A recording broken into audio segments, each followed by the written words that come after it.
Palestine on his official entry into Jerusalem was a pair of hobnailed boots and the imperious buttocks of a British policeman.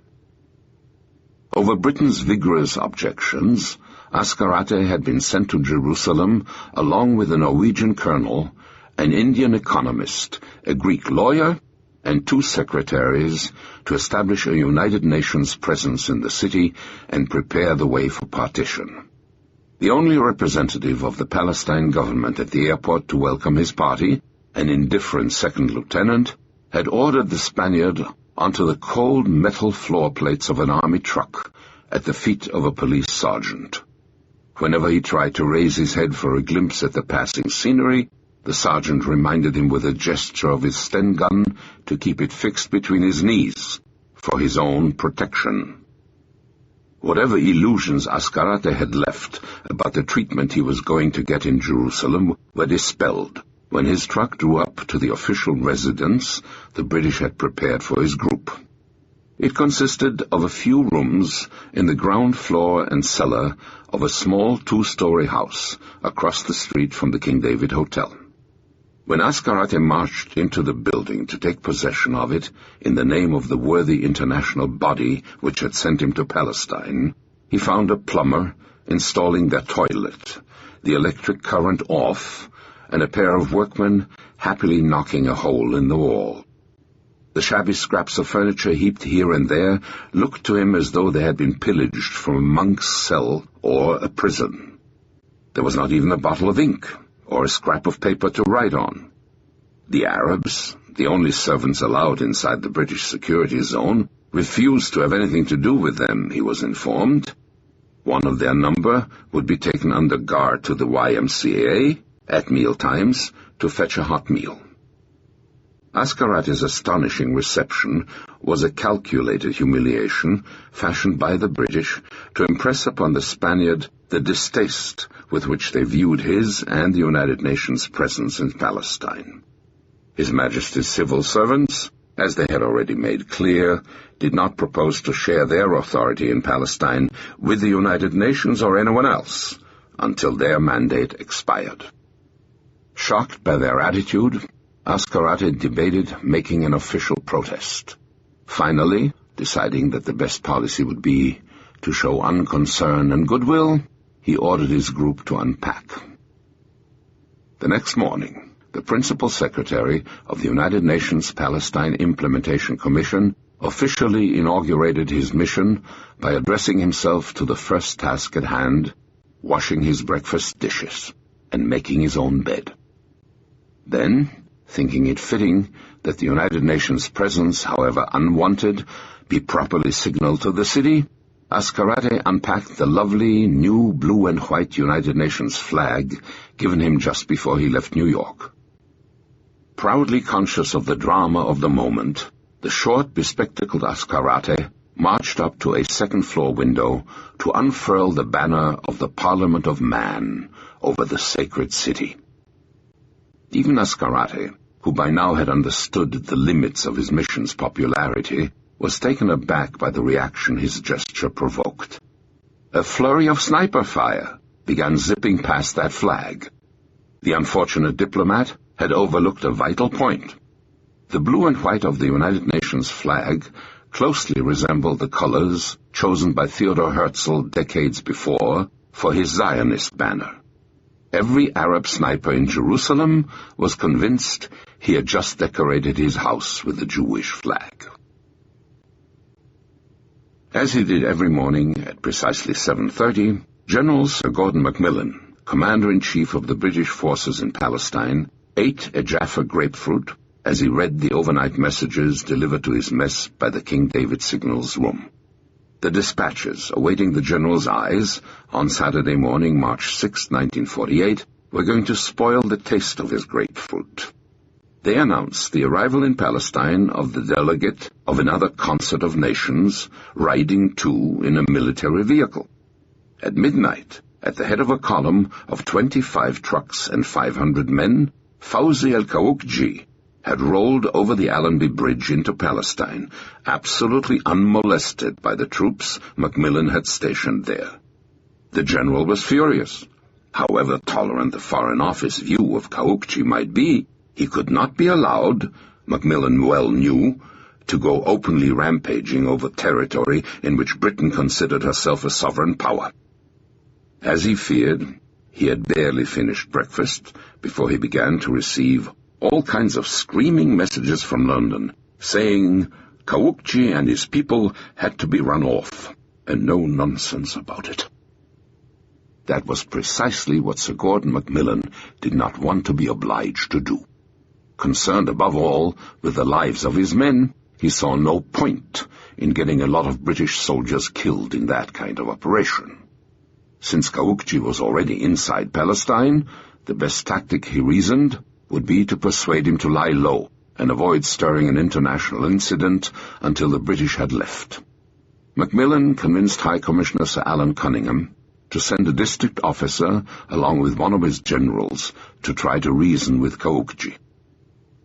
Kaukji was in a cordial and expansive mood when the British delegation caught up with him late in the afternoon. The essence of Macmillan's message was quite simple. We are responsible for law and order, Kaukji was told, and if you start stirring things up, we will have no choice but to run you off. After all, you shouldn't even be here in the first place, but we'll make an exception this time if you promise to behave. Kaukji smilingly agreed and offered his visitors a cup of coffee to seal their agreement.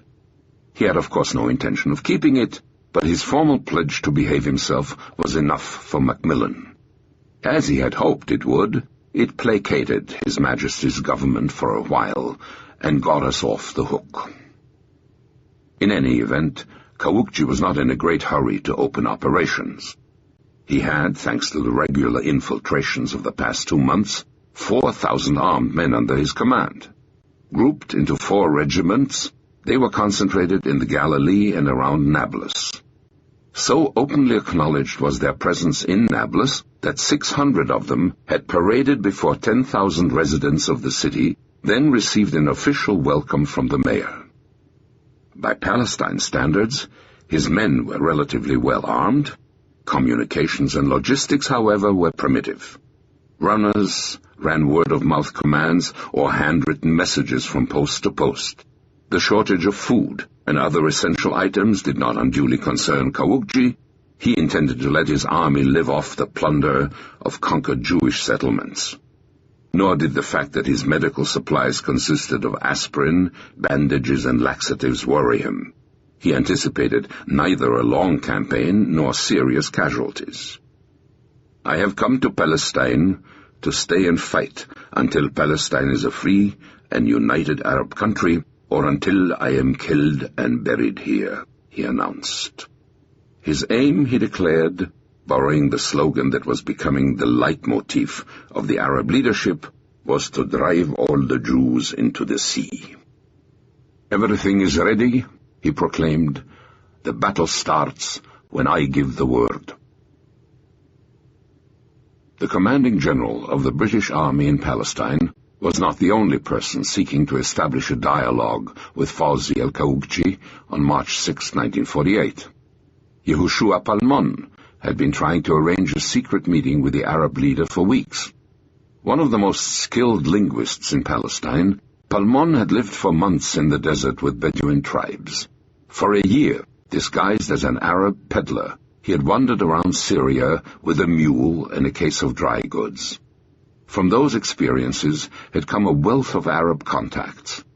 Through them he was aware of a bitter rivalry dividing Kaukji and the Mufti. If only he could use his contacts to arrange a meeting with Kaukji, he thought, he might achieve something of great consequences for his employers. Palmon was one of the Jewish agency's most effective intelligence agents. Kaukji's arrival in the north of Palestine had immediate repercussions in Jerusalem. Until his army's value had been measured in the field, the leaders of the Haganah could not risk withdrawing men from the Galilee to reinforce the city.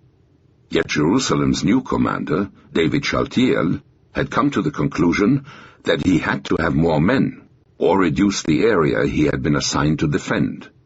His first month in the city had revealed numerous shortcomings in his command. Jerusalem's local peculiarities had left the Haganah markedly less effective than it was elsewhere in Palestine. Years of rigid British surveillance had hampered training.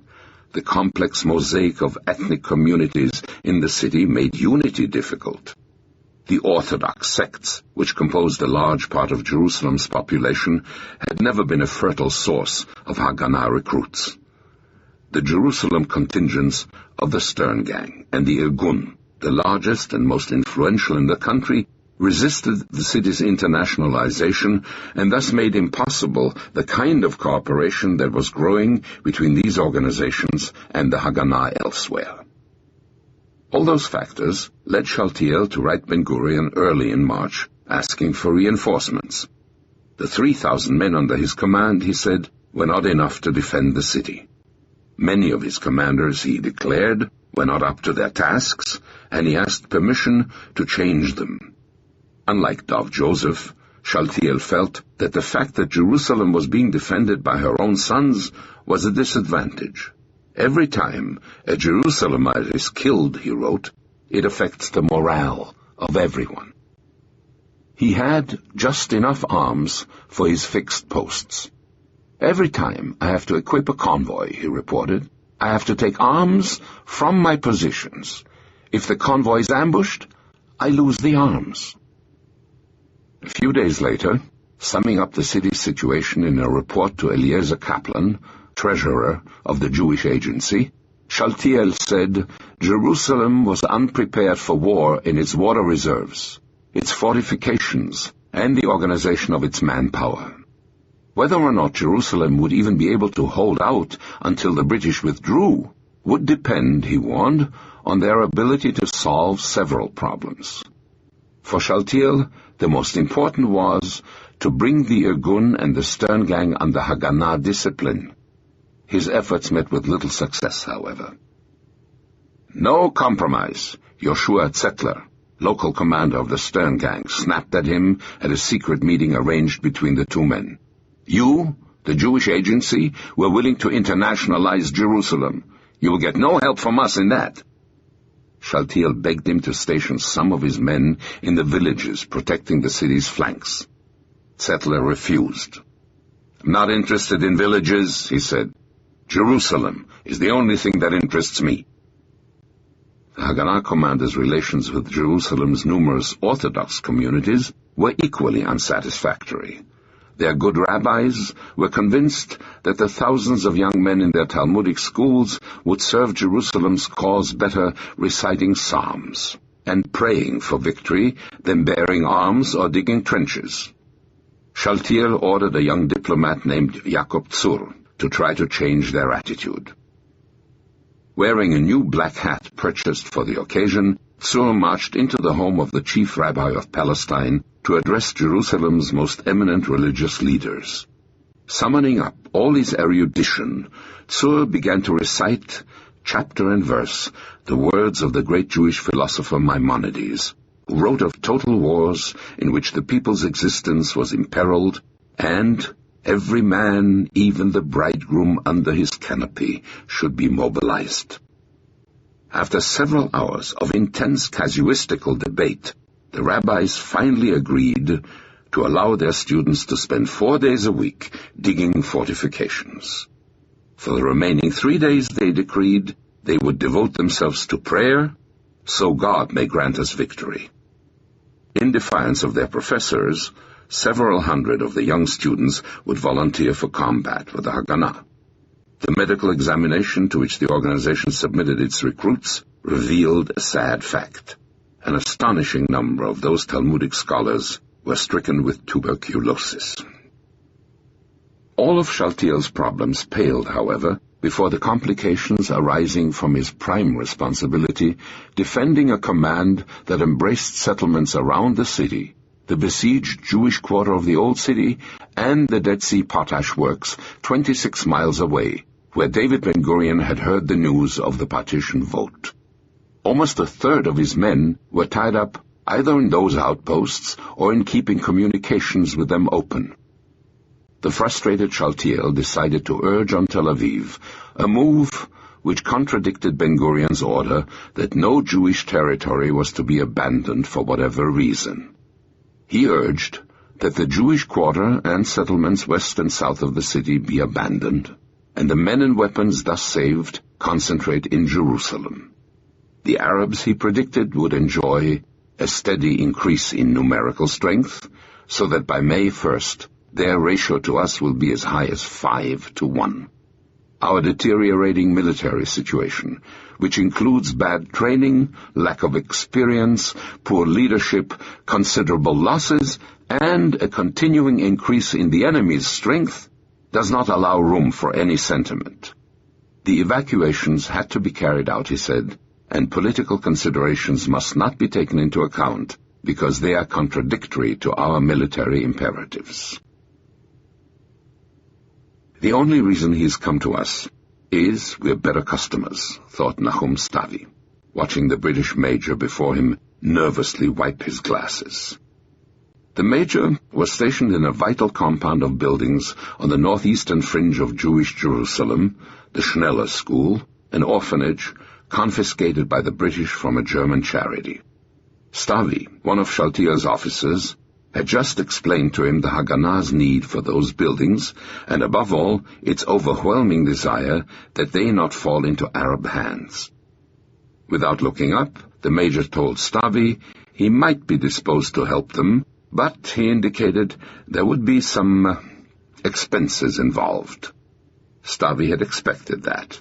He was prepared, he informed the Englishman, to cover in cash any reasonable sum. The major mentioned $2,000. Stavi nodded his agreement.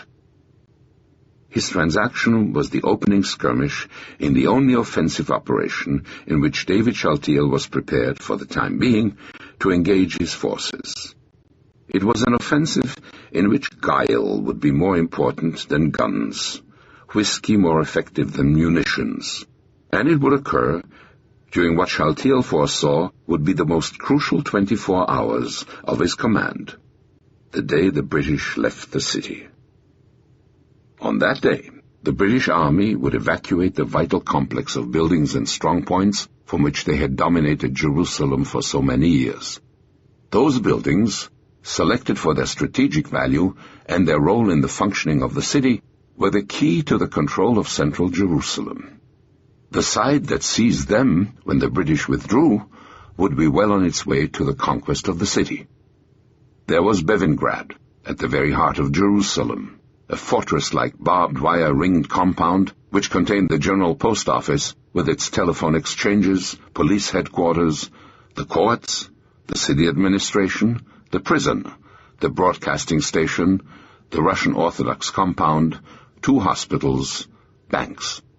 There was the Italian hospital, whose spires looked over an entire corner of the city, the massive French hospice of Notre Dame, its great stone wings dominating the walls of the old city, Allenby and El Alamein barracks, the King David Hotel. Generally situated along the dividing line between the Jewish and Arab sections of the city, the entrances to most of those buildings from the Jewish side were a tangle of barbed wire, barricaded doors and roadblocks. The approaches from the Arab side, however, were relatively thin, and Haj Amin Husseini's followers would be able to pour through them in seconds when the British left.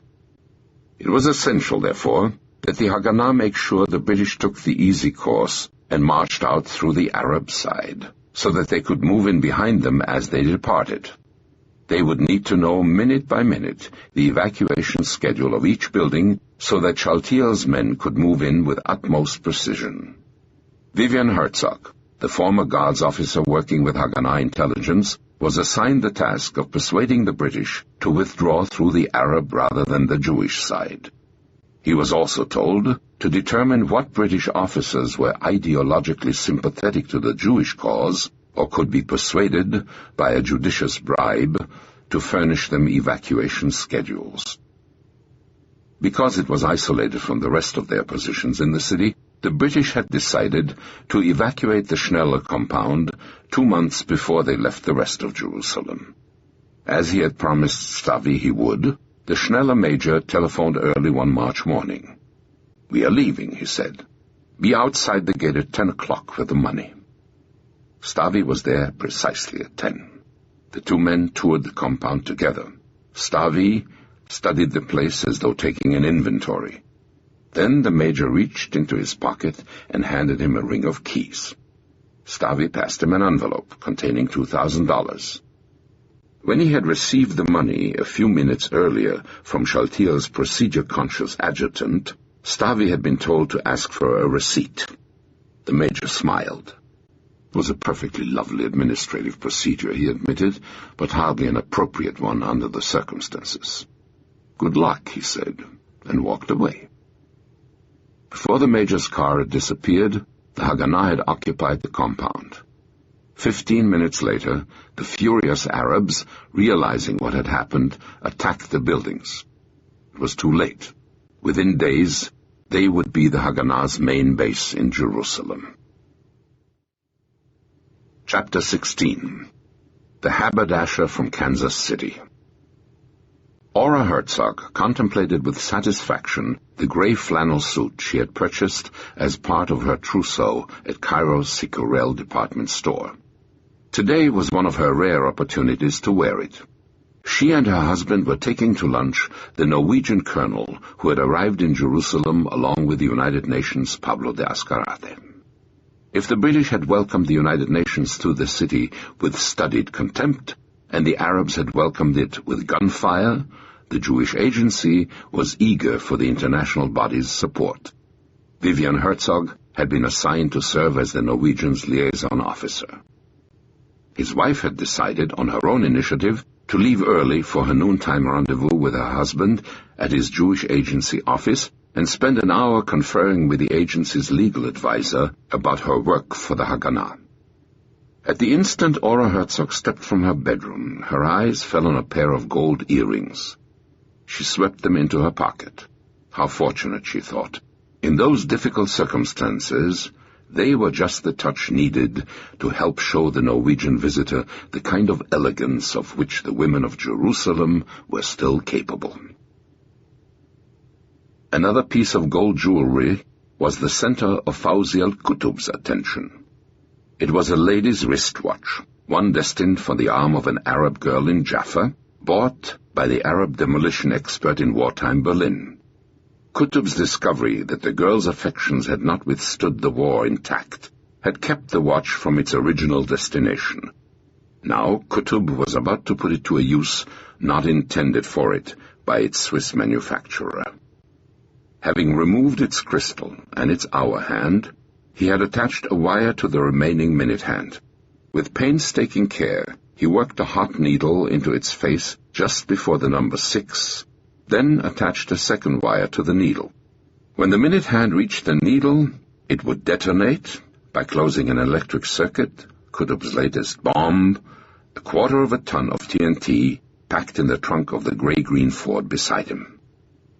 As he had in his Ben Yehuda street bomb, Kutub had sought to augment his explosive's power with his amateur chemistry by boosting the mass of his detonators with a powder left from the interaction of a mixture of mercury, nitric acid, and alcohol. He had even concealed 2 extra detonators in the car. One was a pressure detonator, set to explode if anyone tried to lift his case of TNT. The other would go off in case the driver panicked and ripped the wires on the face of his lady's wristwatch. His work finished, Kutub turned to Daoud, the driver. "It's ready," he said. "Get in." Before he did, the man walked up to the car's right front fender and screwed into place the insignia which would guarantee the gray-green Ford's swift passage through any roadblock, Arab, British, or Jewish, in the city. It was the American flag. Daoud's destination was the most heavily guarded Jewish building in Jerusalem, the headquarters of the Haganah and the Zionist movement, the same stone building toward which Ora Herzog had set out a few moments before, the Jewish Agency. To Abdul Khader Husseini, as to a whole generation of Jerusalem Arabs, its imposing facade, towering near the end of King George Avenue, was the symbol of their ills, the granite incarnation of an alien authority come to lay claim to their lands. Its dark cellar, contained the archives of 3 generations of the Zionist movement. From its offices had gone out a long line of fervent emissaries to recruit funds, immigrants, supporters, and finally the caution of the United Nations at Lake Success. It was from its balcony that David Ben-Gurion had proclaimed on Partition Day, "At last, we are a free people." Its courtyard was surrounded by a steel fence 10 feet high. Visitors were screened and searched before being allowed inside. A platoon of the Haganah stood at discreet but constant guard on the building. Yet now, a timid Christian Arab from Bethlehem was about to drive a 1/4 ton of TNT into the heart of the agency's compound under the approving eyes of those Haganah guards. Daoud himself had suggested the plan to Abdul Khader. One of the United States consulate's 2 regular drivers, he called at the agency every day to pick up 2 Jewish secretaries employed at the consulate. He was so familiar a figure that the building's Haganah guards had suggested he sell them arms, and with Abdul Khader's connivance, Daoud had begun a small traffic in pistols and hand grenades. Then, a few days ago, the opening for which Daoud had been waiting arrived. The guards asked him to buy them Bren guns. He agreed, providing he could bring his car into the agency compound to deliver them so that no one could witness their transaction. Daoud rolled unmolested into the agency courtyard and parked his car directly in front of the Haganah headquarters. Beside him was a clanking burlap bag containing the most expensive Bren gun the Haganah would ever purchase. While the guard went inside to get his money, Daoud announced he was going to the cafe across the street to buy a pack of cigarettes. As he disappeared, an alert guard noticed the car parked outside Haganah headquarters. He got in, snapped off the handbrake, and rolled it across the courtyard to a new location, almost directly under the office window of Vivian Herzog. That action cost the guard his life, but probably saved the lives of David Shaltiel and most of his subordinates. 13 people, all of them in the civilian wing of the agency, were killed by the explosion. The life of the man, who should have been the first among them, was spared by an extraordinary coincidence. At the moment the guard had started to roll the booby-trapped car toward his office window, Vivian Herzog had gotten up to go to the bathroom. Untouched by the explosion, he began to work his way from room to room, helping the injured. As he stepped into the ruined office of the agency's legal advisor, Herzog started to tremble. He recognized the gray flannel skirt on the blood-covered body lying on the floor. "My God," he whispered as he sank to his knees. "What are you doing here?" There was no answer from his wife's inert figure. Tenderly he bent over and brushed away some of the blood spilling down her handsome face. As gently as he could, he slipped his arms under her body and carried her downstairs to an ambulance.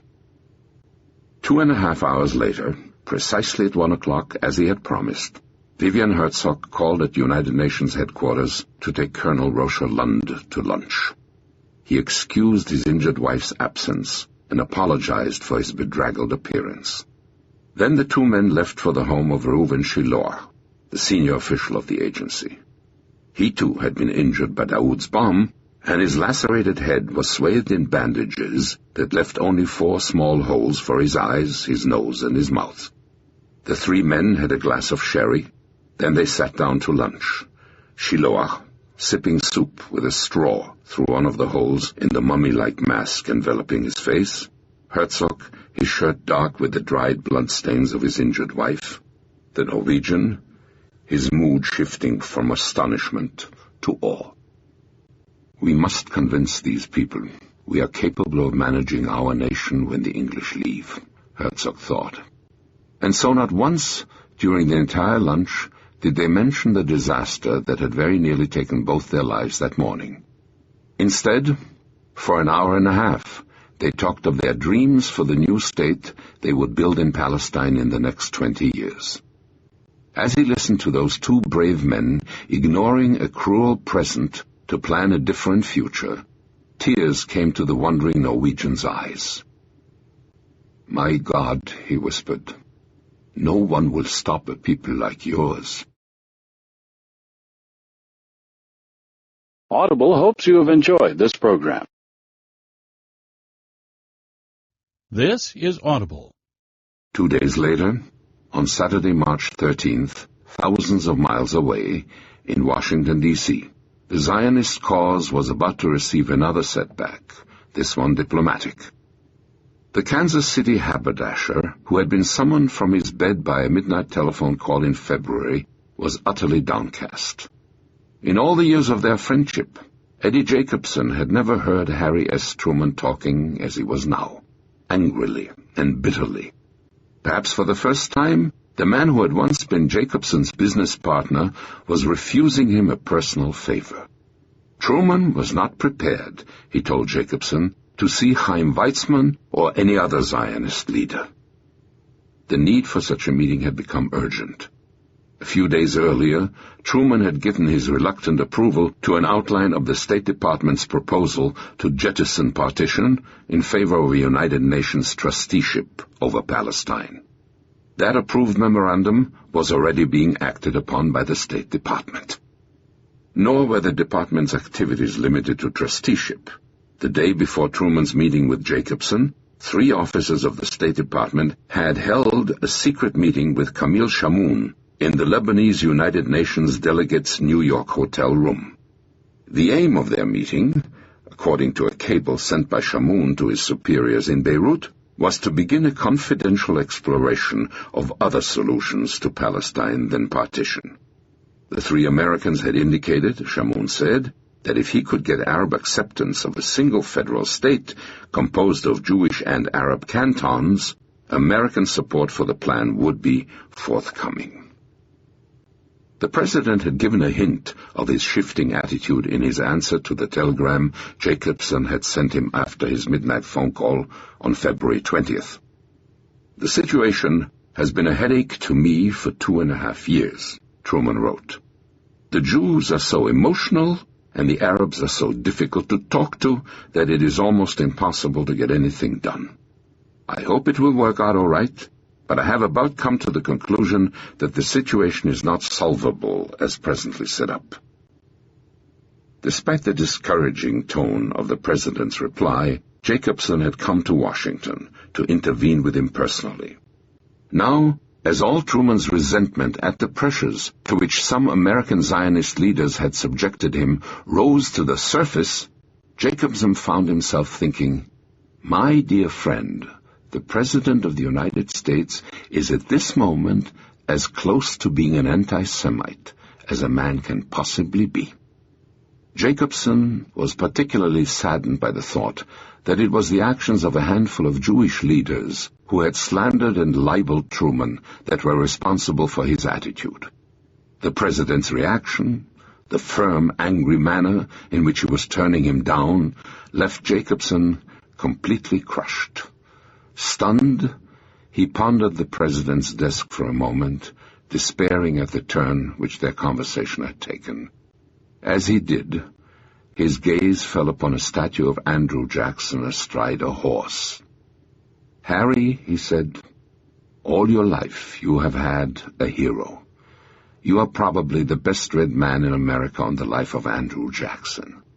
When you built the new Jackson County Courthouse in Kansas City, you put this statue," Jacobson said, indicating the statue on the President's desk, "life-size, on the lawn, right in front of the courthouse, where it still stands. Well, Harry, I have a hero too. A man I've never met, but who is, I think, the greatest Jew who ever lived, Chaim Weizmann. He's a very sick man, almost broken in health, but he traveled thousands and thousands of miles just to see you and plead the cause of my people. Now you refuse to see him because you were insulted by some of our American Jewish leaders, even though you know Weizmann had absolutely nothing to do with those insults, and would be the last man to be a party to them. It does not sound like you, Harry. Jacobson sadly remarked. As he finished, Jacobson noticed that the president had begun drumming the desk with his fingertips. Truman swiveled around in his chair and stared out the window at the barren stalks of the White House rose garden. He's changing his mind, Jacobson thought. All of a sudden, Truman whirled around again. "All right, you bald-headed son of a bitch," he said, smiling. "I'll see him. Tell Matt, my appointment secretary, to arrange a meeting as soon as possible after I get back from New York." 5 days later, in strictest secrecy, Chaim Weizmann slipped through the east gate of the White House for his meeting with Harry Truman. The two men talked for 45 minutes. Once again, the extraordinary current of mutual respect and sympathy which had animated their first meeting dominated their conversation. Weizmann did most of the talking. He pressed Truman for 3 things: lifting the arms embargo, support for partition, and Jewish immigration into Palestine. The president told Weizmann the State Department was considering the first point. As for immigration, his position in its favor had always been clear. It was on the second point, however, that this meeting would bear its fruit. The moving plea on behalf of his people by the half-blind Zionist leader nearing the end of his life and his forces weighed more heavily in the mind of Harry Truman than the reasoned memorandum of his State Department counselors. Truman changed his mind again and returned to his original convictions.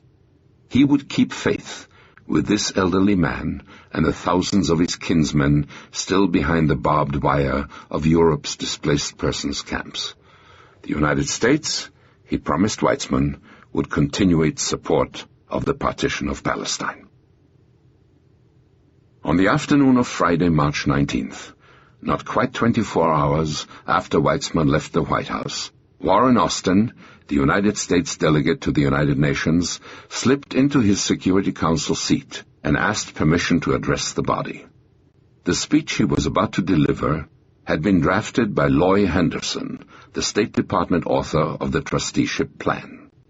Secretary of State George C. Marshall had forwarded it to Austin on Tuesday, March 16th, with instructions to deliver it as soon as possible. Its substance differed little from the memorandum the president had seen and approved shortly before his meeting with Weizmann. Austin, like everyone else in the State Department, had remained totally ignorant of that meeting. Now, as sentence by sentence he officially unfolded the United States plan to adjourn the partition of Palestine sine die, a shocked and bewildered silence fell over the council. In the visitors' gallery, many American Zionists were close to tears. The Arab delegations, at first uncomprehending, were soon exultant. The United States government, Austin said, was formally asking the Security Council to suspend all action on partition and call a special session of the General Assembly to consider placing Palestine under a United Nations trusteeship when the British mandate ended May 15th. It had become apparent, Austin declared, that partition could not be implemented peacefully as long as existing Arab resistance persists. Unless emergency action were taken, he warned, violence and bloodshed would descend upon the Holy Land, violence which would infect the entire Middle East and even menace the peace of the world. To embittered Zionists, the United States action was a betrayal, a capitulation in the face of Arab opposition to partition. The following day, Saturday, services of mourning were held in synagogues across the country. For the jubilant Arab delegations, partition was dead and victory theirs. In Jerusalem, exultant Arab irregulars sent a triumphant barrage of bullets into the air. From Beirut, Haj Amin Husseini proclaimed he had never doubted that sooner or later the United States would return to the path of virtue and justice. An angry David Ben-Gurion called the speech a surrender and promised his people that when the time came, they would proclaim a Jewish state with or without United States support. Nowhere, however, was the reaction to Austin's speech more vigorous or more angry than it was in the White House. Truman was furious. In approving the State Department's trusteeship memorandum, the President had assumed he was reserving to himself the decision on the manner and timing with which it would be made public.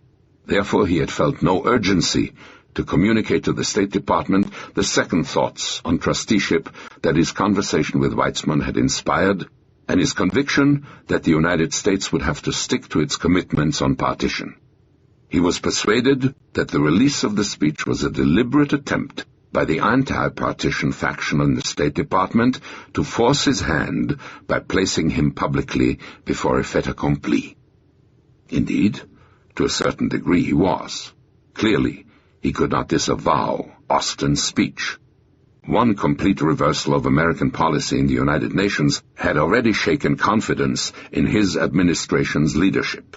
Another would destroy it completely. He would have to ride along with trusteeship for the time being. Privately, however, Truman was determined to make his views known and his anger felt. At 11 o'clock, on the morning after Austin's speech, he ordered Judge Samuel Rosenman, a frequent visitor, to go find Chaim Weizmann, wherever he is. "Tell him I meant every word of what I said," the President declared. "I promised him we would stick to our guns on partition, and I meant it." White House advisor Clark Clifford was instructed to conduct an investigation into how and why the speech was made. Marshall and Undersecretary Robert Lovett both felt the cutting edge of the President's wrath. But above all, Warren Austin's speech was going to provide its author with an occasion to undertake some enriching foreign travel. By special appointment of the President, Loy Henderson was shortly named to a new post, U.S. Minister to Kathmandu. Chapter 17. The convoy will not arrive. Even Jerusalem's oldest residents could not remember a month as cold as March 1948. For nights on end, the thermometer slipped below zero. The soldiers of David Shaltiel and Haj Amin Husseini shivered through those bitter nights, drenched by storms of sleet and hail, often unable to see beyond the tips of the rifles they clutched in their trembling hands. The cold, unfortunately, did nothing to stifle the intensity of their struggle. They had turned parts of Jerusalem, like the Mamilla Road stretching down to Jaffa Gate from the edge of the new city, into shooting galleries. One morning, an elderly German Jewish woman, unable to put up with the firing any longer, piled the contents of her little antique shop on a cart and started down the street. She had covered barely 50 yards before an Arab sniper concealed on the old city walls killed her. A few days later, Ibrahim Dajani saw a 65-year-old friend shot in almost the same spot by a Jewish sniper, hidden at the opposite end of the street. David Shaltiel intensified the campaign to register all men in the city from 18 to 45. Haganah delegates in armbands began to patrol cafes, restaurants, and movie houses, checking registration cards. One family, which sent its 18-year-old son to England to escape services, was fined $4,000 and ordered to bring the boy back. The training of the Haganah, the Haganah's volunteer youth movement, was expanded. The organization set up a permanent training base in Sheikh Badhour, an Arab village abandoned after a series of Haganah attacks in late December. Called Givat Ram, Commander's Hill, the base was by mid-March providing instruction for 200 young men and women a day. For the Arabs of Jerusalem, as indeed elsewhere in Palestine, the slow but steady drift of the middle classes out of the country was a source of growing concern. On March 8th, Haj Amin Husseini noted in a letter to the government of Syria, Egypt, and Lebanon the tendency of a great number of Palestine's sons to leave their cities and settle in neighboring Arab countries. The Arab Higher Committee, he declared, had decided that no one would be allowed to leave Palestine without its approval. The numerous Palestinians who have left their country since the start of fighting, he wrote, were to be compelled, in the national interest, to return. He requested the three governments to refuse to extend their residence permits and to refuse to issue new ones without his committee's consent. Unfortunately, the first exceptions to that rule were inevitably made for Haj Amin's political allies.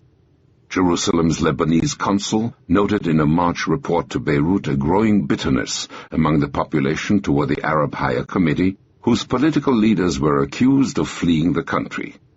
Equally bitter, he said, were the population's sentiments toward the Arab states, accused of not giving them any effective help, of not keeping their promises, and of having made vain threats over the past few years. The Arab states, he warned with rare clairvoyance, had better start either to aid the Arabs of Palestine in an effective manner or to begin trying to calm them down. Few aspects of the city's life escaped change. Its Jewish schoolchildren managed to celebrate Purim, commemorating their ancestors' deliverance from a massacre during the Babylonian exile, with their traditional costumes and disguises. But this year they were forbidden to use two instruments of juvenile joy: fireworks and cap pistols. For many, the geography of daily living changed. Harry Levin and his neighbors in one of the city's most exposed Jewish quarters had to sleep in corridors to avoid stray bullets. Ambara and Sami Khalidi, too, were forced to find a new, less exposed bedroom. Their daughters sorrowfully noted the disappearance of the family rose garden, dug up to fill the sandbags that now marked the boundary between her father's Arab college and the Ben Tzvi Agricultural School with which it shared its Judean hilltop. On its grounds, she could see the students who used to toss her back a missing balloon or a ball with a Shai Shalom, digging slit trenches, young people like her father's students trained for leadership but condemned to war. In downtown Jerusalem, an institution of another sort closed its doors. Informed that the Haganah had to take over his premises, Max Hesse sadly packed away the Bavarian porcelain, Mozart Czech glassware, and Wilner silver that had given his restaurant an appearance as elegant as its cuisine, and shuttered one of the few places in the city where Arabs, Britons, and Jews still gathered freely. In the growing chaos, some men displayed a rare prescience.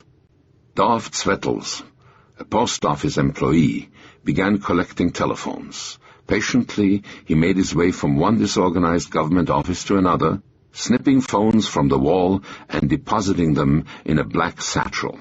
Soon his supply of telephones, hidden away against the future needs of a Jewish state, exceeded the reserve of the post office itself. His activities may have contributed to the slow collapse of Jerusalem's communications.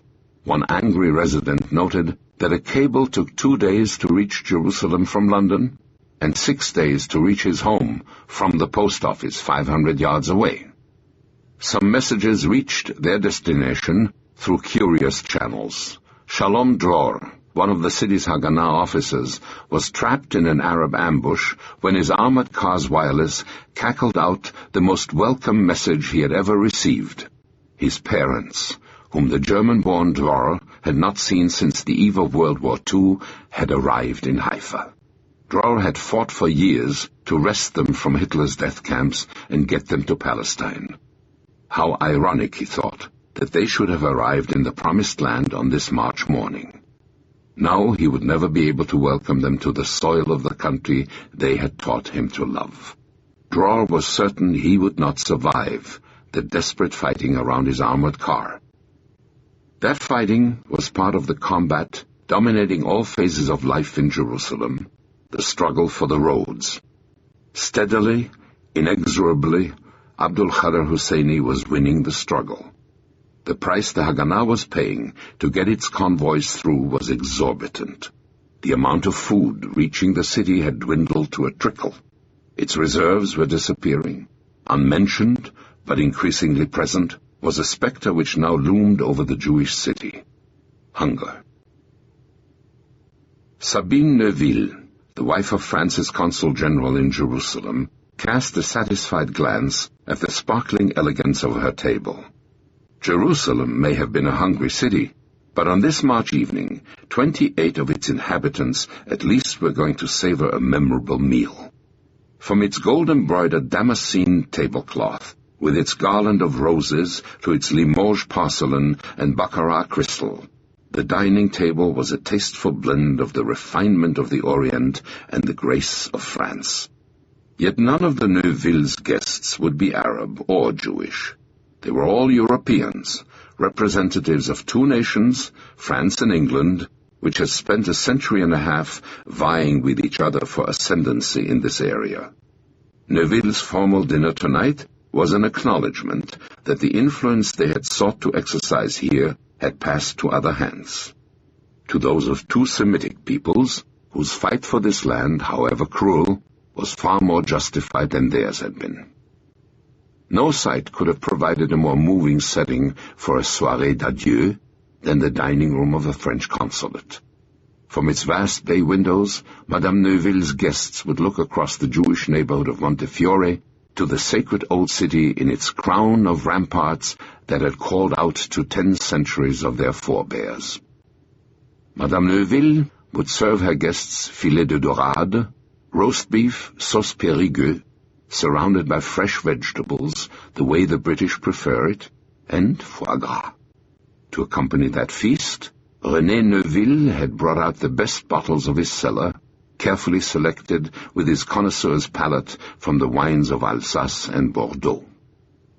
Madame Neuville scrutinized a last time the place she had assigned each of her guests. Sir Alan Cunningham, Chief Justice Sir William Fitzgerald, Cunningham's two aides, seductive, charming young men with their impeccable French, she thought, her mind drifting back to an earlier era, and how cleverly perfidious Albion always chose them.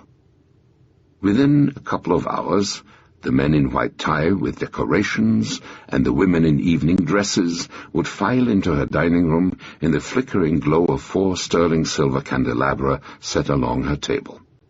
The sight of those candelabra brought a final, faintly sardonic smile to Sabine Neuville's face. They belonged to her husband's collection of personal memorabilia of a Frenchman toward whose memory he bore a special veneration.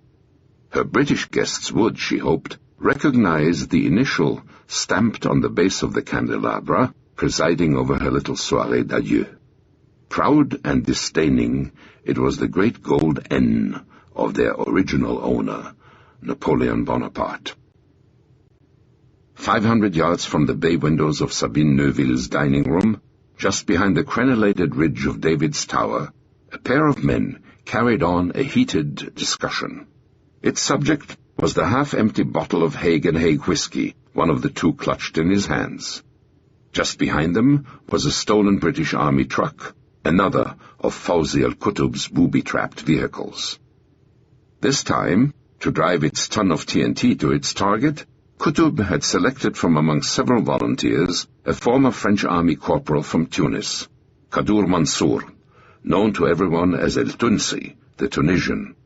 El Tunsi's price had been the bottle of whiskey Fawzi al-Qutb clutched in his hands. Distressed by the speed with which the thirsty El Tunsi had gulped down half the bottle, Qutb had begun to fear that if he drank any more, he'd be as likely to deliver his load of TNT into the middle of some Arab village as to the target Abdul Khader Husseini had selected for him. El Tunsi begged for his bottle back. Finally, Qutb relented. "Promise if you come back you'll never touch another drop," he said. El Tunsi agreed. Then, as he drained the last of the bottle before Qutb's unbelieving eyes, he made a last request. "If I come back and give up drinking," he said, "tell me you'll find me a wife." "Anything," Qutb assured him, pushing him into the cab. Covered by half a dozen machine guns on Mount Zion, El Tunsi's truck, weaving slightly, rolled across the valley of Hinnom toward its target. Abdul Khader Husseini had selected it because from its old stone houses the Haganah was able to snipe at his Bethlehem-bound traffic. It was the storied Jewish neighborhood of Montefiore, right under Madame Neuville's dining room windows. The farewell dinner of the representatives of France and Great Britain was consigned by Qutb's explosion to a setting appropriate to the chaos in which Jerusalem was slipping. The bomb shattered 30 houses and injured 15 residents of Montefiore.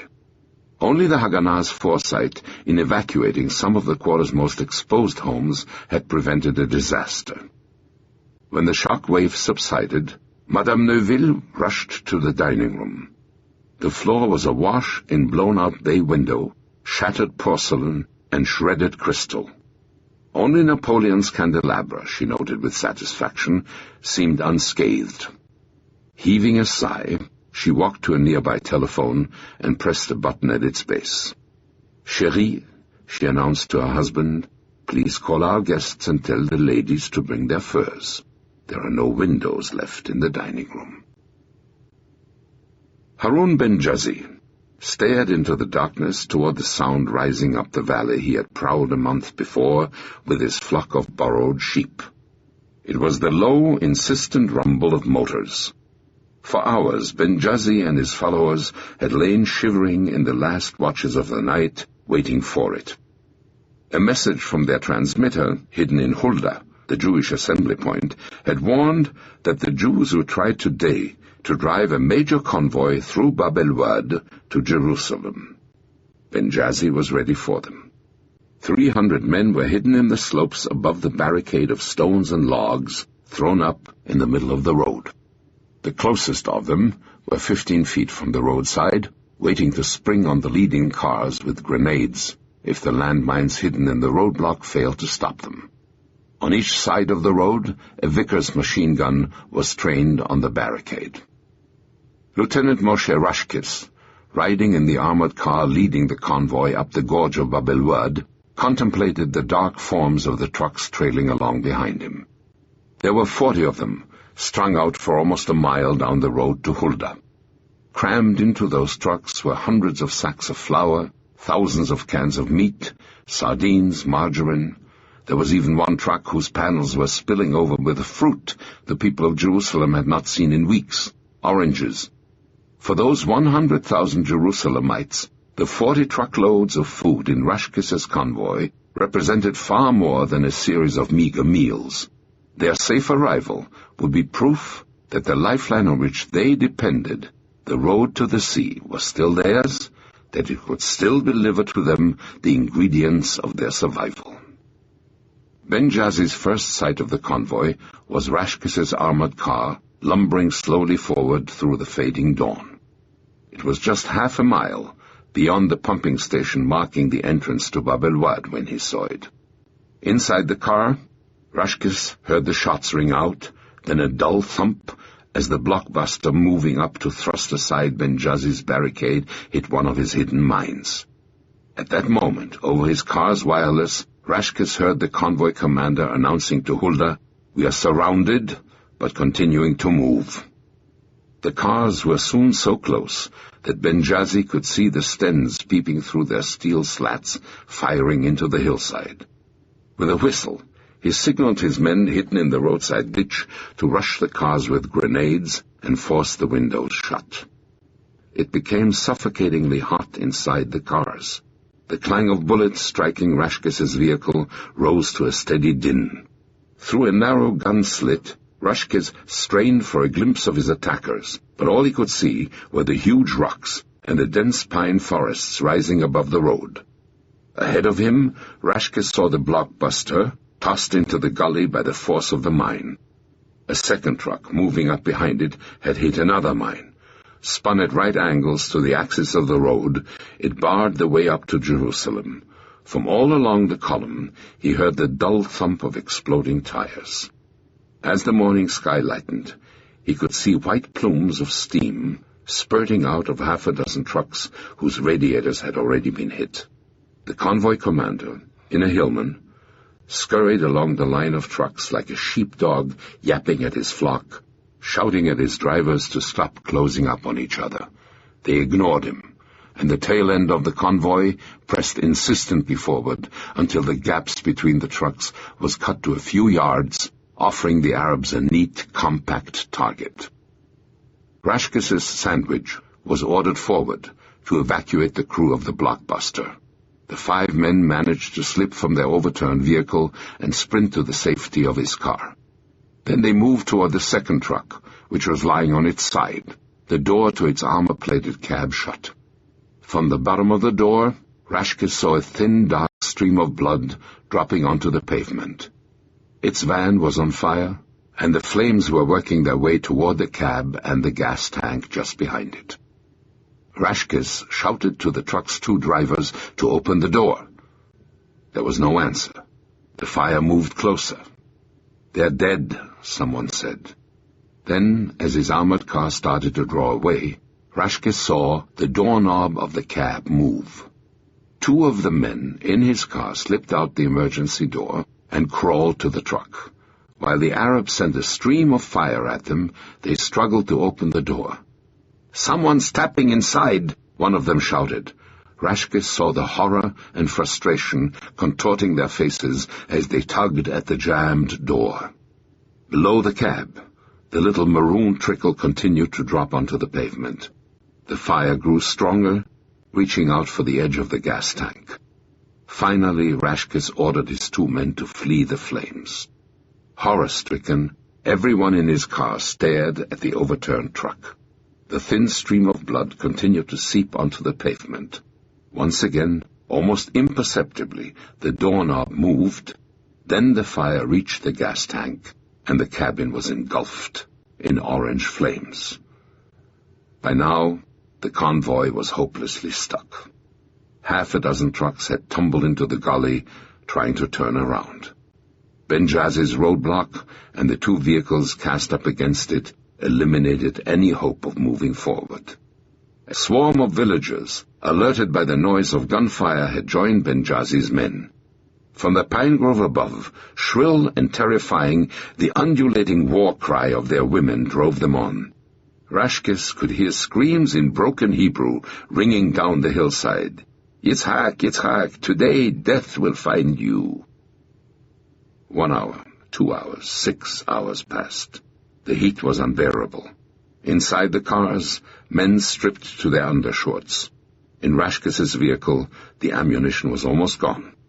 Finally, the order came over the wireless to withdraw. The trucks that could move began to roll back down the incline in reverse, most of them, tires shot out, riding on their rims. The armored cars covered their withdrawal, pushing into the gully the trucks that couldn't move to clear the road. As his car inched back down the road to Hulda, Rashke saw the Arabs swarm down the hillside. Shrieking their jubilant cries of victory, they flung themselves on the abandoned trucks, ripping them to pieces. Frantic hands grabbed at the sacks of flour, cases of sardines, cans of meat. Bobbing and tumbling like pearls spilling from a broken necklace, dozens of oranges rolled down the hillside. Soon, like the industrious files of their ancestors carrying stones to erect some prehistoric citadel, long columns of villagers began twisting up the hillside, bent by the weight of the booty they carried away. Tonight, in Bet Mahsir, Saris, Castel, in all the poor villages clinging to the Judean heights above the road, there would be a rare and unexpected banquet on the food which Jerusalem's hungry Jews so desperately awaited. The Haganah left along the road 19 vehicles, almost half the number that had set out from Hulda. They included 16 trucks and 2 armored cars. The 19th vehicle, towed away by his men, would become Harun ben Jazi's personal souvenir of his victory. It was the hillman of the convoy's commander. As he always did, Dov Joseph in Jerusalem had received a coded message at dawn informing him that a 40-truck convoy was on the way. Shortly before nightfall, his secretary brought him the news that it would not arrive. For the first time since November 29th, a convoy had completely failed to break through to Jerusalem. Joseph sank into a chair, profoundly depressed. Slowly, a realization came upon him. We are now under siege, he thought.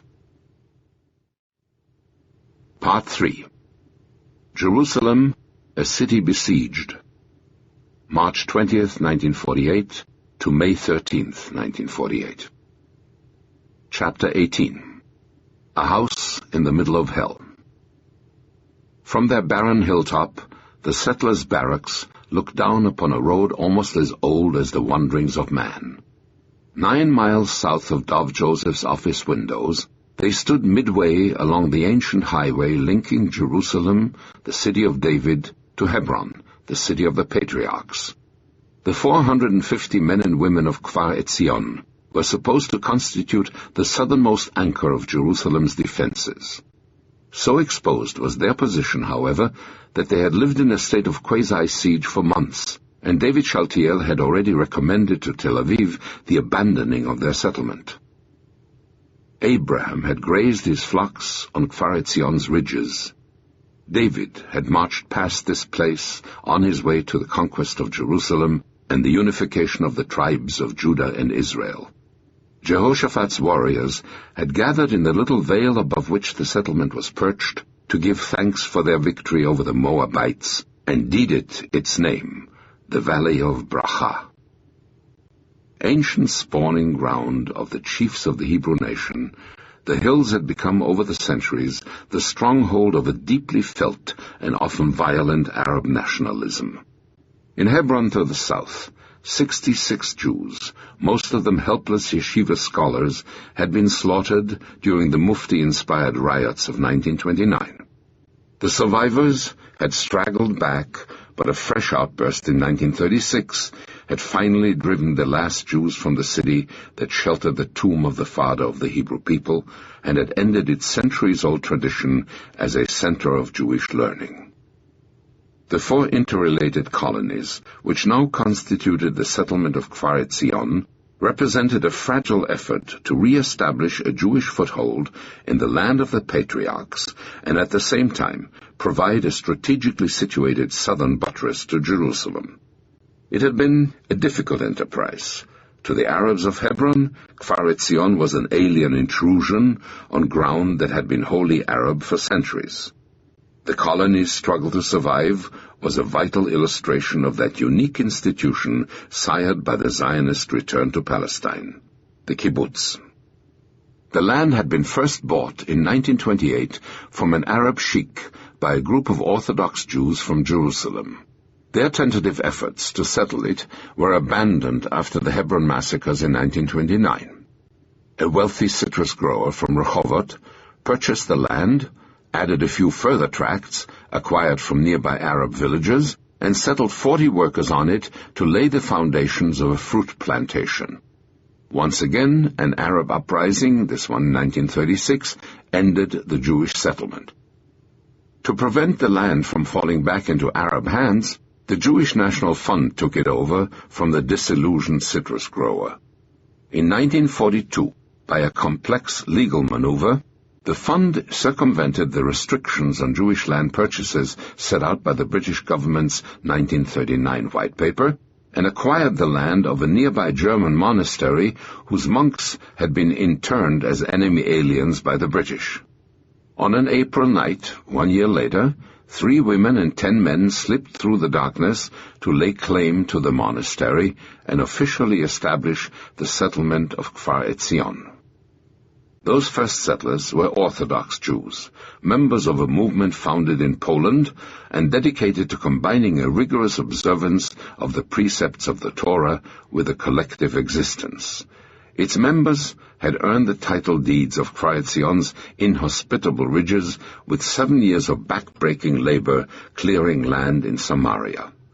Our fellow Jews are experiencing a horrible fate in Europe, they wrote on the night when almost as conspirators they came to claim their land.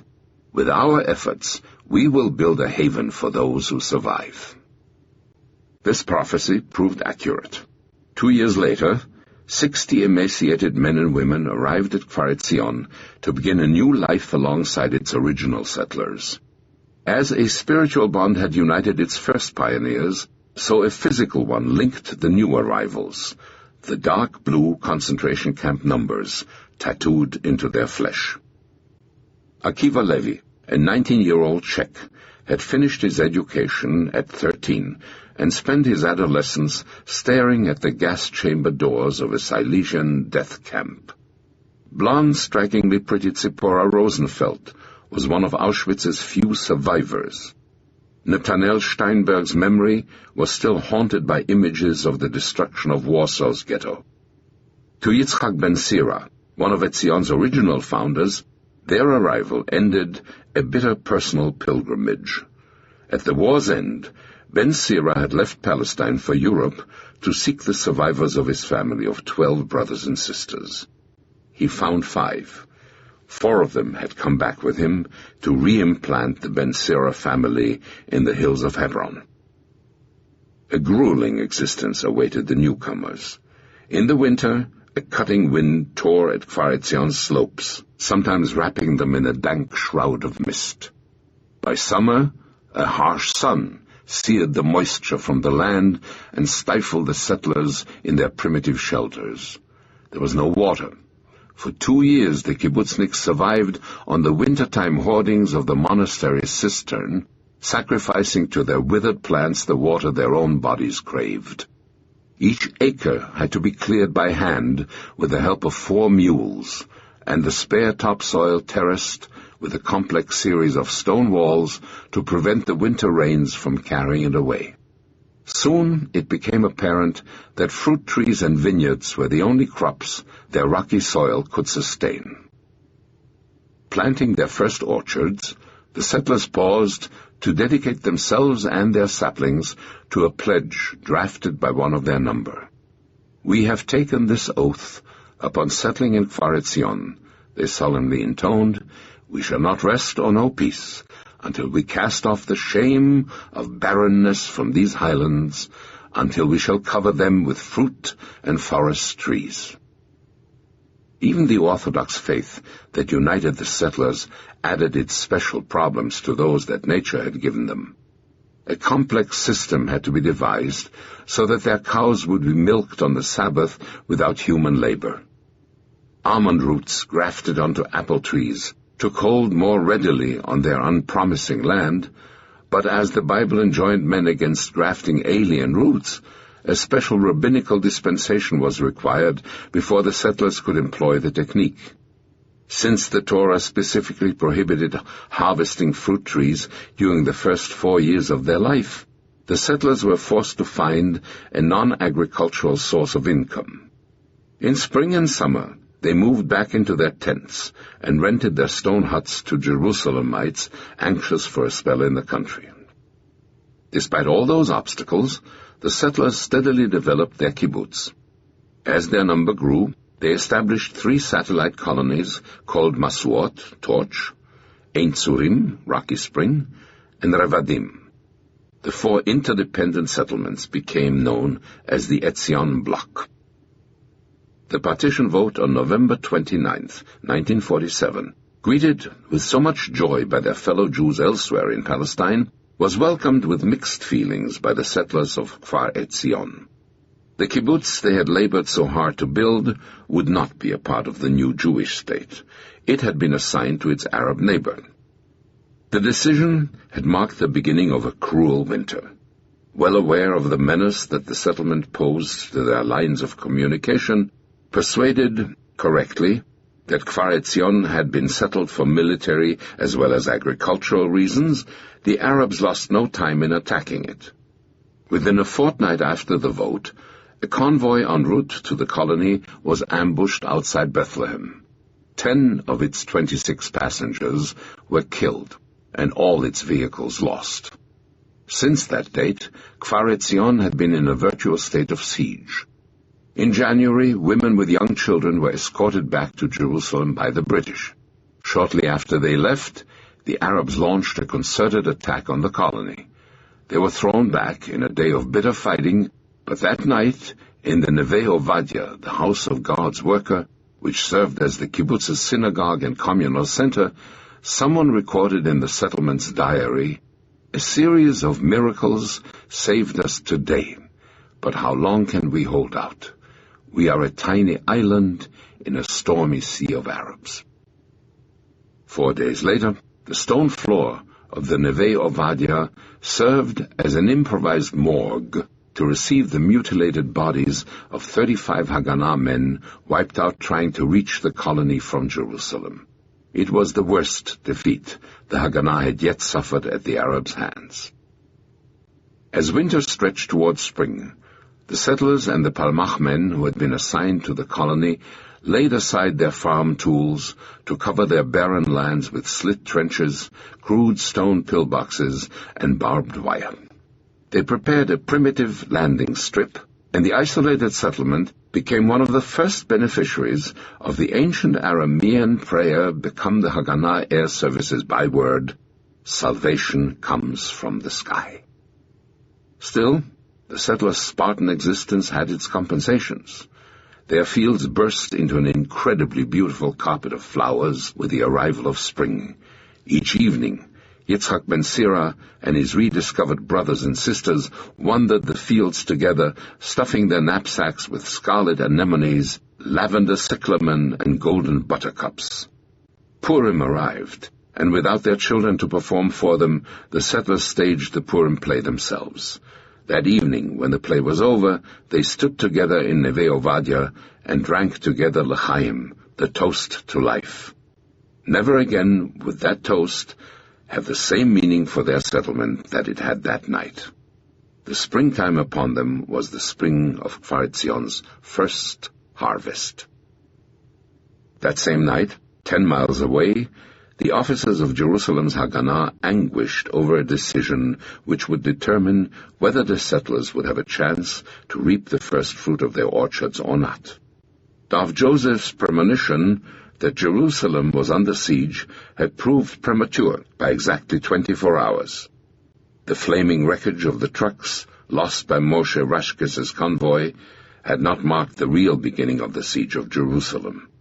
The following day, while the settlers of Kfar Etzion prepared for Purim, the Haganah had managed to run 60 vehicles up the road, drawing only sniper fire from the Arabs, who were still exulting over their triumph of the day before. Their arrival concentrated in the city almost all of the trucks, armored cars, and buses used by the Jerusalem Haganah to keep the road open.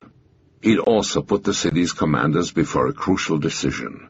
Should they seize the occasion to gamble those vehicles in a massive effort to resupply Kfar Etzion? Shaltiel and his Czech planning officer Eliyahu Arbel both opposed the idea. Getting the colony the 200 tons of supplies it would need to survive for 3 months would require 65 trucks and 25 armored cars. A loss of 30 to 50% in such a convoy can be calculated, Shaltiel prophesied. As he had earlier, he urged that the colony be evacuated under British cover and its forces concentrated in Jerusalem. In Tel Aviv, however, the young archaeologist in charge of the Haganah's operations overruled Shaltiel.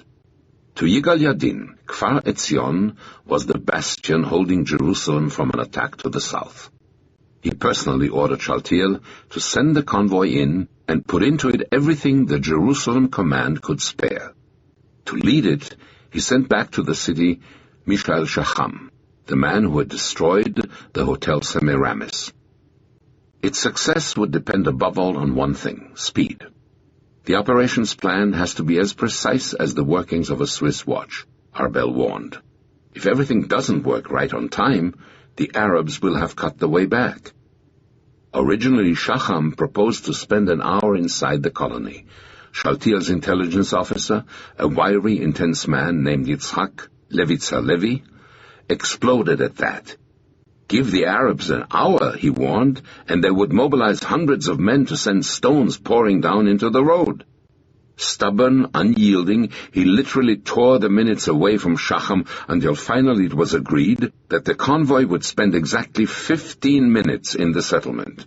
In groups of 5, settlers would line the road up to Kfar Etzion so that the truckers could start throwing things out of the trucks before they had even stopped rolling. 4 vehicles of the armored car escort would stay behind to patrol the road outside the colony and hold the Arabs back while the convoy unloaded. The Schneller school, purchased a fortnight earlier by Nahum Stavi, was turned into the convoy's assembly point. Tons of food, medicine, munitions, cement, iron bars, barbed wire, barrels of fuel were hastily stockpiled in the school's courtyard. Over 100 men of the 6th Palmach Battalion were assigned to protect the convoy. To give them firepower, superior to anything the Haganah had previously put on the roads, Shaltiel stripped his command of its best arms: 18 machine guns, 2 mortars, 47 modern rifles, 45 submachine guns.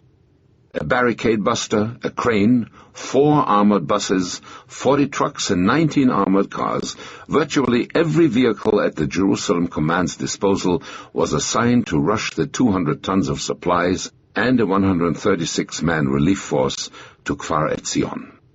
4 wireless sets were scattered through the convoy. Its commander, Mishael Shacham, was given one of the Haganah's precious Austers so that he could control its movements from the air. Its departure was set for 6 a.m., Easter Sunday, March 27th, in the hope that a rare Sabbath action might catch the Arabs unprepared. All night long, a frantic activity animated the Schneller compound. The task of organizing a convoy, far more important than anything they had yet put on the road, proved too much for the Jerusalem Haganah, however. At 6 o'clock, a dozen trucks remained to be loaded. The convoy was not ready to leave until a few minutes before 8. Looking at that long line of trucks, the noise of their motors beginning to wake up half of Jerusalem, a sense of the enormity of their gamble overtook Arbel. Grabbing his map, he sought out the man who would command the convoy's escort. Once again, he pointed out to him the worst danger spots along his route, the sites he would have to patrol with particular care while the convoy was unloading. His finger slid along the map to a point just beyond Solomon's Pools, where the road narrowed to a bend lined by a high wall. "Here," he said, "here is where the Arabs are going to try to get you." Sent off with a burst of applause and anxious waves, the enormous convoy slid outside Jerusalem toward the silent hills. It rolled past the Greek monastery of Mar Elias and Rachel's tomb down to Bethlehem, where, to its commander's relief, a handful of Arab guards, apparently stunned by its size, fled their barricades as it moved into view. As each mile passed, the convoy's wireless set recorded its progress for the worried Haganah command in Jerusalem. Past Solomon's Pools, then past the dangerous bend indicated by Arbel. Finally, within 90 minutes, the lead trucks started rolling up the dirt road to Kfar Etzion without a shot having been fired at them. A joyous shout of triumph from the settlers greeted the sight.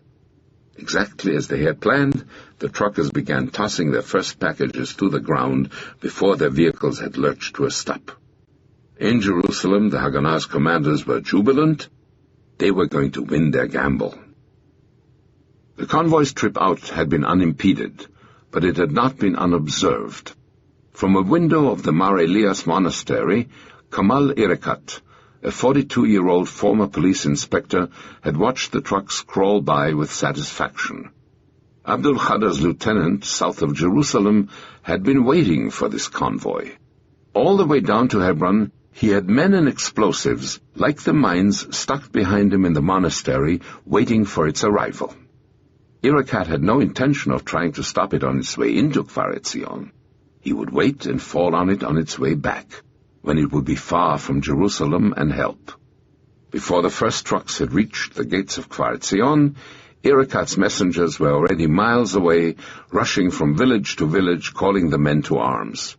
Irekat himself had leaped on a motorcycle and headed toward the site he had already picked for his ambush. As he did, he glanced at his watch. It was 9:30. For once, an Arab leader's estimate was more conservative than that of Shaltiel's intelligence officer. Bouncing down toward Kfar Etzion, Irekat guessed he would need 2 hours to turn his ambush into a fatal trap. In Jerusalem, Shaltiel, Arbel, and Levitza, the intelligence officer, followed each step of the unloading operation on the wireless set linking them to Kfar Etzion. 15 minutes came, and there was no indication that the convoy was ready to leave. Michel! Levitsa pleaded into the microphone. For God's sake, hurry! At Kfar Etzion, the unloading had gone exactly as planned.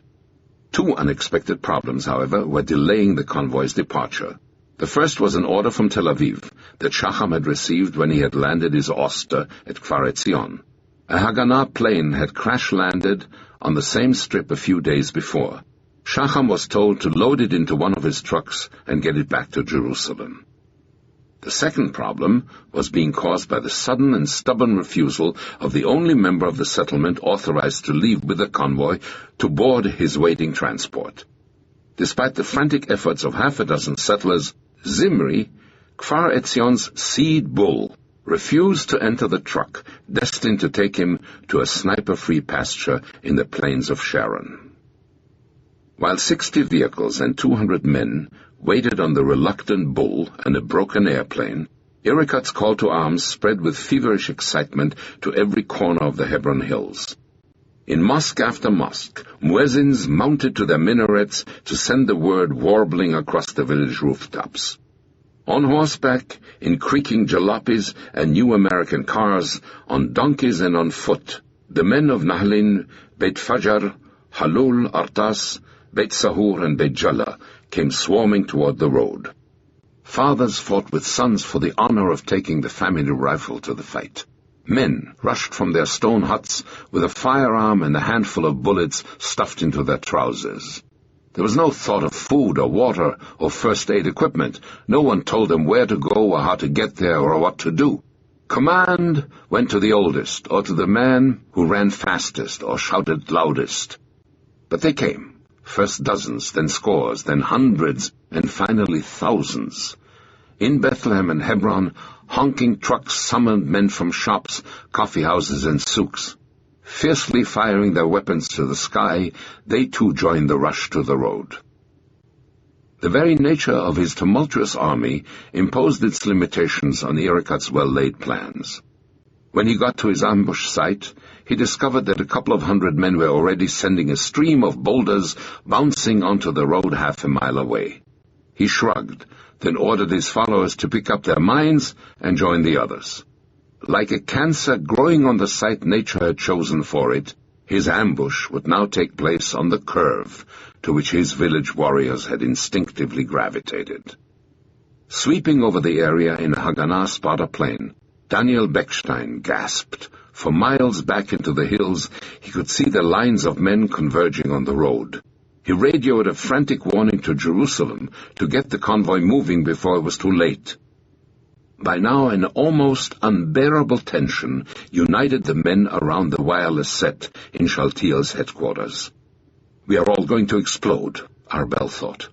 Over and over again they repeated into the microphone, "When are you going to leave? Why are you taking so much time?"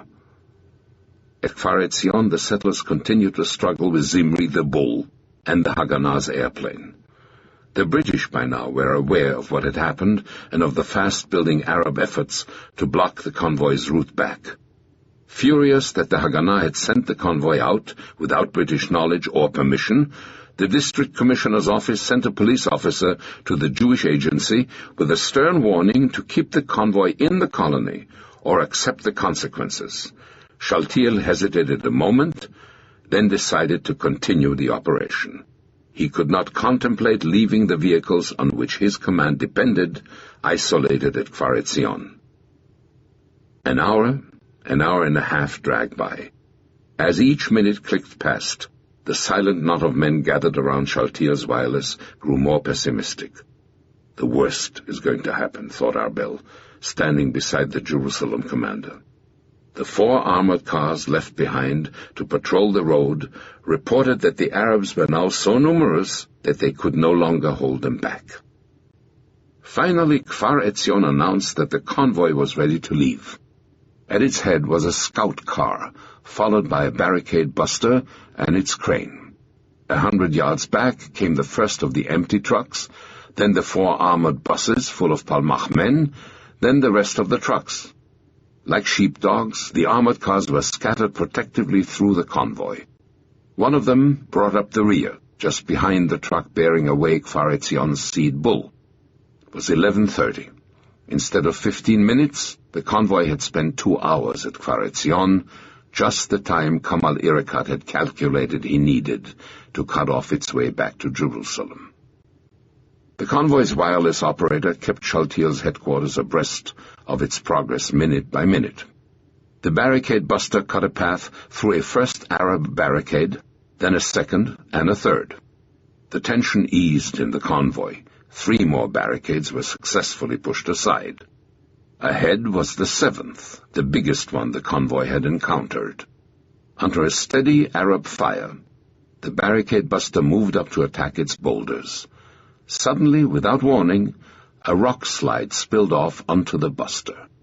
The heavy vehicle trembled an instant, then tumbled over on its side into a ditch. From a slit in the rear of its cab, an injured crewman saw the entire convoy, like a dying snake with its head cut off, writhing to a stop 200 yards behind. A sheet of Arab fire poured onto the stalled vehicles, the roar of gunfire now punctuated with the report of exploding tires. The trap had snapped shut. "Where are you?" Jerusalem radioed the convoy. "Nebi Daniel," came the reply. At those words, Eliyahu Arbel sank morosely into his chair. Nebi Daniel was the name of an old Arab house.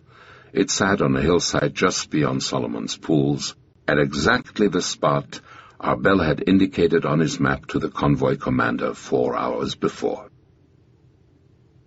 The echoes of a different fusillade rang out that same Saturday afternoon in another set of hills just south of Jerusalem, only a few miles from the ambushed Kfar Etzion convoy.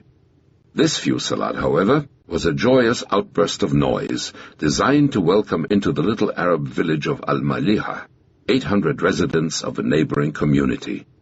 Dressed in the traditional red velvet robes of the Qais tribe, Aliyah Darwish, the 15-year-old daughter of one of Al-Maliha's patriarchs, heard the noise with a tremor of excitement.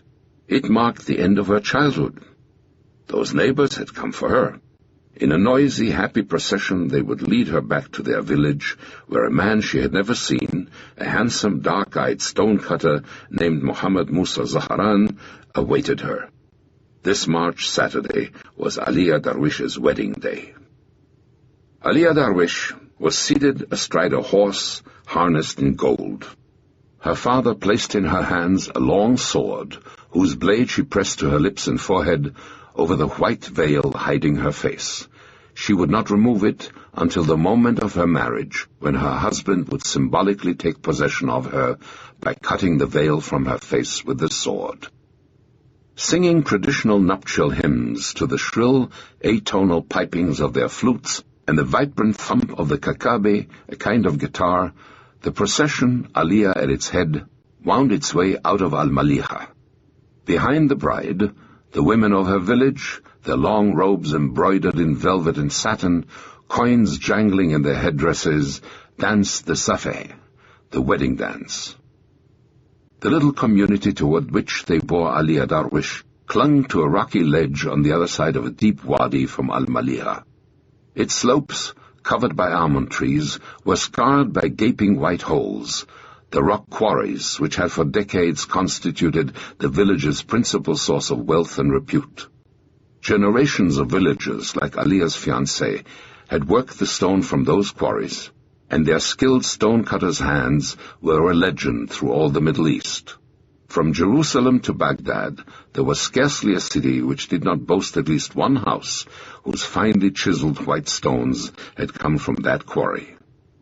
For years, the village inhabitants had cultivated friendly relations with their Jewish neighbors of Givat Shaul, Motza, and Montefiore. They went to each other's feasts, danced and sang together over cups of coffee and glasses of arak. Even in that troubled springtime of 1948, the village, which was now to become Aliyah Darwish's new home, had managed to remain a strangely calm oasis at the gates of Jerusalem. With quiet but firm resolve, her new neighbors had kept the Mufti's men from their peaceful village, named after one of the notables who had founded it. It was called Dir Yassin. There was no longer any hope of breaking the barricade, barring the road back to Jerusalem for the convoy which had resupplied the settlement of Kfar Etzion.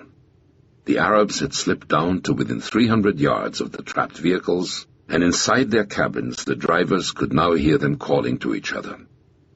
Rather than risk total disaster, the convoy commander ordered every vehicle that could move to fall back on the settlement. It was already too late for most of the vehicles. Only 5 armored cars, carrying 35 men, and 5 trucks managed to break away. One of them was the vehicle carrying Zimri, the seed bull, whose stubbornness had helped delay the convoy's departure.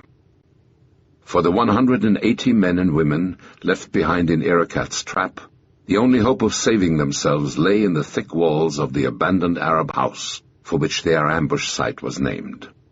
The trucks that could still move closed up on Nebi Daniel, ringing it too deep in a circle like a wagon train drawn up to hold off an Indian raid. The gate was blown open, men rushed inside to barricade windows and set 4 machine gun positions on the roof. The armored cars that could still move inched from truck to truck along the line of stricken vehicles, rescuing their crews and bringing them into the besieged compound. No one could reach the men trapped in the barricade buster. All afternoon its crewmen, several of them wounded, held off the steadily advancing Arabs. After 6 hours, their ammunition was gone, and the men lay listless and exhausted on the floor. Towards sunset, a pair of Molotov cocktails thumped against the car. Calmly, Zerubbabel Horowitz, the commander, told his men they were free to make a break for safety any way they could. He would stay behind with his wounded. One by one, the others leapt out.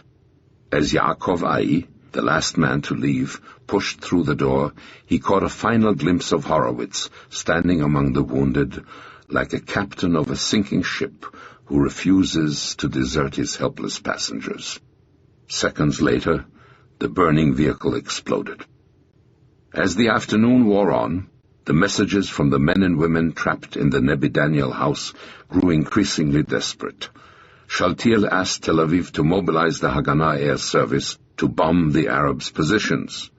The Haganah offered the best it could, an oyster and a tiger moth, from whose windows Uzi Narkis and Amos Chorev dropped lengths of pipe stuffed with dynamite and fitted with a screw device that hopefully would explode them on impact. The news of the disaster swept rapidly through Jewish Jerusalem, casting a pall of gloom through the community. Few of its members did not have a friend or relative among the besieged. In Beit HaKerem, Benjamin Golani, a Russian-born mason, played with the dials of his radio set to intercept the voice of his son, the Haganah's radio operator in the besieged Old City. The voice he found that afternoon was not his son's, but it was almost as familiar. It belonged to his son-in-law, Moshe, to whom the evening before Golani had confided his revolver, a magnificent parabellum. Through his words from one of the ensnared armored cars, Golani learned he was caught in the Arab ambush less than 10 miles away from his living room. The Jerusalem Haganah had put practically all its mobile forces into the trapped convoy. There was no reserve in the city capable of breaking through to the besieged men and women. Only one way of saving the 180 people and the precious vehicles caught at Nebi Daniel was available. Shaltiel had to turn to the British for help. Their reaction to his first pleas was not enthusiastic. As District Commissioner James Pollock had already found out, the Palestine police were not inclined to be very helpful. A group of them had practically mutinied when Pollock had ordered them out to study the situation. The Haganah, they had replied, had run their convoy against British orders and had left Kfar Etzion against British advice. Now they would just have to pay for the consequences of their bloody-mindedness. Dublin-born Isaac Herzog, the chief rabbi of Palestine, violated the sanctity of the Sabbath by picking up his telephone to personally intervene with Sir Alan Cunningham, the High Commissioner. His son Vivian, the former guards officer, raced from office to office, beseeching the men whose uniform he had worn so long to save his fellows from a massacre. Both the British commander, Sir Gordon Macmillan, and his Jerusalem deputy, Brigadier C.P. Jones, were in Athens that weekend for a regional conference. The officer left in charge, Colonel George W. Harper of the Suffolk Regiment, had on earlier occasions proven helpful to the Haganah. Today he was caught in a dilemma.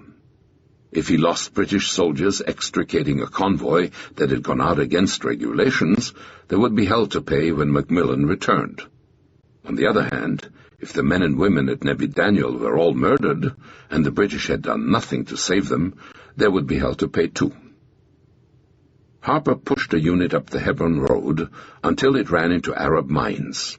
With darkness falling, he felt he could not risk going on. He ordered the unit back. The besieged Jews would have to get through the night as best they could.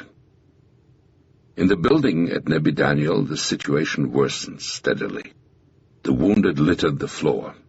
Morphine, virtually the only medical supply the men had salvaged from the trucks, was almost gone.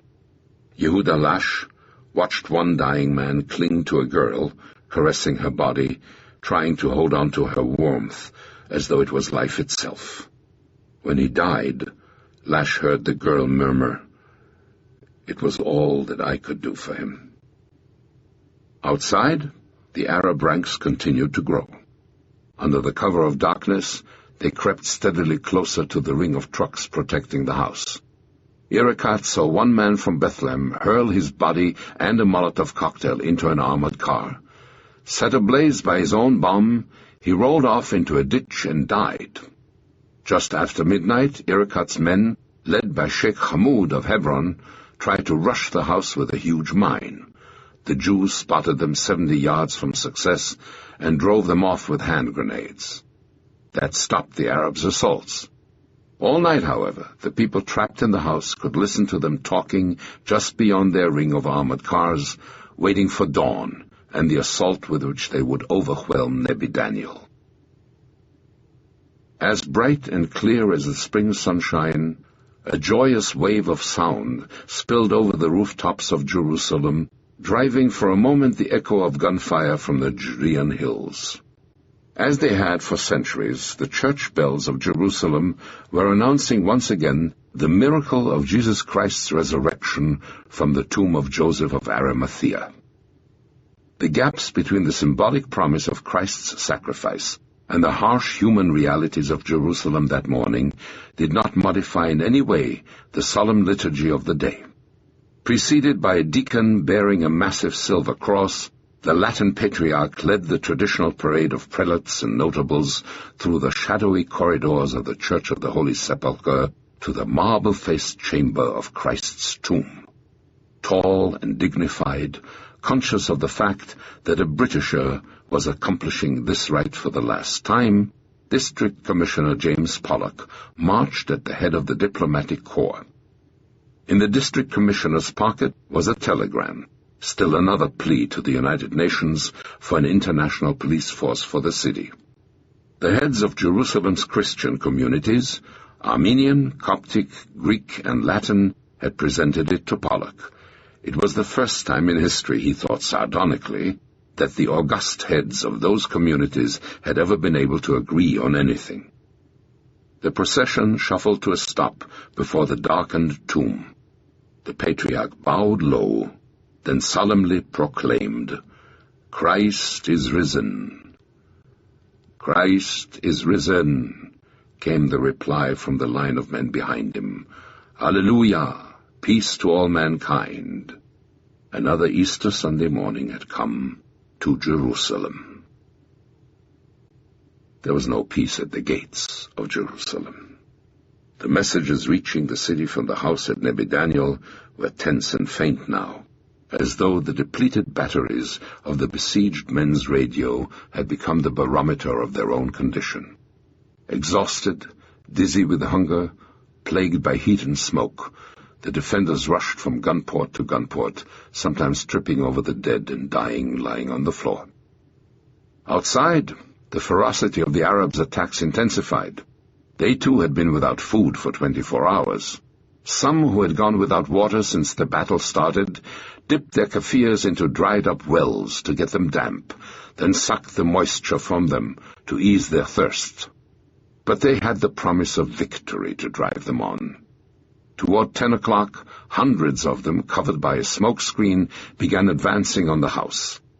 At the same time, the defenders received a grim piece of news. A second British relief column en route to the site had stopped. Colonel Harper had stopped this time to begin negotiations with the Arabs for their surrender. It was going to be a costly one. Communicating by radio with a mufti in Cairo, Irikat demanded that everyone in the building be handed over as a prisoner of war. The British refused. Finally, Irikat and the British agreed on terms that the Jewish agency felt compelled to accept. Shaltiel's estimates of the risk of running a convoy out of Kfar Etzion would be proven low. To save the men and women trapped in Nebi Daniel, the Jerusalem commander was going to have to give up every one of his command's precious vehicles and all the arms he had culled from his strongpoints. Colonel Harper ordered the column forward again, 14 half-tracks and 5 trucks, preceded by an armored car. Behind it came a line of Red Cross ambulances for the dead and wounded. At Nebi Daniel, the firing was still going on. As the column rounded a curve, Jacques de Renier of the Red Cross suddenly saw the house, small and alone in the middle of hell. On the road leading up to it, he noted a sprawl of shattered, blackened vehicles and burned bodies, their heads and sexual organs carefully mutilated. The end came quickly. Colonel Harper explained the surrender terms and gave the Haganah commander 3 minutes to organize his people. Already the Arabs had begun to seep down the hillside to savor the spectacle. Inside the house, someone smashed the radio with an axe and tossed the bolts of the machine guns into a well. Then, blinking at the sunlight, covered with grease and smoke, the first man staggered out the door. The rest followed quickly, throwing their arms in a heap at Harper's feet. On the hillside, the Arabs watched the growing pile with noisy impatience. When the last of the 13 dead and 40 wounded had been carried from the house, Harper turned to Irikat. "It's all yours," he said. Less than an hour later, the survivors' convoy reached Jerusalem. Seeing the stunned, shocked faces staring up at them from the sidewalks, the men in the first truck began to sing. The others behind them joined in, until the echoes of their song rang through the streets. They were coming back from the worst defeat the Haganah had suffered at the hands of the Arabs, but to the worried citizens of Jerusalem, they had decided to sing Hatikva, the hope. The echoes of other songs rang over the desolate hills around Kfar Etzion.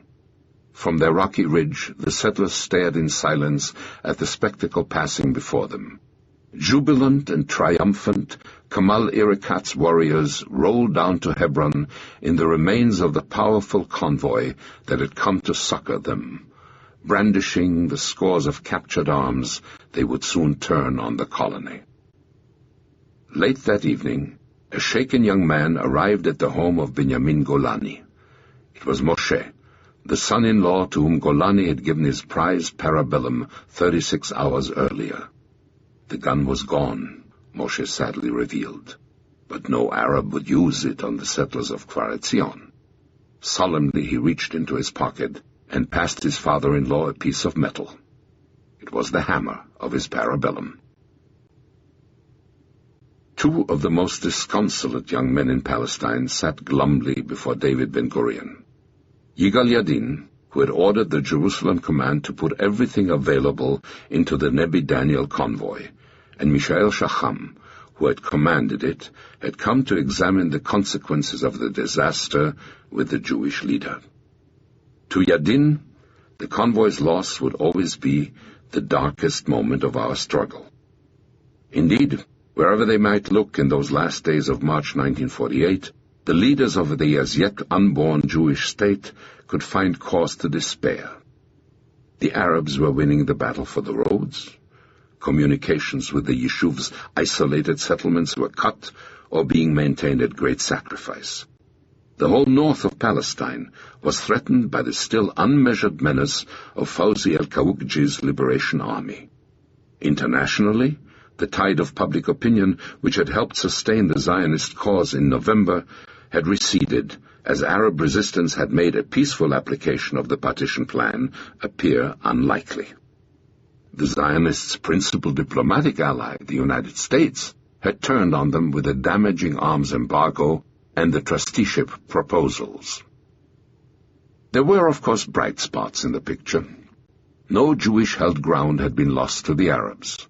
The local arms factories, the need for which Ben-Gurion and Haim Slavin had foreseen 3 years before, were coming into production. In Europe, Ehud Avriel and his colleagues had been remarkably successful in purchasing arms. Not a single shipment of those arms, however, had yet reached Palestine. Still, the fact remained that the Haganah was almost everywhere on the defensive, and that the defeats inflicted on it had come not from the enemies Ben-Gurion feared most, the regular Arab armies, but from the guerrillas of Abdul Khader Husseini. The able Arab chieftain was on the verge of making good his vow to strangle Jerusalem. Since the convoy, whose trucks had been lost at Nebi Daniel, had slipped into the city, not a single Jewish vehicle had gotten through Bab el-Wad. One small convoy had been wiped out. 2 others, much larger, had been beaten back by the Arabs. With the road cut, 1/6 of the entire Jewish settlement in Palestine was now isolated and menaced by starvation. Clearly, the current was running against the Jews, and if it were not reversed, the Yeshuv was going to face disaster. To David Ben-Gurion, Jerusalem was the foundation on which all else would stand or fall. The loss of the Nebi Daniel convoy, Abdul Khader's success in closing the road at Bab el-Wad, gave the city's plight an immediacy which could not be ignored. The High Commissioner, Ben-Gurion told his visitors, gave us a solemn promise to keep the road open, and he has failed to keep his word. Now it is up to us to open it. Yadin proposed a scheme to Ben-Gurion that, by the standards to which the Haganah was accustomed, was bold and imaginative. It called for the use of 400 men, far more than the Haganah had ever employed in a single operation. Ben-Gurion blew up. "What do you mean, 400 men?" he barked at Yadin. "That's not going to open anything up. The Arabs," he told his young planning officer, "the Arabs understand the importance of Jerusalem, even if you don't. They know if they can get Jerusalem and 100,000 Jews in their clutches, it will be all over for us. And this state of ours will be finished before it's even begun. We can't save Jerusalem with these little efforts of 400 men. Call all the regional commanders of the Haganah to Tel Aviv immediately," he ordered Yadin. Together they would draw up a proper plan to relieve Jerusalem. When Yadin and Shacham had left, Ben-Gurion went to his desk and drafted a message to the devoted Viennese he had ordered to Europe to buy arms 4 months before. If ever the Yishuv needed those arms, it was now, and there was no trace of the affection he bore Ehud Avriel in the angry words soon spurting to Europe over the transmitter Shoshana. "Your arms will not save Jerusalem in Prague," Ben-Gurion declared. "Get them to Palestine. Any way you can." Chapter 19. Hang on to Jerusalem with your teeth. Jerusalem's plight could be measured in a chart wrapped in an orange folder and locked into the upper right-hand desk drawer of Dov Joseph, the Canadian lawyer who had been ordered to prepare the city for a siege. It recorded the quantity of 21 basic commodities, ranging from flour to laundry soap, tea, and dried meat available in Jerusalem's warehouses. On Monday, March 29, 1948, the day David Ben-Gurion called for a meeting of the commanders of the Haganah to open the road to Jerusalem, Joseph's chart showed that the city had on hand a 5-day supply of margarine, 4 days of macaroni, 10 days of dried meat. There was no fresh meat, fruit, or vegetables available in its markets. If eggs could be found, they were sold for 20 cents apiece. The city was living off its slender reserves of canned and packaged food: sardines, macaroni, and dried beans. David Shaltiel's Haganah soldiers received a daily ration of 4 slices of bread covered with a syrupy spread called kokozine, a bowl of soup, a can of sardines, and a couple of potatoes. They were the best-fed people in Jerusalem. Dov Joseph had avoided instituting rationing as long as possible so as not to create a climate of insecurity in the city. Now it began with a vengeance. Adults were allowed, for example, 200 grams, about 4 slices of bread a day. For children, Joseph proclaimed a special supplementary ration. It consisted of 1 egg and 50 grams of margarine a week. Nor was food the only staple in short supply in the city. No kerosene had reached Jerusalem since February. Housewives had begun using DDT and flit as cooking fuel. People learned how to improvise. Anyone with a patch of land or a window box tried to grow a few vegetables. For those who did not even own a flower pot, a handful of erudite biologists at Hebrew University suggested hydroponics, a technique for growing vegetables in water without soil. Soaked cotton was recommended for nurturing seedlings. In the cafes, among the ruins of Ben Yehuda Street, where off-duty Haganah soldiers gathered, the standard drink was a champagne which would have curdled the palate of a French vintner.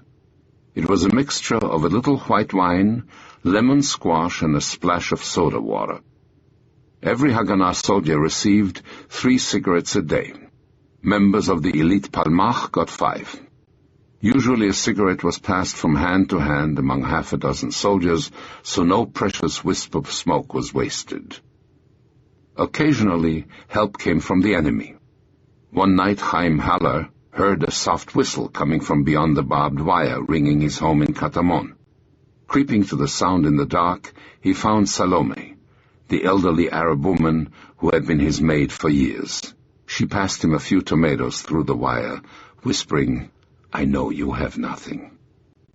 In view of the city's plight, the United Nations Security Council called for a truce in Jerusalem. The Mufti's Arab Higher Committee, however, sensing that victory was within its grasp, vehemently rejected the plea.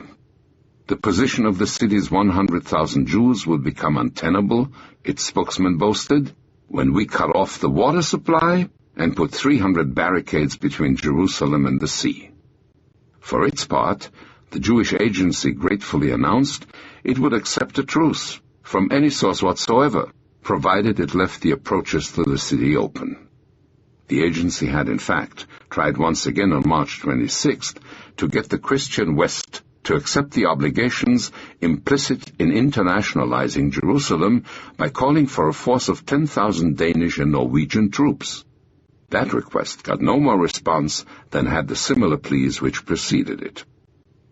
Clearly, the Jews of Jerusalem could count only on their own determination to survive and on whatever help the rest of the Yishuv could bring them. Studying the figures in his little orange folder, Dov Joseph knew that rationing the supplies he had encouraged householders to build up at home could stretch a bit here, save a bit there. Those measures would be only palliatives, however. Unless the Haganah could reopen the road to the city, the 100,000 Jews of Jerusalem were going to be starved into submission long before the British left Palestine. There was no more concrete evidence of that than the last entry on the first line of Dov Joseph's chart.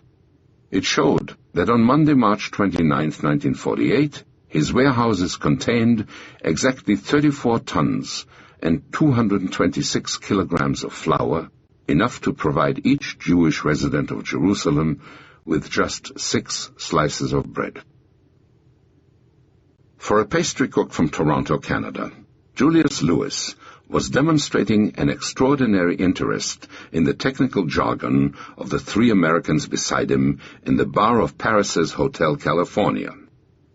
They wore identical dark blue uniforms, still bearing the brass buttons of the organization from which they had bought them second-hand, Pan American World Airways. Together with an aging DC-4 hangared at Le Bourget Airport, they constituted the corporate executives, flying personnel, shareholders, and capital resources of Ocean Trade Airways, a chartered airline incorporated in Panama. With their old DC-4, the three men made a modest, if adventuresome, living on the fringes of legality by flying items like nylon, cigarettes, perfume, and whiskey around Europe. They accepted Louis's offer of a drink, with the same alacrity with which they accepted his subsequent invitation to dinner at the Jour et Nuit, a restaurant a few doors away at the corner of the Champs-Élysées. There, over coffee, Louis revealed that he was in fact an Englishman, a 6-year veteran of the RAF, and that his real name was Freddie Fredkins. His occupation had little to do with baking pastries. He was an agent of the Haganah, and he had received his current assignment from Ehud Avriel a few minutes before coming downstairs to the California bar. The presence of the three owners of the Ocean Trade Airways in the bar had been a fortunate coincidence for all concerned. Fredkins had a charter to propose. It would be the most highly paid assignment Ocean Trade Airways had ever undertaken. Fredkins suggested they fly for $10,000, a cargo of Czech arms from Prague to Palestine. One by one, the commanders of the Haganah crowded into the little second-floor study of the house on Karen Kayemet Street, where 3 years earlier David Ben-Gurion had received his American diplomat heading home from Yalta. As each man arrived, Paula Ben-Gurion passed him a cup of tea. When the last of them had settled into place, Ben-Gurion began. "We are here," he said, "to find a way to open the road to Jerusalem. We have 3 vital centers, Tel Aviv, Haifa, and Jerusalem. We can still survive if we lose one of them, provided the one we lose is not Jerusalem. The Arabs have calculated correctly that the subjection of Jewish Jerusalem, its capture or its destruction, would deal a severe and possibly fatal blow to the Yishuv and break its will and its ability to withstand Arab aggression. We are going to have to take risks. We have got to get the Jerusalem road open, no matter how great the risks involved are. To do it, the Haganah would have to do something it had never done before," he said. "It would have to cast off the techniques of an underground army and operate for the first time in the open, in strength, in pursuit of a precise geographic objective. Ben-Gurion wanted 1,500 men assembled for the operation by taking the best troops and best equipment from each of the Haganah's regional commands." When he had finished, there was a moment of silence. The forcefulness of Ben-Gurion's exposition, his concern for the safety of Jerusalem, had struck each man in the room. The need for the operation he proposed was evident, but so were the risks it involved. He was asking them to commit a terrible share of their men in arms to a single action.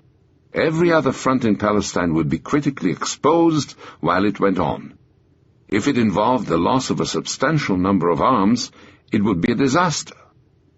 Listening to him, Yosef Avidar, the Ukrainian miller's son running the Haganah arms stores, knew that the Jewish army that night could count on barely 10,000 modern weapons in all of Palestine. The Golani Brigade in the exposed north had, according to Avidar's figures, 162 rifles and 188 Sten guns. Above all, after the loss of the Kfar Etzion convoy, the Haganah could not risk another defeat. Whatever its outcome, the operation that Ben-Gurion proposed would be a turning point in the struggle for Palestine. At midnight, Ben-Gurion at their head, the Haganah commanders got into 2 cars and drove to their Red House headquarters to begin requisitioning the arms and men the operation would require. All night long, messengers on bicycles pedaled back and forth between the Red House and their transmitter hidden behind a toilet in the basement of a nearby radio repair shop. As each message left, Yosef Avidar noted down the number of arms and rounds of ammunition it called for with the anxiety of a man watching his life savings being swept from his bank account by some unforeseen emergency. Shortly before dawn, one of the weary men in Red House proposed a name for the hazardous operation they had agreed to undertake. They would call it Operation Nachshon, after the first Hebrew who, according to legend, dared accept the challenge of the unknown by marching into the parting waters of the Red Sea during the flight from Egypt. For a man who had come to Palestine to drive all the Jews into the sea, Fawzi al-Kawukji was displaying a disarming civility toward his Jewish guest. Yehoshua Palmon, the astute Haganah intelligence agent, had finally realized his ambition. For almost 2 hours, he had been squatting cross-legged on the floor of Kawukji's headquarters in the village of Nuri Shams, chatting amiably with him about theology, the history of the Middle East, and the conflict between their peoples. Now Palmon delicately turned the subject to the Mufti. To his surprise, Kawukji, despite the presence of a dozen of his subordinates, launched into a bitter tirade against the manner in which the Husseinis murder people.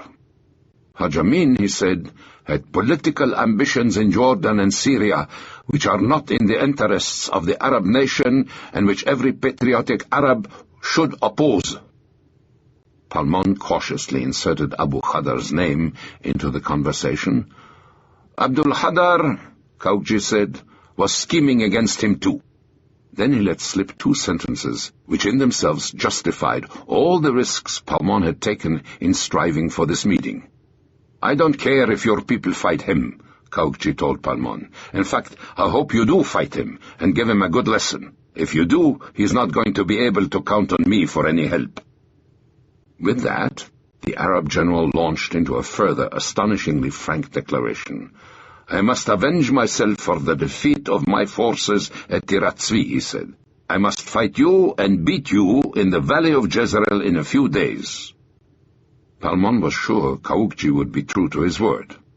He had realized that Kawukji, like the Mufti, had political ambitions, and victories were the fuel he needed to sustain them. Back in his own base, Palmon reflected on the extraordinary conversation. In addition to what Kawukji had told him, he had come away with one distinct impression. His stay in Germany had influenced Kawukji far more than Palmon had realized. The man who prized the Iron Cross above all other decorations wanted desperately to run the kind of battle the Germans ran, to be a German general. The only problem was that Kawukji's soldiers were Arabs, not Germans, and they were trained for guerrilla actions, not blitzkriegs. For the moment, one thing remained to be done. That night, every Jewish settlement in the valley of Jezreel was placed on the alert. Operation Nachshon, the drive to open the road to Jerusalem, rested on a simple strategy. Since it was clear that the road could not be reopened by ramming bigger convoys into Bab el-Wad, Nachshon would try to temporarily establish a Jewish-held corridor on both sides of the road, 6 miles wide in the plains, 1 or 2 miles broad in the hills beyond. That belt of land would encompass the dozen Arab villages upon whose support Abdul Khadr Husseini depended in his campaign to close the road. From Dir Mahsir in the west to Castel and Colonia in the east, that chain of villages represented a Palestine far older than the British Mandate and Zionism's early pioneers. Their stone huts, bleached the color of stale milk chocolate by decades of sun, clung like barnacles to the desolate hills of Judea. Scattered around them, sad little beads of broken stone fences terraced the land in a vain effort to fix the few patches of topsoil that still remained onto the hillside. Those villages grew figs and olives, and a few months before, the hands that were now striving to close the road to Jerusalem had cultivated the vegetables that had nourished the city. On the hillsides, the villagers pastured sheep, destined for the animal souk of Herod's Gate in Jerusalem during the Muslim feast of Bayram, marking the end of Ramadan. Few of the villages had electricity. None of them had water or telephones. The primary means of communication between them remained horseback and foot. Their social structure was primitive, but it had proven impervious to the Mandate's efforts to change it. 2 buildings dominated each town, a mosque and the home of the Mukhtar, the headman, a post usually passed from father to son. The Mukhtar ran the village, and in his house the men gathered daily to sip coffee and argue, and if they were fortunate, to listen to news of great consequence on a battery-powered radio. Abdul Khadar's bands could not operate without those villages as their base. They provided him food and a pool of supplementary manpower that could be swiftly called into battle. While the Haganah was moving convoys up to Jerusalem through its Operation Nachshon corridor, the Palmach's Har-El Brigade under Yitzhak Rabin, a young officer of whom the world would hear a great deal 2 decades later, would have the mission of razing those villages. By not leaving stone on stone and driving all the people away, there was not going to be a village for anybody to come back to, Rabin realized. And without those villages, the Arab bands were not going to be able to operate effectively anymore. Then, when the operation was finished, the Haganah could safely go back to the convoy system. Shimon Avidan, the commander of the Palmach's Givati Brigade, one of Ord Wingate's first pupils, a heavyset man who had spent the war training Palestinian saboteurs to drop behind the German lines, was assigned to command Nachshon. Despite the requisitions from the regional commands, Avidan's arms situation remained crucial. Many of the men assigned to his operation were young recruits just out of training. Iska Shadmi, one of his company commanders, recalled that the troops assigned to him were like kids on a youth movement outing. They came with their suitcases and boxes. They were romantic boys and girls. They carried no ammunition, but they had their possessions in small cases. The girls all with their books of Rachel, the poetess of the Kinneret. Shadmi lined them up and informed them that henceforth each person would carry just one knapsack. "Decide what you want, flowers or your clothes," he announced. Some of the girls started crying. In a few days, with these kids, 10 rifles and 4 machine guns, Shadmi thought, I'm going to have to go to war for a road to Jerusalem. The Arabs of Bet Daras had shown little interest in the rundown airfield handed over to them by its departing owners, the RAF. Its single landing strip was pocked with holes and scarred with clumps of grass. There was no control tower, no electricity, no fuel pump, no radio. Its only equipment consisted of 2 small wooden hangars. Yet as soon as darkness fell one night at the beginning of April, a column of trucks, lights out, drew up to the airstrip. Half of the men they carried silently set to work, filling in the holes on the runway, while the others took up defensive positions around the field. As soon as the strip was serviceable, a chain of electric lights hooked to a portable generator was strung around the field. Then the men unloaded dozens of jerry cans of aviation gasoline and stacked them in the hangar. Finally, someone rigged up a control tower. It consisted of a portable radio transmitter set in the back of a truck. At 10 o'clock, after just 2 hours of intensive efforts, the renovated airport of Bet Daras was ready to receive its first traffic. The radio operator began sending out his call signal. It was Hasidah, Hebrew for stork. If the Arabs had not been interested in the airfield, the Haganah was. Aaron Remez, the RAF veteran who had promised his next-door neighbor David Ben-Gurion that salvation comes from the sky, had borrowed the Arab airfield for a daring one-night operation. His hastily repaired airstrip was designed to share in the salvation of Jewish Jerusalem. Beside Remez, his radio operator repeated their insistent call, Hasidah. There was no reply. As the minutes dragged into hours and his calls to Stork remained unheard, a gradual sense of despair gripped Remez. Along the runway, the men who had worked so hard preparing the strip sat silently in the darkness, listening for the sound of an airplane engine. They heard only the wind. The DC-4, for which they were waiting, was miles away, droning steadily southward under an intermittently cloudy sky. The crew and owners of Ocean Trade Airways had come a long way from the bar of Paris's Hotel California. Their first stop after leaving Le Bourget Airport had been Prague. Ehud Avriel had been waiting for them to supervise the loading of the first of his arms, destined to go into action against the enemy. Manifested as agricultural machinery bound for Addis Ababa, they were packed in the fuselage behind the crew, 140 Czech M34 machine guns taken out of their crates to save weight, and thousands of rounds of ammunition. A fourth crewman had also joined the three Ocean Trade Airways owners. Ami Cooper, a Palestinian RAF veteran with hours of flying time in the Middle East. The well-trained Cooper had been appalled by the condition of the DC-4.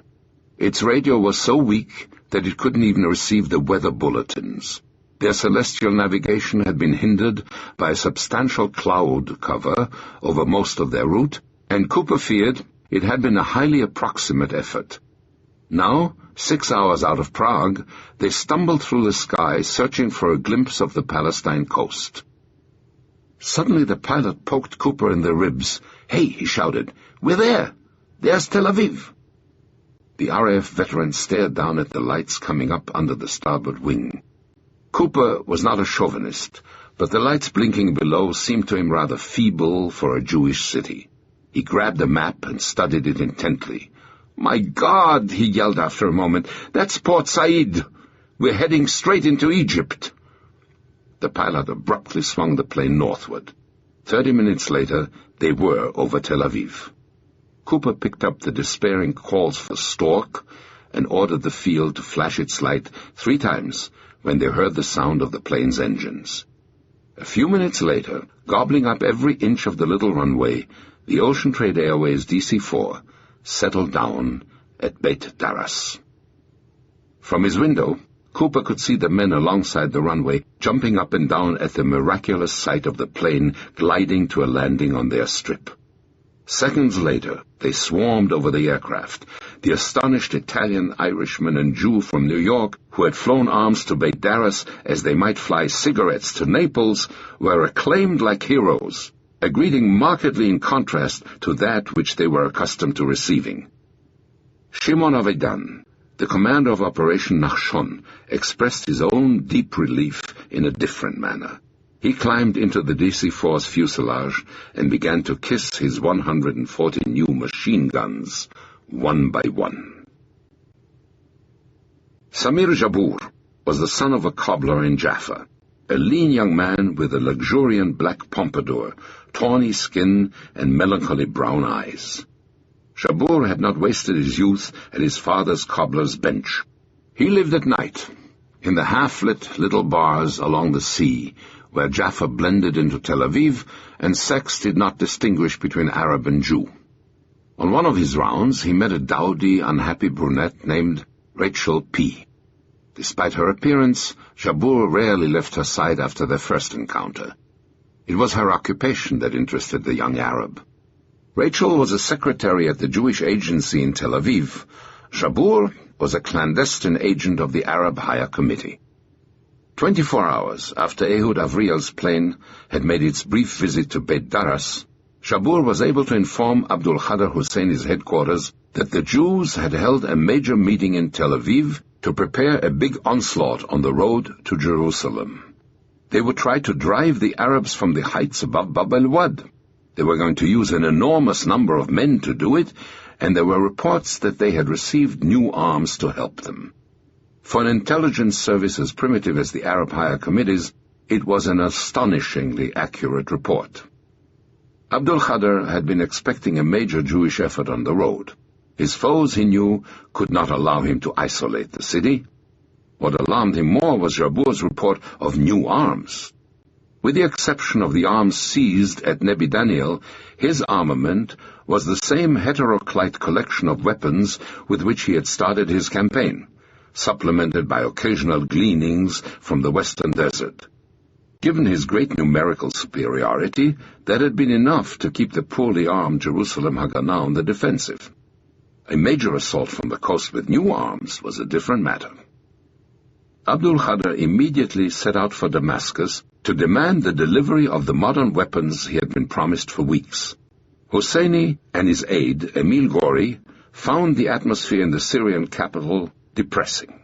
The United States trusteeship proposal had prompted the Arab leaders, it seemed to Gori, to overreact as always, to behave as though the war was won, and they could now throw up their hands and wait for the General Assembly to save them. The rivalries dividing the Arabs were as intense as ever, and Abdul Khader noted a growing hostility to his kinsman Haj Amin. He opened his first meeting in Damascus by describing the military situation. Then he revealed his information on the forthcoming Jewish attack. The Haganah's aim, he predicted, would be to capture the hilltop village of Kastel, because he said, whoever holds Kastel controls the road to Jerusalem. Once the Haganah had succeeded in reopening the road to the city, they would be free to strike at Jaffa and Haifa, he declared.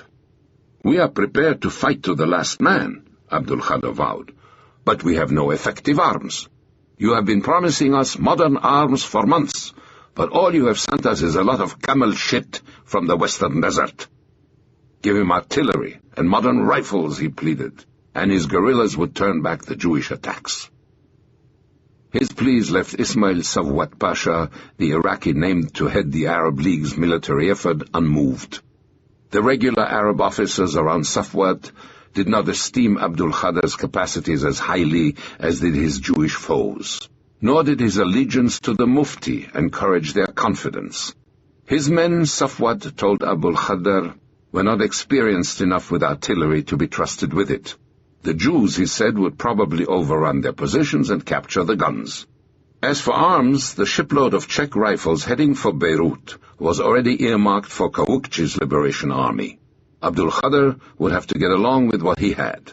In any event, Safwat assured him, if the Haganah captures Haifa or Jaffa, we'll hand them back to you in 2 weeks.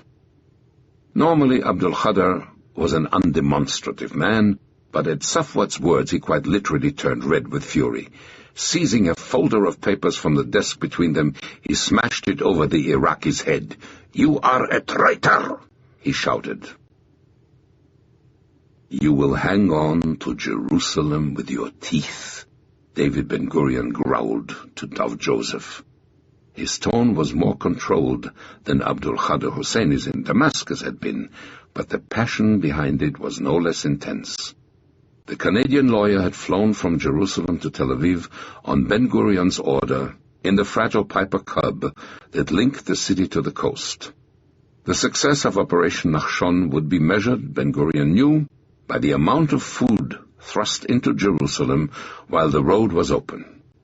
He wanted one man in charge, one man who would be totally responsible, who would see to it that at all costs Jerusalem would not be forced in the future to give in from lack of food. He had designated Joseph as that man. He would have absolute authority, Ben-Gurion told him.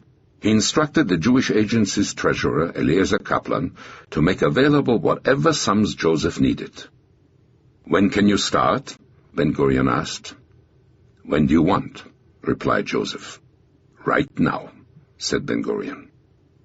It was after midnight. Joseph got up, filled with a terrible sense of apprehension. Ben-Gurion's charge had been powerful and bruising, and Joseph realized the problem was now his alone. "Good God," he thought, "how horrible if I don't succeed." Joseph took over an office in a nearby building and called in a number of Haganah men. They worked all night. The Canadian calculated that if he could get 3,000 tons of food into Jerusalem, he could feel safe. He gave his Haganah colleagues a rough outline of what Jerusalem needed. They in turn gave Joseph a list of all the food wholesalers in Tel Aviv. At dawn, carrying an order from Joseph, Haganah men placed a seal on every food warehouse in the city. Not a can of beans was to leave them until Joseph had first made his selections for Jerusalem.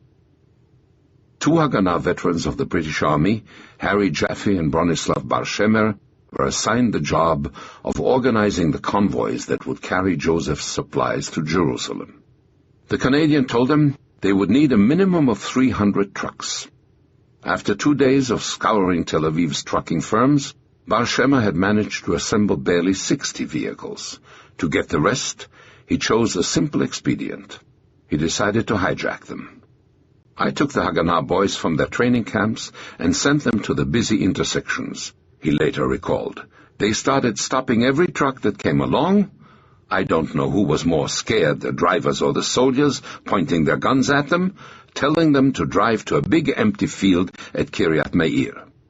Every time a score of trucks had collected in his playing field, Bar Shema formed their loudly protesting drivers into a convoy, and, under the command of his teenage soldiers and their Sten guns, packed them off to the assembly point for the Nachshon convoys, an abandoned British Army camp called Kfar Bilu.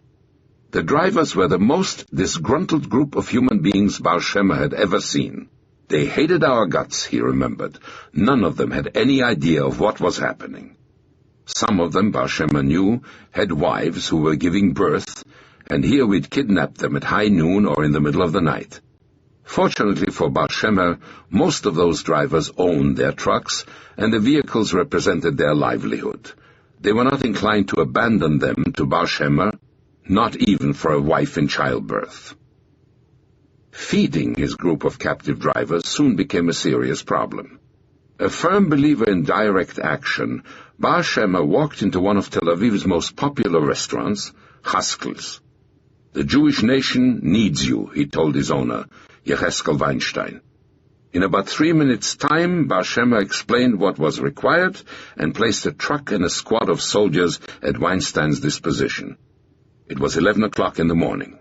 At 5 o'clock in the afternoon, Weinstein was ladling out a hot meal to 400 men at Kfar Bilu. Chapter 20. 6 words on a bumper. The legions of Rome had been the first to fortify the rocky outcropping at the summit of the steep slope up which the men stealthily picked their way.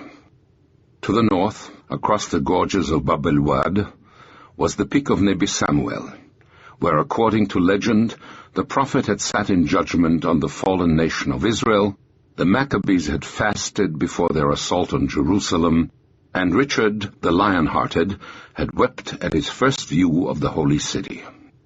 To the east, the naked eye could glimpse Jerusalem's outskirts. Just below the 2,500-foot-high peak, as exposed and vulnerable as an open nerve, lay the road to Jerusalem.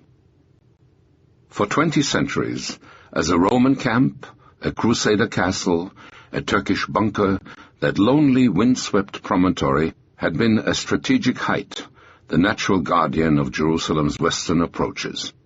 Now, on this dark and rainy April night, the 180 men of the Palmach's Har El Brigade, climbing through its groves of fig trees, were fresh proof of its eternal vocation.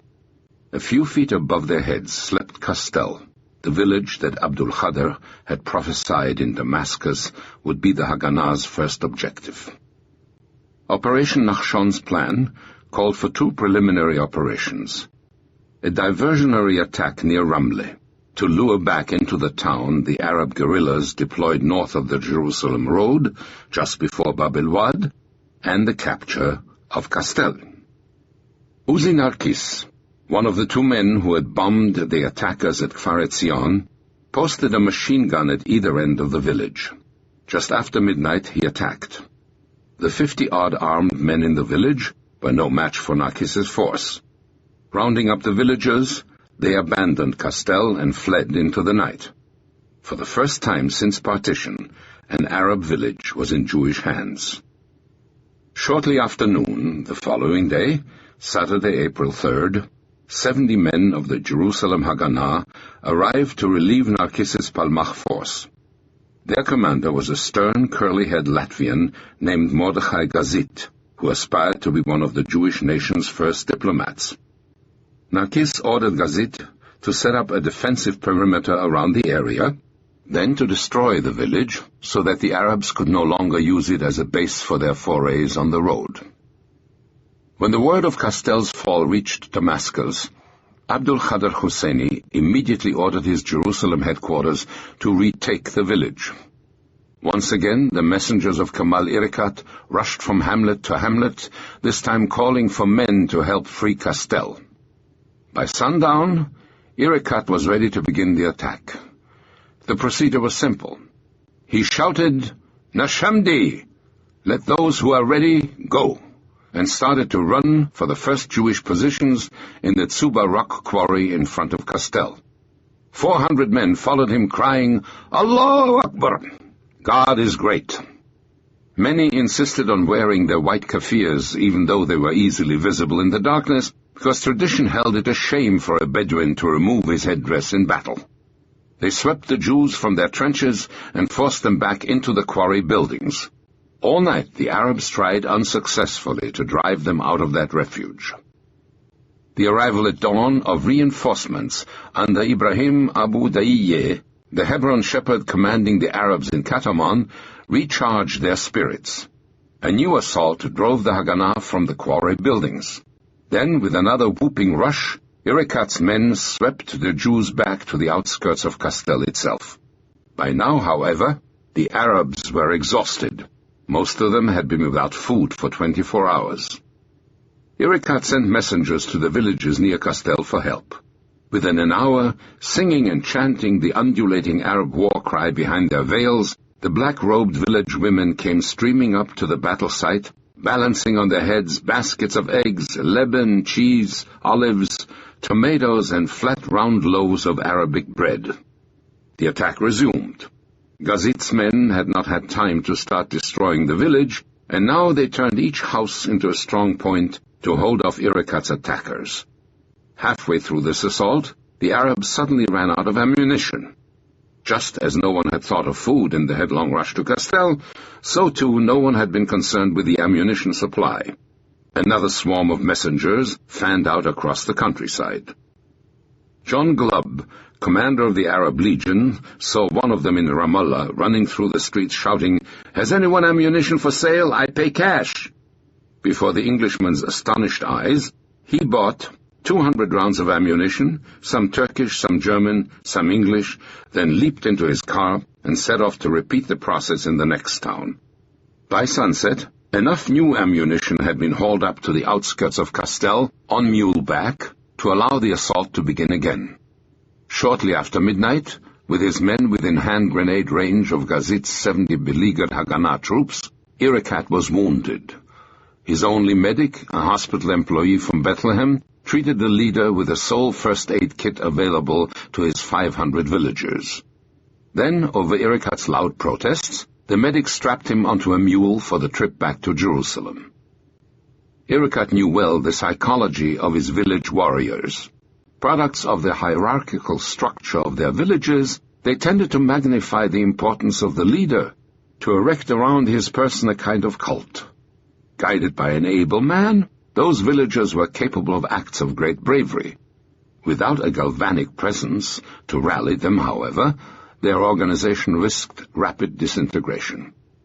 As Irikat had feared it would, that was exactly what happened on that night, on Sunday, April 4th. Gazit and his men, bracing for the Arabs' final assault, suddenly saw their foes start to wander off the battlefield. They were going home, to their villages. By dawn Monday, barely 100 of them remained. Castel was still firmly in Jewish hands.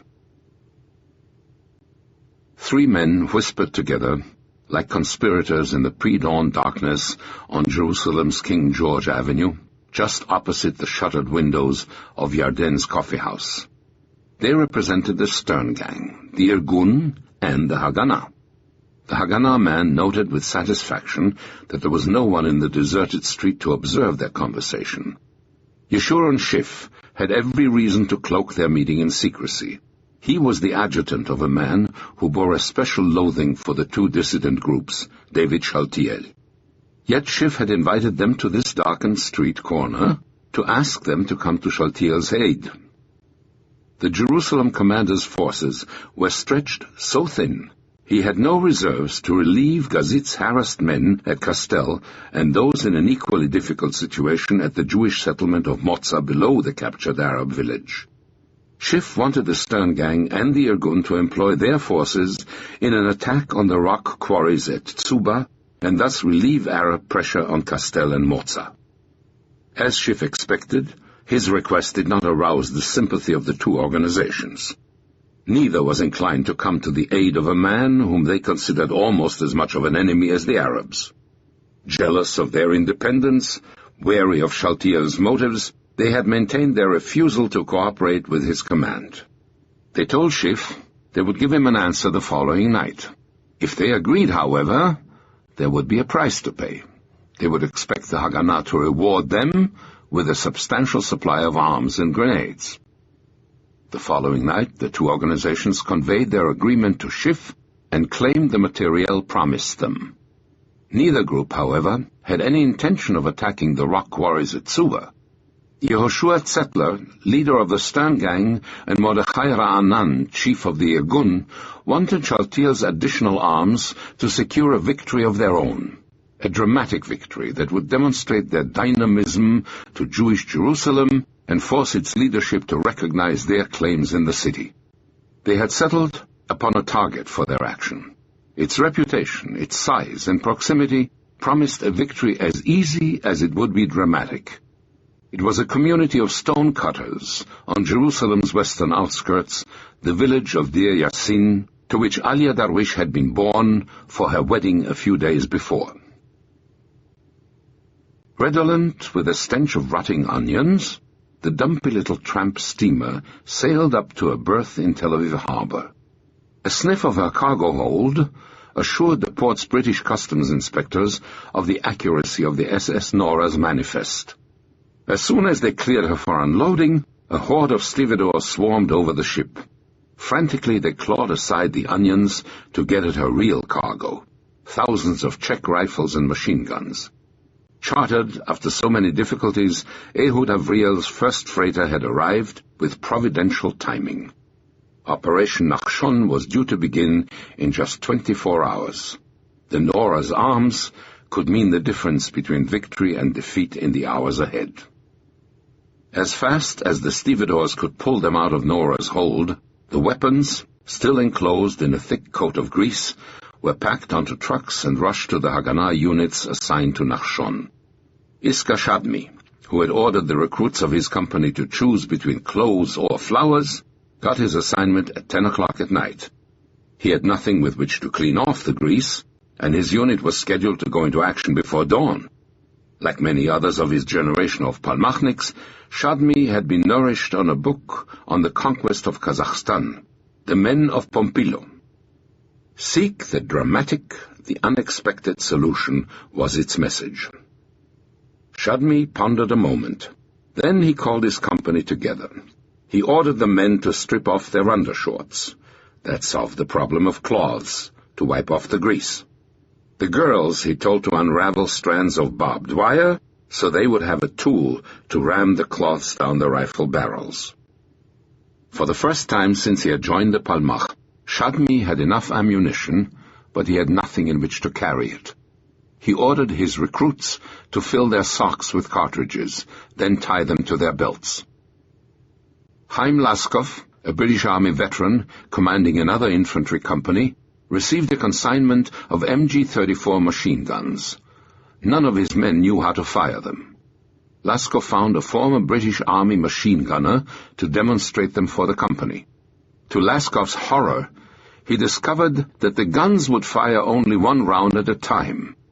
Laskov rushed a car to Tel Aviv to locate an ordnance expert. While his men awaited the order to move out, the expert scratched away on the gun's defective firing pins with an old file, putting as many of them as he could into working order. Assembled into 3 battalions of 500 men each, the Jewish forces opened their attack at 9 o'clock in the evening of April 5th. The first companies quickly seized an abandoned British Army base and 2 Arab villages in the area adjacent to the convoy's planned departure point. The men behind them moved up into the hills above Bab el-Wad to seize the heights dominating the road. They encountered ferocious resistance from the Arabs. The villages of Saris and Beit Mahsir repulsed their attacks, but the Jewish soldiers were finally able to seize the positions between the villages and the road. Farther east, the key village of Kastel was already in Haganah hands, but just beyond it, Arab forces crossed the road and attacked the Jewish settlement of Motza. Their action threatened to cut at that one vital point the highway now open along the rest of its length. Despite the setbacks, the operation's opening phase was a success. By midnight, the gorge of Bab el-Wad and its flanks were controlled by the Haganah. The order was radioed back to start the first convoy through. The former British Army camp of Kfar Bilu swarmed with Bronislav Bar-Shemer's kidnapped truck drivers, mechanics, Haganah men, all milling around the stocks of goods commandeered on Dov Joseph's orders from Tel Aviv's warehouses. To load them onto the waiting trucks, the Haganah had rounded up a team of Salonican stevedores from the port of Tel Aviv. Squat, heavily muscled men whose leaders had ordered them a special diet of sardines, rice, apples, and cheese, they set to work by the flickering glare of torches. It was like an automatic chain belt, the wandering Tel Aviv restaurateur Yecheskel Weinstein recalled. Every 5 minutes they loaded a truck. 2 young boys stood beside them, playing a guitar, while they worked. Greek music filled the night, and those stevedores kept heaving crates and sacks of food to one another without a break in their rhythm. Standing by the side of the road in the darkness, Bar-Shemer watched the trucks set off. There was an incredible variety of vehicles in that line passing before his eyes. There were vans from the Tnuva dairy, Bedfords, Fords, factory trucks, delivery vans, heavy Mack dump trucks, open kibbutz farm trucks, white semi-trailers, Rio hay wagons. They came in every size, shape, and color imaginable, many of them splashed with posters advertising soap, baby food, a kosher butcher in Haifa, a brick kiln in Ramat Gan, or a shoe factory in Tel Aviv. The light ones came first, the heavier, slower vehicles brought up the rear, each rigged out with a steel cable to take in tow the trucks that faltered along the way. None of them had its lights on. Bar-Shemer had seen to that. His men had meticulously removed the bulbs from every headlight in the convoy so that no panicky flick of a light switch would illuminate the column for Arab snipers. Their escorts swung on board as they rolled past the kibbutz of Hulda. Iska Shadmi landed in a load of potatoes and quickly dug himself a foxhole. Looking up at the sullen, fearful faces of those drivers his men had kidnapped a few days before, Bar-Shemer thought, if looks could kill, I'd be dead. From his vantage point, he followed their progress, a long column stretching out in the moonlight like an immense caterpillar. The delicious odor of orange blossoms, he noted, filled the night. Ahead, the road ran straight and flat for 6 miles up to a gentle hilltop rising on the left. There, the steeple and the ochre facade of the Trappist monastery of Latrun towered above a stand of olive trees. Then, an easy arc to the right, past the monastery's vineyards, brought the column to the foothills, marking the entry to Bab el-Wad. Waiting for the last truck to leave Hulda so that they could fall in at the end of the convoy, Bar-Shemer noted far off in the distance the echo of sporadic rifle fire.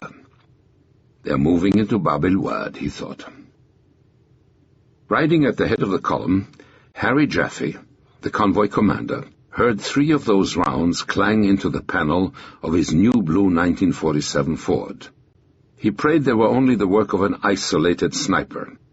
The trucks strung out behind him had none of the protective armor of the vehicles that had been used previously on the Jerusalem road.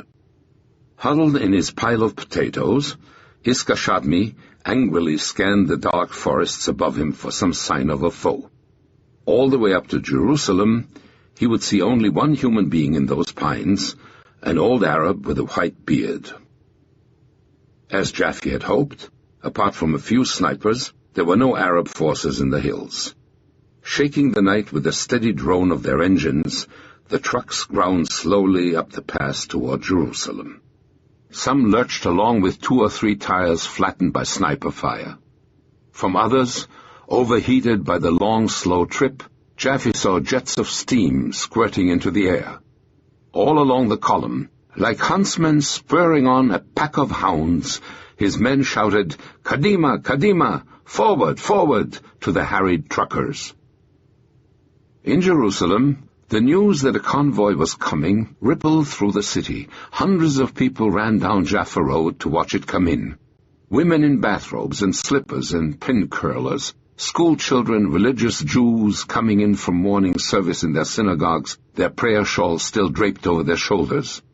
They hung out of windows, clambered onto rooftops and balconies to watch in awe and gratitude. They sang and cheered and clapped as the convoy hove into sight. They were desperate, hungry people existing that week on a ration of 2 ounces of margarine, a quarter of a pound of potatoes, and a quarter of a pound of dried meat. For 2 weeks, not a single vehicle had reached the city, and now they were rumbling forward in a steady stream as far back as the eye could see. Dozens of trucks, bumper to bumper, their swaying vans crammed with supplies. Mature men watching them from the curb wept openly. Children scrambled up onto the trucks with flowers. Women sprang onto dashboards to kiss the drivers. In front of the Sephardic home for the aged, an elderly woman embraced Yehuda Lash, and the young veteran of so many Jerusalem convoys sighed, if only it could have been her daughter. Riding on his pile of potatoes, Iska Shadmi remembered all his lessons in the Palmach and the youth movement about how, if we were strong, we would become a nation. Suddenly, seeing those grateful Jerusalemites, that theory became reality for Shadmi. Even the sullen truck drivers Bar Shema had forced to make this journey were transformed. Rolling down the corridor of ecstatic human beings, they understood they had saved a city. Above all else, one memory would remain engraved upon the minds of those Jerusalemites watching the convoy steam down the streets of their city that happy April morning. It was the first glimpse many of them had of the convoy, the front bumper of the blue Ford of Harry Jaffe. On it, Jaffe had painted 6 words, "If I forget thee, O Jerusalem." Chapter 21. One of the Arabs we killed last night. Barely a mile and a half from the happy throngs welcoming Operation Nachshon's first convoy to Jerusalem, in the bedroom of a house in the Arab quarter of Bab el-Zahiri, near Herod's Gate, an embittered Arab leader wrote to his wife in Cairo.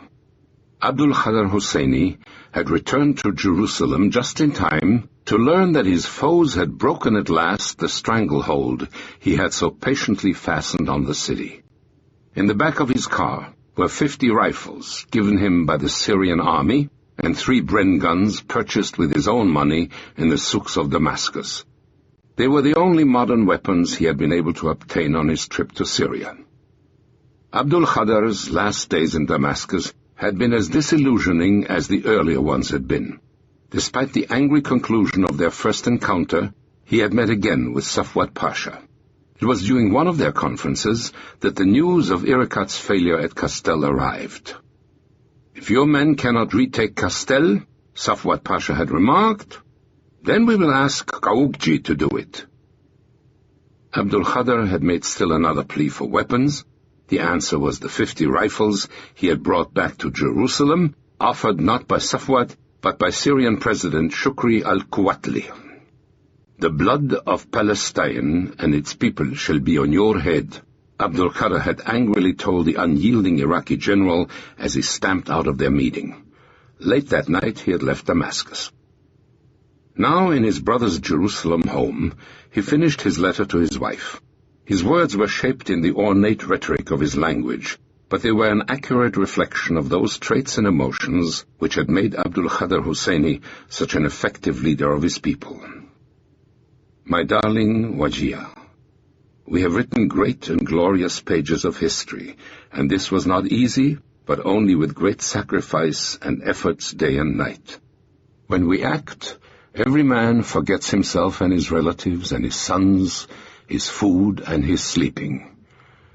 The enemy is strong, but we will reach the final victory if God wills, inshallah." Then he slipped into the envelope a poem he had written to his son the night before in Damascus. "This land of brave men is our ancestors' land. On this land the Jews have no claim. How can I sleep when the enemy is upon it? Something burns in my heart. My country is calling." When he had finished, Abdul Khader summoned one of his lieutenants, a wiry schoolteacher named Bajhat Abu Gharbiye. Never had Abu Gharbiye seen his chief so bitter. "We have been betrayed," he said. His last sight in Syria, Abdul Khader recounted, was a warehouse full of arms at Al-Mazar airport for his rival Kawukchi. "They have left us 3 choices," he remarked angrily. "We can go to Iraq and live in disguise, we can commit suicide, or we can die fighting here." He told Abu Gharbiye to send him 2 of the Haganah armored cars captured at Nebi Daniel, and to order Ibrahim Abu Dayyeh with 100 of his men to meet him at the Tsuba rock quarry. Whatever happened, Abdul Khader had his mind set on one thing. He was going to take Castel back, even if he had to lead the attack himself. At Castel, Mordechai Gazit and his 70 Haganah defenders were exhausted. They had been under constant fire for 4 days. Abdul Khader's attack against them began at 10 o'clock on the evening of April 7th. The Arab leader had almost 300 men. He positioned most of them under Abu Dayyeh, directly in front of the village. The others, split into 2 groups, he posted on the flanks. To replace the cannon Safwat had denied him, Abdul Khader had 4 mortars operated by a quartet of British deserters.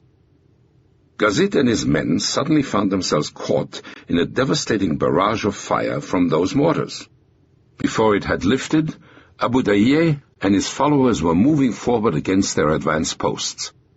After an hour of heavy firing, the Arabs had driven Gazit's men from the first row of houses in the village and were barely 100 yards from his key position in the house of the village's Mukhtar. Sensing his foes weakening, the Hebron shepherd sent a messenger to Abdul Khader. Then he sent forward a mining party to dynamite the Mukhtar's house. A few minutes later, Gazit heard his troops in the house call for help. Taking a party of men, Gazit scrambled toward the position. No one was there. Just in front of it, he stumbled on a big tin can, the kind used by the Arabs to carry olive oil. It was filled with a reddish powder, and attached to it he found an unignited fuse. Obviously his men's cries had frightened off Abu Dayyeh's mining party. Reassured, Gazit returned to his command post. As he slipped inside, he heard his sergeant major, Mayor Carmiol, scramble to his feet on its little balcony. "Who's there?" he called in English. "It's us, boys," came the answer in Arabic. Through the window, Gazit watched Carmiol arm his Sten gun and fire a burst along the slope before the house. 25 yards down the incline, Gazit saw the outline of a body falling to the ground. Despite the failure of his mining party, Abu Dayyeh pressed his attack against Gazit's positions all night long.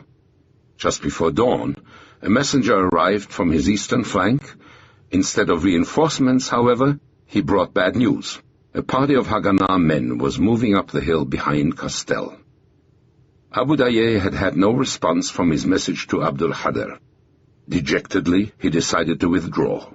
For the 4th time, the Arabs had failed to reconquer Castel. Meanwhile, a dozen Palmach, led by Uzi Narkis, the original conqueror of Castel, finally reached Gazit with a welcome treasure, 50,000 rounds of ammunition from the SS Nora. The 2 men talked for a few minutes. Narkis promised Gazit that the Palmach would relieve his weary men at noon. Then, in the graying dawn, Narkis noticed a man lying dead on the hillside below them. "Who's that?" he asked. "One of the Arabs we killed last night," Gazit replied. Narkis crawled down the slope and rolled the dead man over onto his back. Methodically he began to go through his pockets, looking for his papers. He found little. A driver's license, 1 Palestine pound, some notes on a conversation with a United States consul, and in the breast pocket of the shirt, a miniature leather-bound Koran. As soon as he had withdrawn his men, Ibrahim Abu Dayyeh began looking for Abdul Khader. He was nowhere to be found. Thinking he might have gone back to Jerusalem for reinforcements, he sent men to the city searching for him. He was not there. The rumor spread that he was missing. The news leapt from village to village with that special alacrity linked to bad tidings. From Hebron to Ramallah, men set out for Castel to join the search for their leader. In Jerusalem, the souks emptied.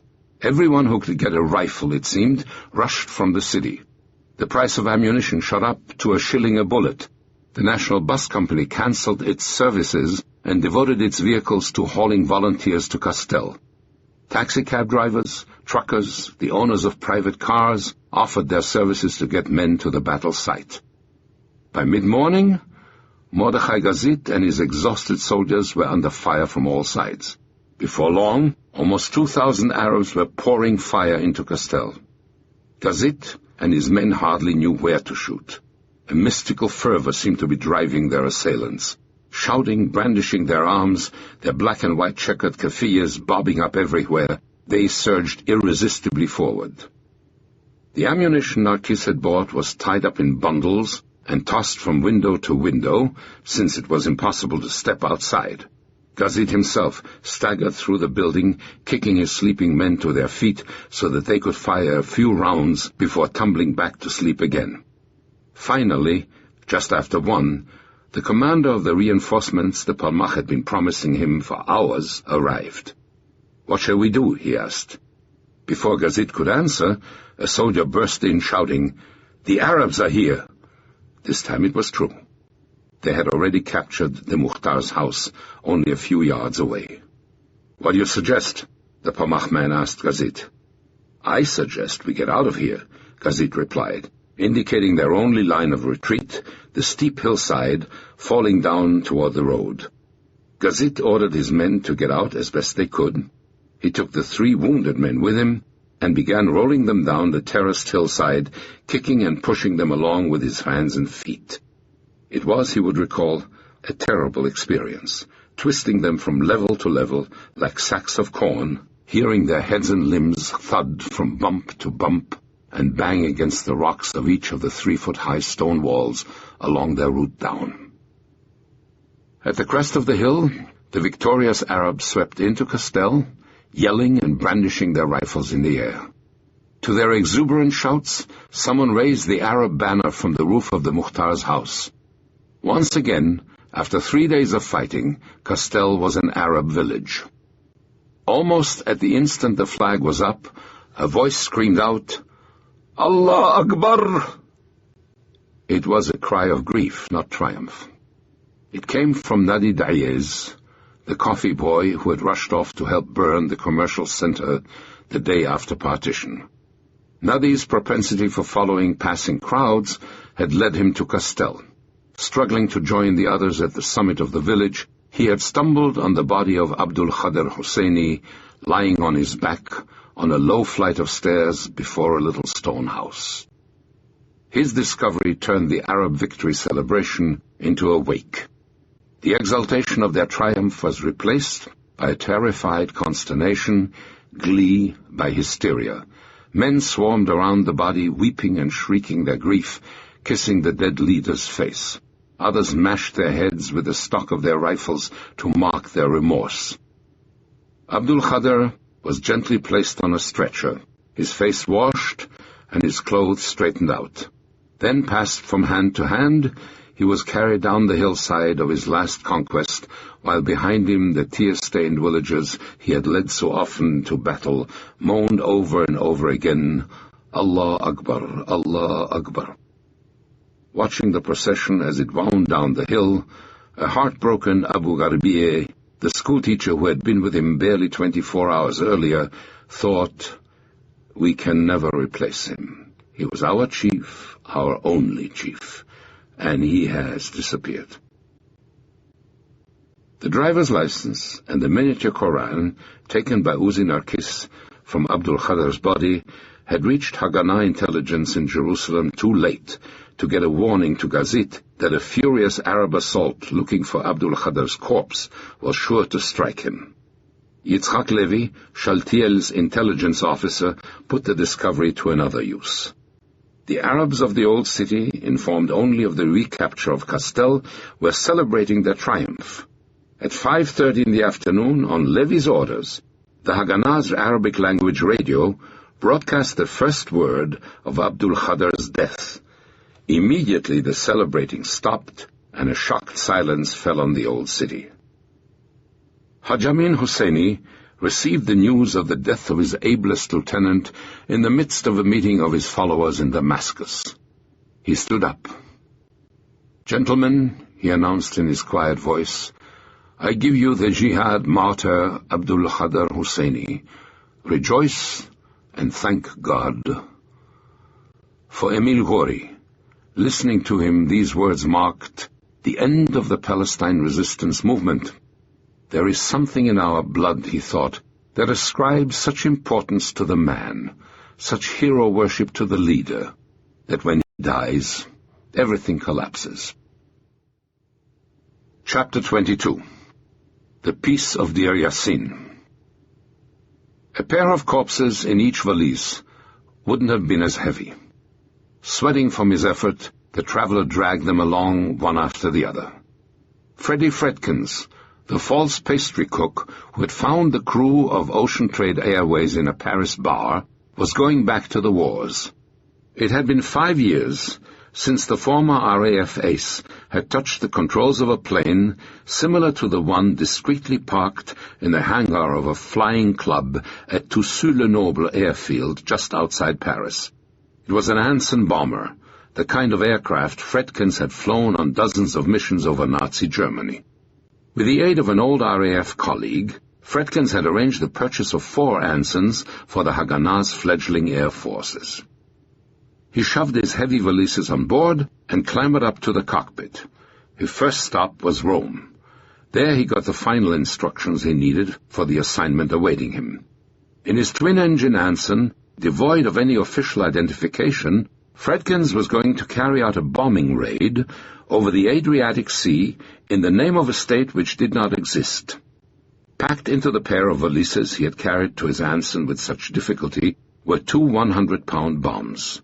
They would hopefully be the weapons with which Fredkins would sink the SS Lino, a tramp steamer en route from Fiume to Beirut.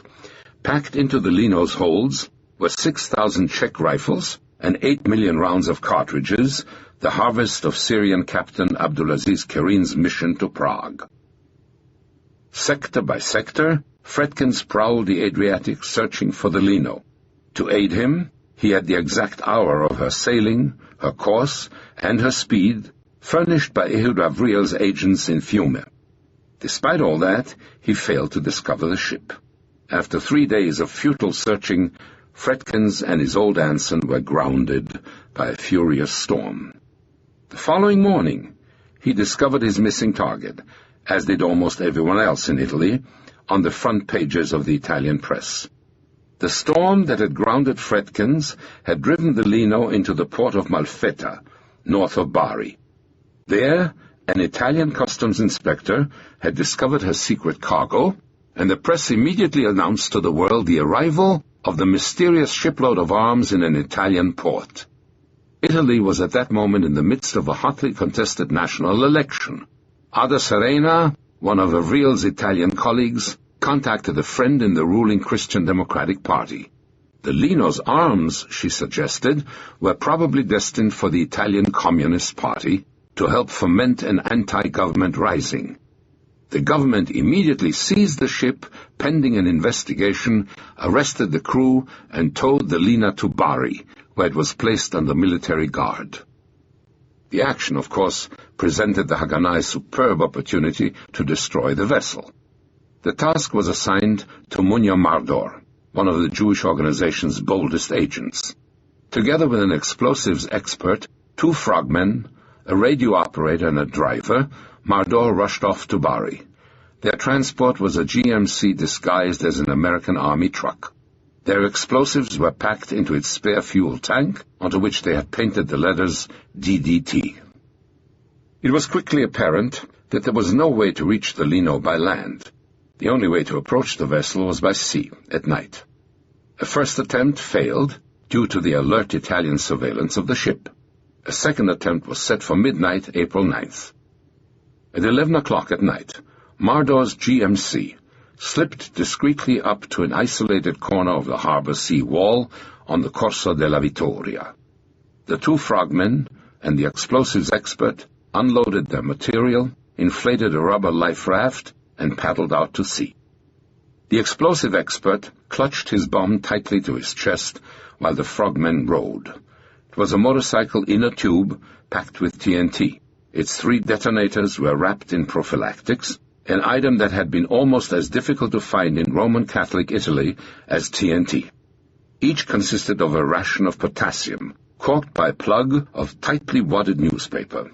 Once the tire had been attached to the hull of the Lino, the frogmen would turn the 3 detonators upside down and gently break a vial of sulfuric acid packed into the head of each one. Mardor had carefully determined the length of the newspaper plug between the acid and the potassium. The time it would take the acid to eat through the paper would cover their escape. With unconcealed glee, Mardor had personally chosen the paper for the plugs. It came from the Rome Daily American, a journal not noted for its sympathy to the Zionist cause. The night was perfectly still. Soon the raft slipped into the military port, and the prow of the Lino loomed up in the darkness. Above them, the 3 men could hear the footfalls of its guards pacing its deck. The frogmen slipped into the water and swam silently to the boat. With great care, they attached the bomb to the Lino's hull, just below the waterline. Then they swam back to their raft and paddled to a little fishing port where Mardor and their truck were waiting.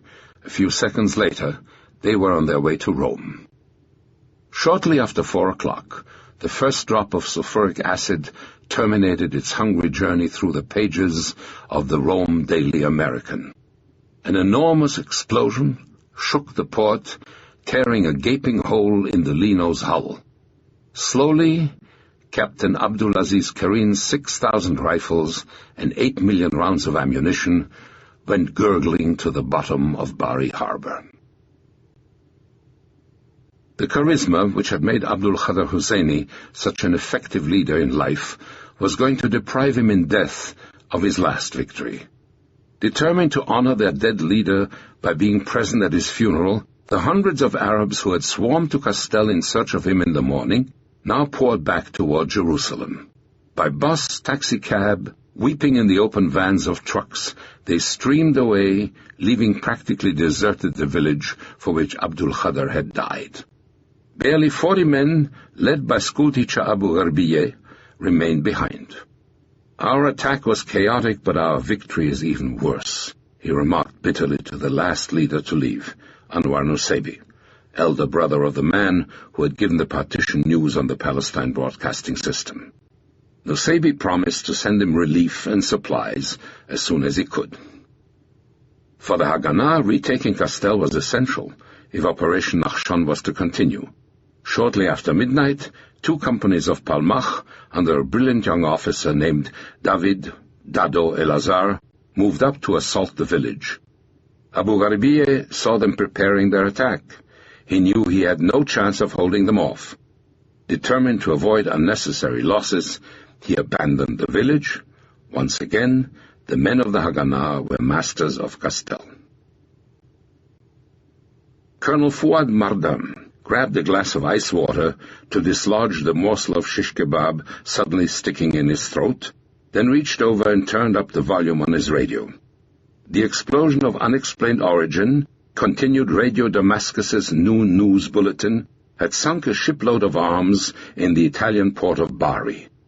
A few hours later, a telegram confirmed the worst of the fears that had interrupted the Syrian army quartermaster general's lunch. The famous rifles he had sent Captain Abdulaziz Karim to Prague to purchase were now resting in the silt in Bari Harbor. In view of the gravity of the situation, Mardam himself was dispatched to Italy to try to salvage the lost cargo and arrange for its shipment east on another ship. A few days later, the Syrian watched the first case of his sunken arms store emerge from the murky waters of the Adriatic. Under his orders, a squad of frogmen plunged in and out of the wreckage of the SS Lino, hauling up to the Bari docks everything they could save from its flooded holds. Mardam quickly realized that his 8 million cartridges were a total loss. As his rifles began to pile up on the Bari docks, however, his hopes mounted. Most of them could be saved by treating them with an anti-corrosive agent. His foe's escapade was not going to yield the result they had sought. Reassured, Mardam left for Rome in search of a ship to continue his rifle's interrupted voyage. The catastrophe of the SS Lino had only served to give fresh impetus to the Arabs' arms purchasers and the incredible array of merchants anxious to fill their orders. Convinced of the gullibility of those newly independent Arab states, the world's arms traffickers descended on the ministries of Beirut and Damascus by the dozens. A Czech offered 6,000 rifles and 5 million cartridges for olive oil. A Spaniard proposed 20,000 Mausers and 20 million cartridges. From Italy came an offer of 481mm mortars and 180,000 shells. A Swiss suggested anti-tank guns. An ingenious Hamburg scrap dealer proposed Hitler's personal yacht and a fleet of second-hand submarines. Sometimes these arms were real, sometimes they existed only in the imagination of the man selling them. In all cases, they served to confuse and bewilder the Arabs they were meant to arm. One of the most colorful dealers was an Italian named Giuseppe Doria. For 20 years his munitions had fueled conflicts in Ethiopia, Spain, Greece, China. So complete was his line of goods that Doria boasted he alone could furnish an entire army.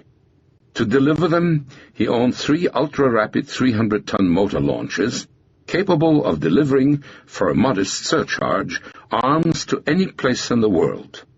One restriction, however, accompanied Doria's sales. He insisted on being paid in full, in cash, in dollars, in a Swiss numbered bank account before he would deliver a single bullet. No one, however, rivaled for sheer imagination a French World War II ace named Commander Duroc.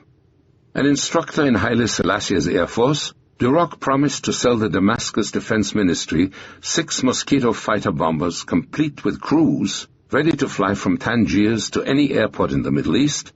In addition, he told the Syrians he owned an air transport firm composed of 6 C-46s with French pilots able to fly 50 tons of arms a week. All he asked for his non-existent airplanes was an enormous amount of cash. Nor were the Arabs themselves lacking in imagination in the pursuit of arms. A secret report to Lebanon's Riyadh Solh from one of his colleagues proposed a particularly ingenious way to equip Lebanon with an air force. Recruit a large number of decorated former pilots, urged the report, then send them into Palestine with orders to kidnap the Jews' planes and fly them to Beirut. Despite the enormous burden of not being able to operate in the open like the Arabs, David Ben-Gurion's arms buyers had a number of notable achievements to their credit. In hotels near the Rome Railroad station, under the hot metal roofs in hangars in the airport of Panama City, 100 pilots anxiously awaited instructions. Idealists, Zionists, mercenaries, adventurers, Jews and non-Jews, they came from the United States, Europe, South Africa, and Asia. Their numbers included a Dutch millionaire, a Persian veteran of the Indian Air Force, a Red Army deserter, a TWA captain, a newspaperman, a milkman, a fireman, and even a Brooklyn cop. They had 2 things in common: a desire to fight for the new Jewish state and the thousands of hours of flying time they had amassed during the Second World War. The planes they would fly were as varied as their pilot's background. On the airstrips of Panama City were a practically new Constellation and 10 war-surplus C-46s. 2 more Constellations, 5 Mustangs, and 3 Flying Fortresses waited in airports in California, New Jersey, and Florida for a chance to escape the surveillance of the FBI and take off for Europe. 25 Norseman transports, bought from an American scrap metal dealer in Germany, were hidden on airfields around Europe. 4 Beaufighters, slipped out of Britain by a fake movie company on the pretext that they were to be used in a film, were tucked away in an airport near Ajaccio, on the island of Corsica. To that burgeoning air force was soon to be added its most substantial acquisition, a purchase David Ben-Gurion deemed indispensable for the first phases of the conflict looming before his followers. Ehud Avriel, the young Austrian whose Czech rifles and machine guns had helped open the road to Jerusalem 3 weeks earlier, was ordered to pay his Czech friends $400,000 for the purchase of 10 Messerschmitt 109s, and to take an option on 15 additional aircraft. Ben-Gurion's envoys had been equally active purchasing armor and artillery for his army. The most important achievements in that domain had been the handiwork of the man who had sent the Haganah its first Polish rifles in a road roller. To facilitate his work, Yehuda Arazi had employed a $200,000 bribe to get himself named Special Ambassador of Nicaragua to the governments of Europe, charged with the task of procuring arms for the Nicaraguan army. It was not Arazi's first venture into the world of diplomacy. In Italy, he had designed for a printer a set of United Nations diplomatic passports for his agents. So impressive had Arazi's false passports been that when the first real United Nations diplomats had arrived, they were arrested by the Italian police for traveling on false documents. The Nicaraguan ambassador's first purchases, 5 20mm Hispano-Suiza anti-aircraft guns and 15,000 shells, were already being prepared for shipment to Tel Aviv. From New York and Los Angeles, other ships would soon be on their way, carrying in their holds the harvest of a massive collection taken up for the Jews of Palestine from one end of the United States to another. Designed to supplement the surplus material purchased in Belgium by Schiel Federman, the Santa Claus of the Haganah, the goods amassed by Materials for Palestine covered everything except arms and ammunition. Run by the Sonneborn Institute, the association of devoted Zionists so helpful to Chaim Slavin in his quest for an armament industry, Materials for Palestine gathered into its depots contributions from every Zionist state organization in America. Wisconsin sent 350,000 sandbags, Ohio 92,000 flares, New Jersey 25,000 helmets, Chicago 100 tons of barbed wire and 10 tons of khaki paint. San Francisco offered mosquito netting, Minneapolis 600 mine detectors. From New Orleans came salt tablets and penicillin. Norfolk, Virginia proposed 2 corvettes, an ice cutter, and, to guide the naval strategists in the future Jewish state, the complete memoirs of Admiral from Tirpitz. Impressive as his agents' lists of acquisitions might be, David Ben-Gurion well knew they would only have value once they were landed in Palestine. Despite the approaching end of the mandate, Britain's surveillance of the Palestine coast was as vigilant as ever. Increasingly, the Jewish leader realized that his forces would be confronted by a dangerous time gap. The gap between the end of the mandate and the time enough arms to stem an Arab invasion could be brought into the country. It was during that interval, he told himself, that a war would be won or lost. Ahmed Eid gently shook his sleeping wife. Then the middle-aged mason quietly knocked on the doors of several nearby houses. It was 4 o'clock in the morning, the hour at which his wife and half a dozen of her neighbors left to bake pitas, flat loaves of unleavened bread, in the communal kiln attached to the Mukhtar's home. It was a thankless ritual, performed by that handful of women each dawn, and one to which in a few hours they would owe their lives this April day. His ancient Mauser slung over his shoulder, Eid returned to his guard post at the entrance to the village.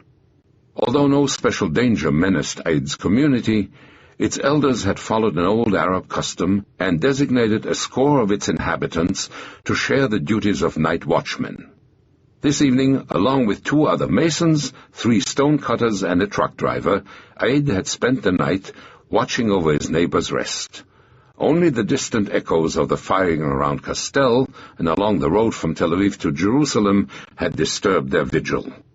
Their peaceful community, hugging its rocky promontory west of Jerusalem, had no need to concern itself with those sounds.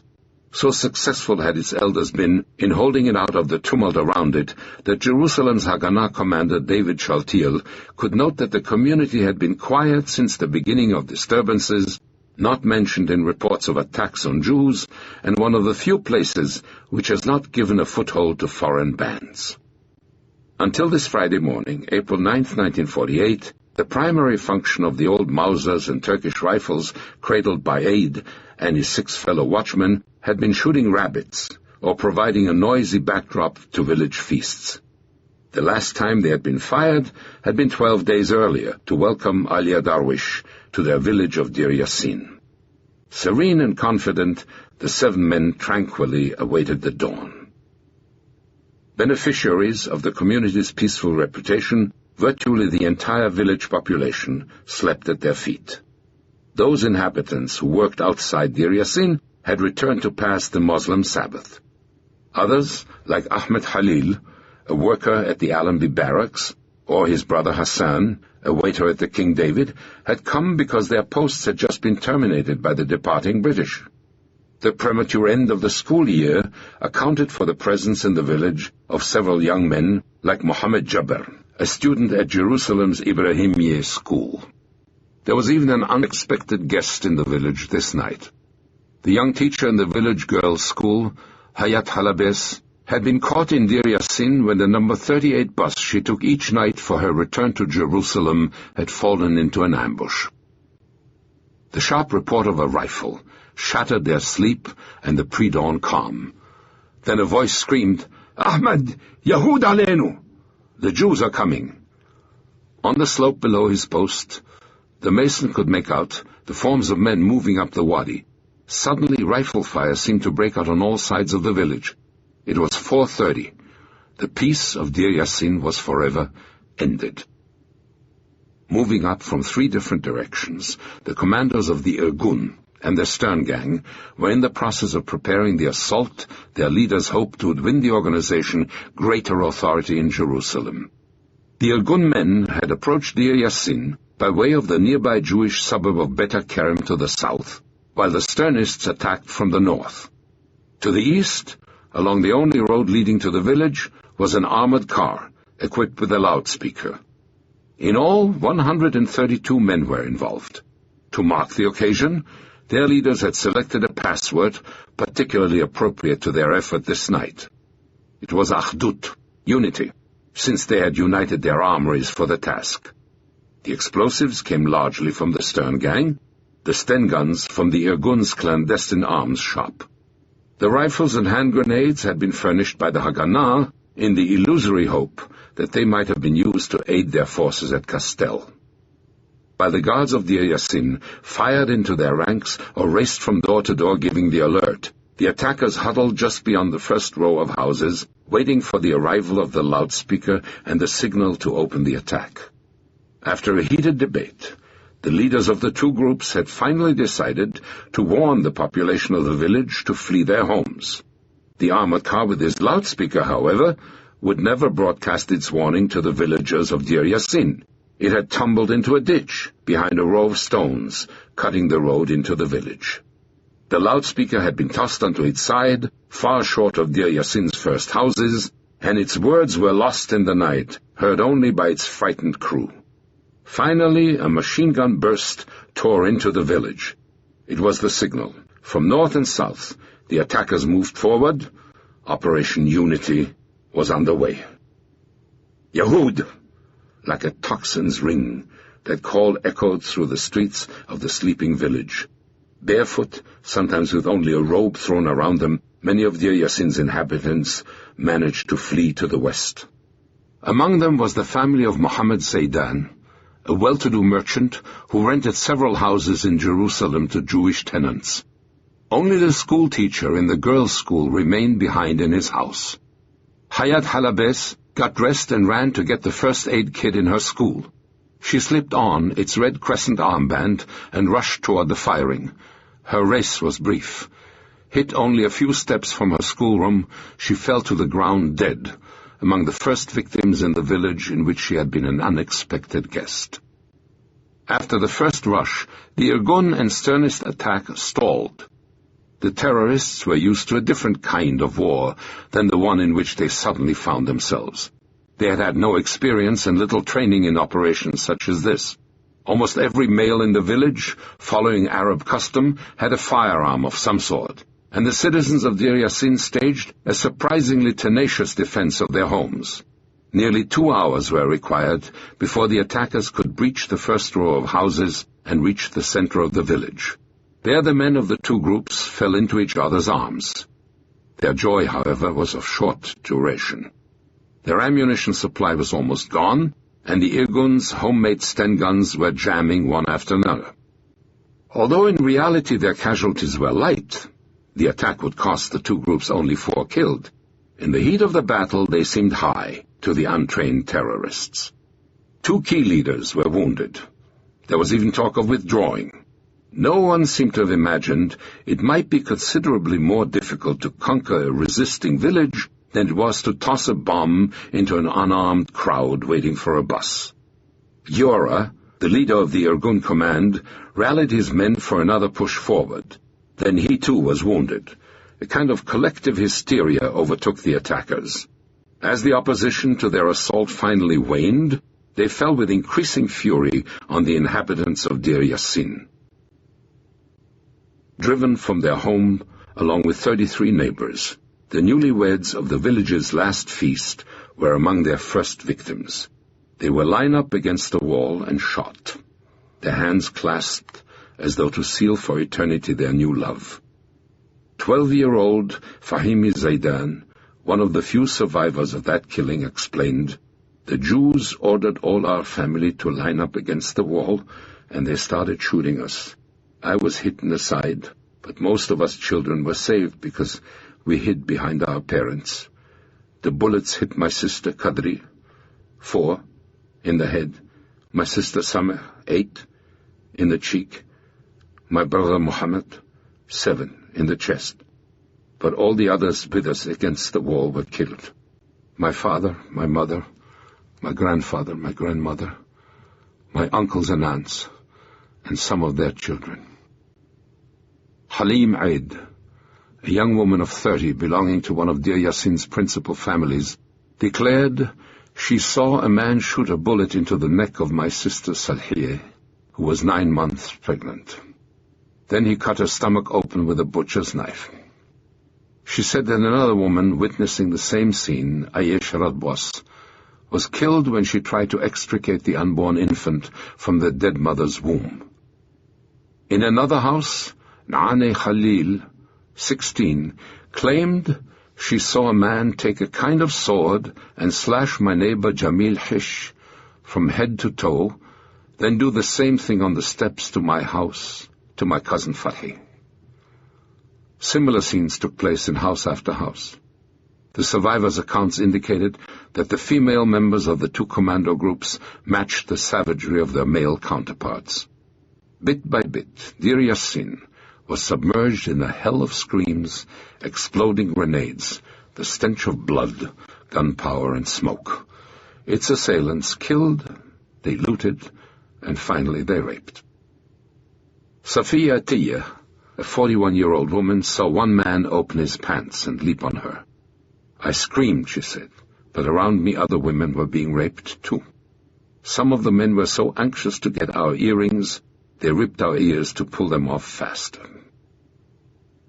Reaching the scene in mid-morning, Mordechai Ra'anan, the head of the Irgun in Jerusalem, decided to wipe out the last houses in which the Arabs were still resisting, with a tactic the Irgun had used against British police posts. They dynamited the buildings from which an occasional shot seemed to ring out. The most important of them was the house of the Mukhtar. Within a few minutes, Ra'anan observed, the house was a pile of ruins and broken bodies. The kiln, however, thanks to its heavy iron door, survived the Irgun's dynamite. Inside, Ahmed Aid's wife and her terrified friends heard a voice reassure them, "Come out, there's no risk." The women refused. Shafika Samur, the Mukhtar's daughter, recognized the speaker's accented Arabic. More than 15 houses were thus destroyed before the Irgun's supply of dynamite ran out. The terrorized survivors fled to those homes still standing. Then the Irgun commandos began to systematically work their way through those remaining buildings with Sten guns and grenades. Before many of them, the earlier brutal scenes were played out again.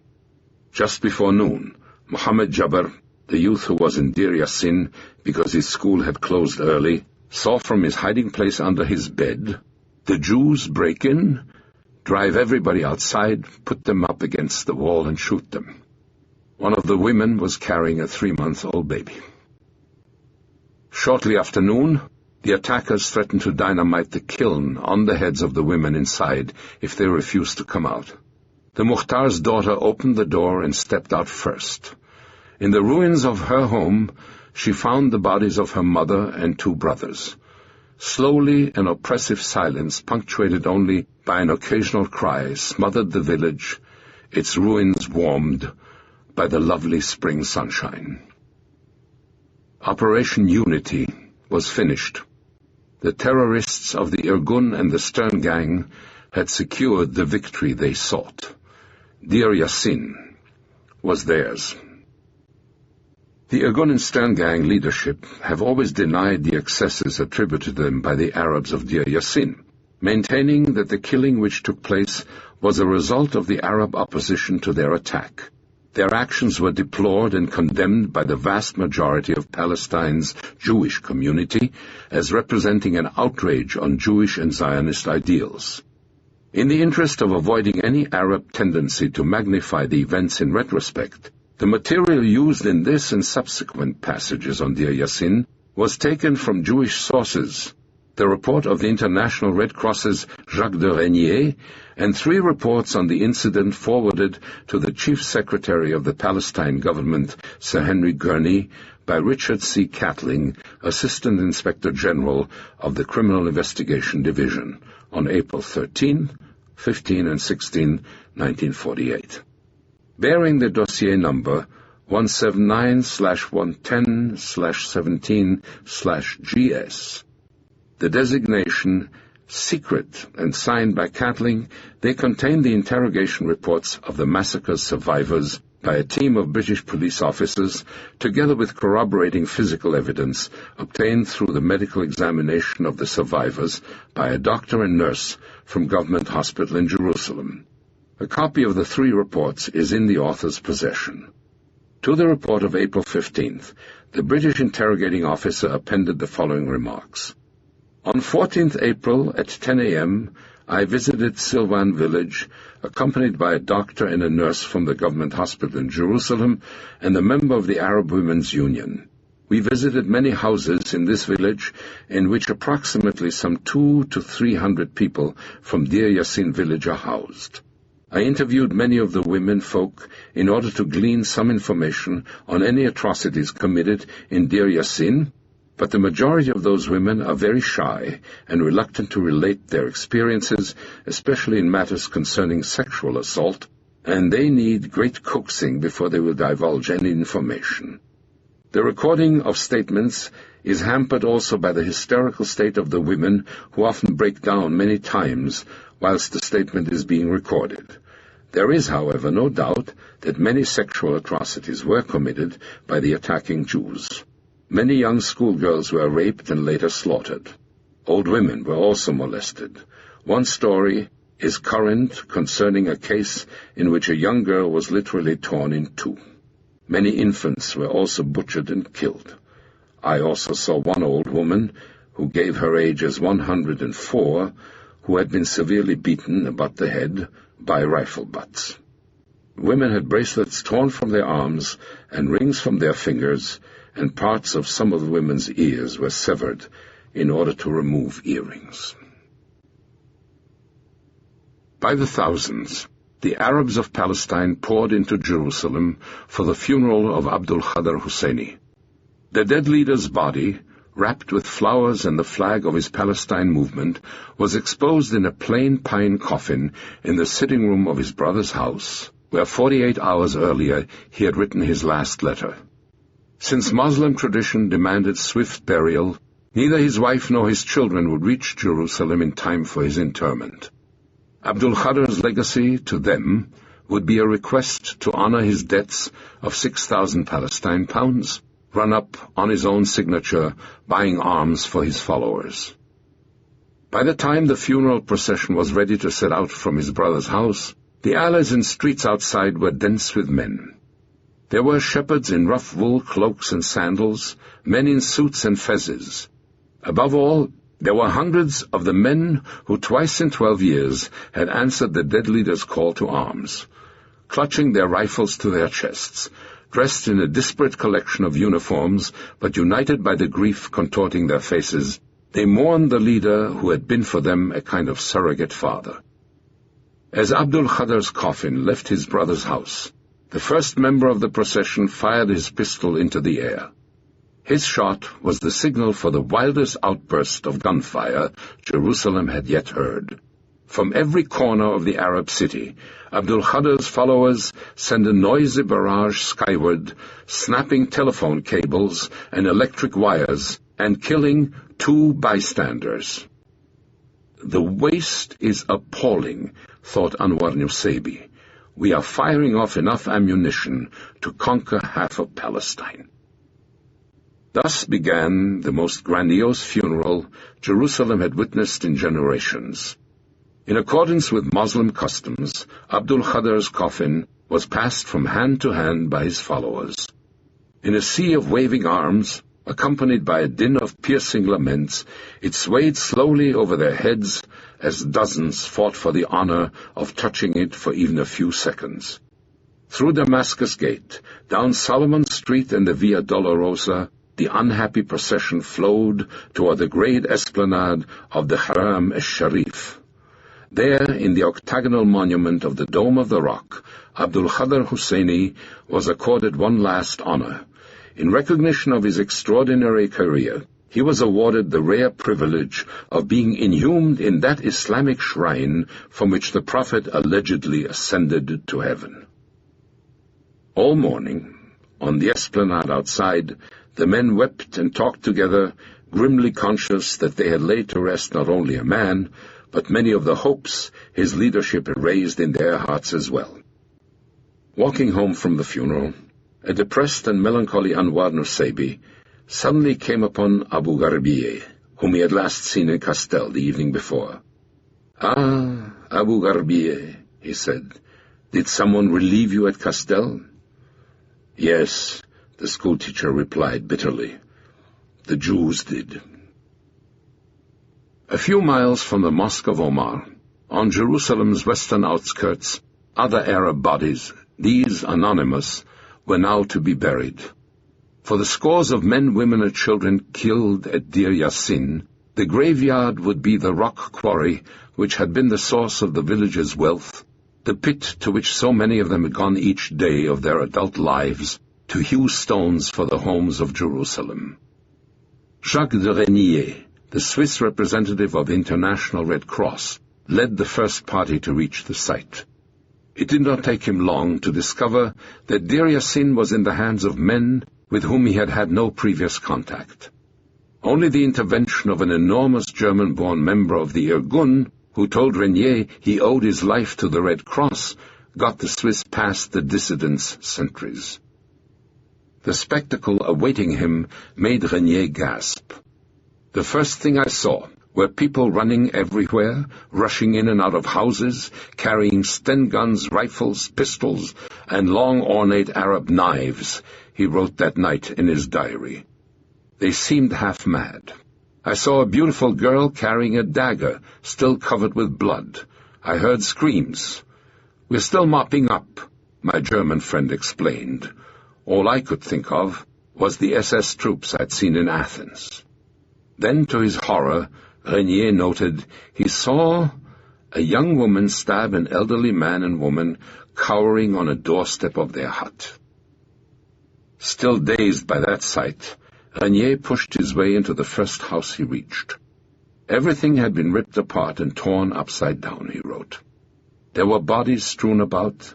They had done their cleaning up with guns and grenades, and finished their work with knives. Anyone could see that.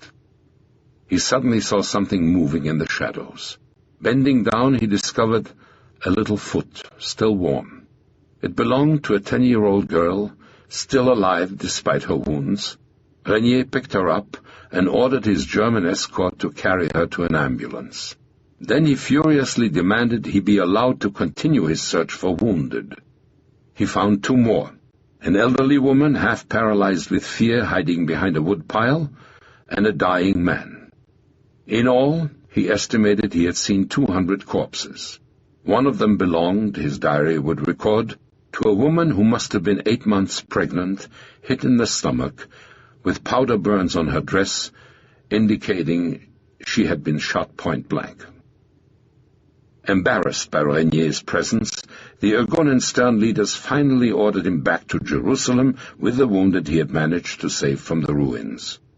There, the few survivors of the massacre were being paraded through the streets by their captors. Harry Levin saw 3 trucks driving slowly up and down King George Avenue, carrying men, women, and children, their hands held over their heads. In the front truck he spotted a young boy, a look of anguished horror written on his face, his arms frozen upright.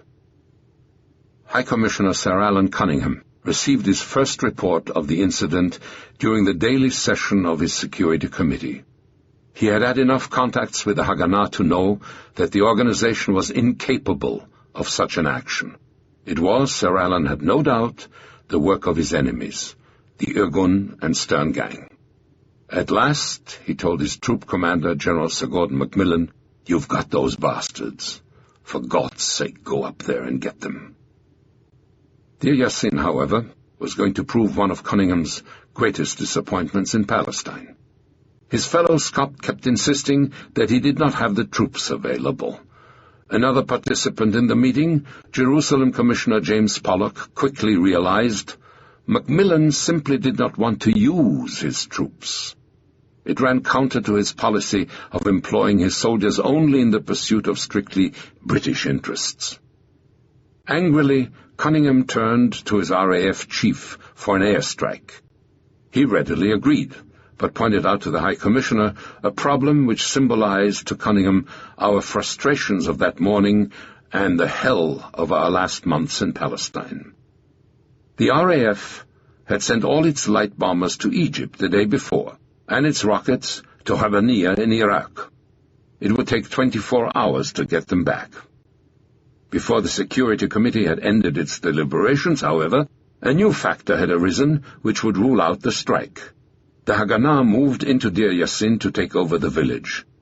The first party to reach the area was led by Eliyahu Arieli, a scholarly veteran of 6 years British Army service, who commanded the Gadna, the youth organization. The spectacle he found was, in his eyes, absolutely barbaric. All of the killed, with very few exceptions, he remarked, were old men, women, or children. There was never to be a question in Arieli's mind that the dead we found were all unjust victims, and none of them had died with a weapon in their hands. So appalling was the scene that the man who had fought in the rear guard of Britain's retreat from Greece refused to allow his youngsters into the village to witness it. Instead, he set to cleaning it up with his officers.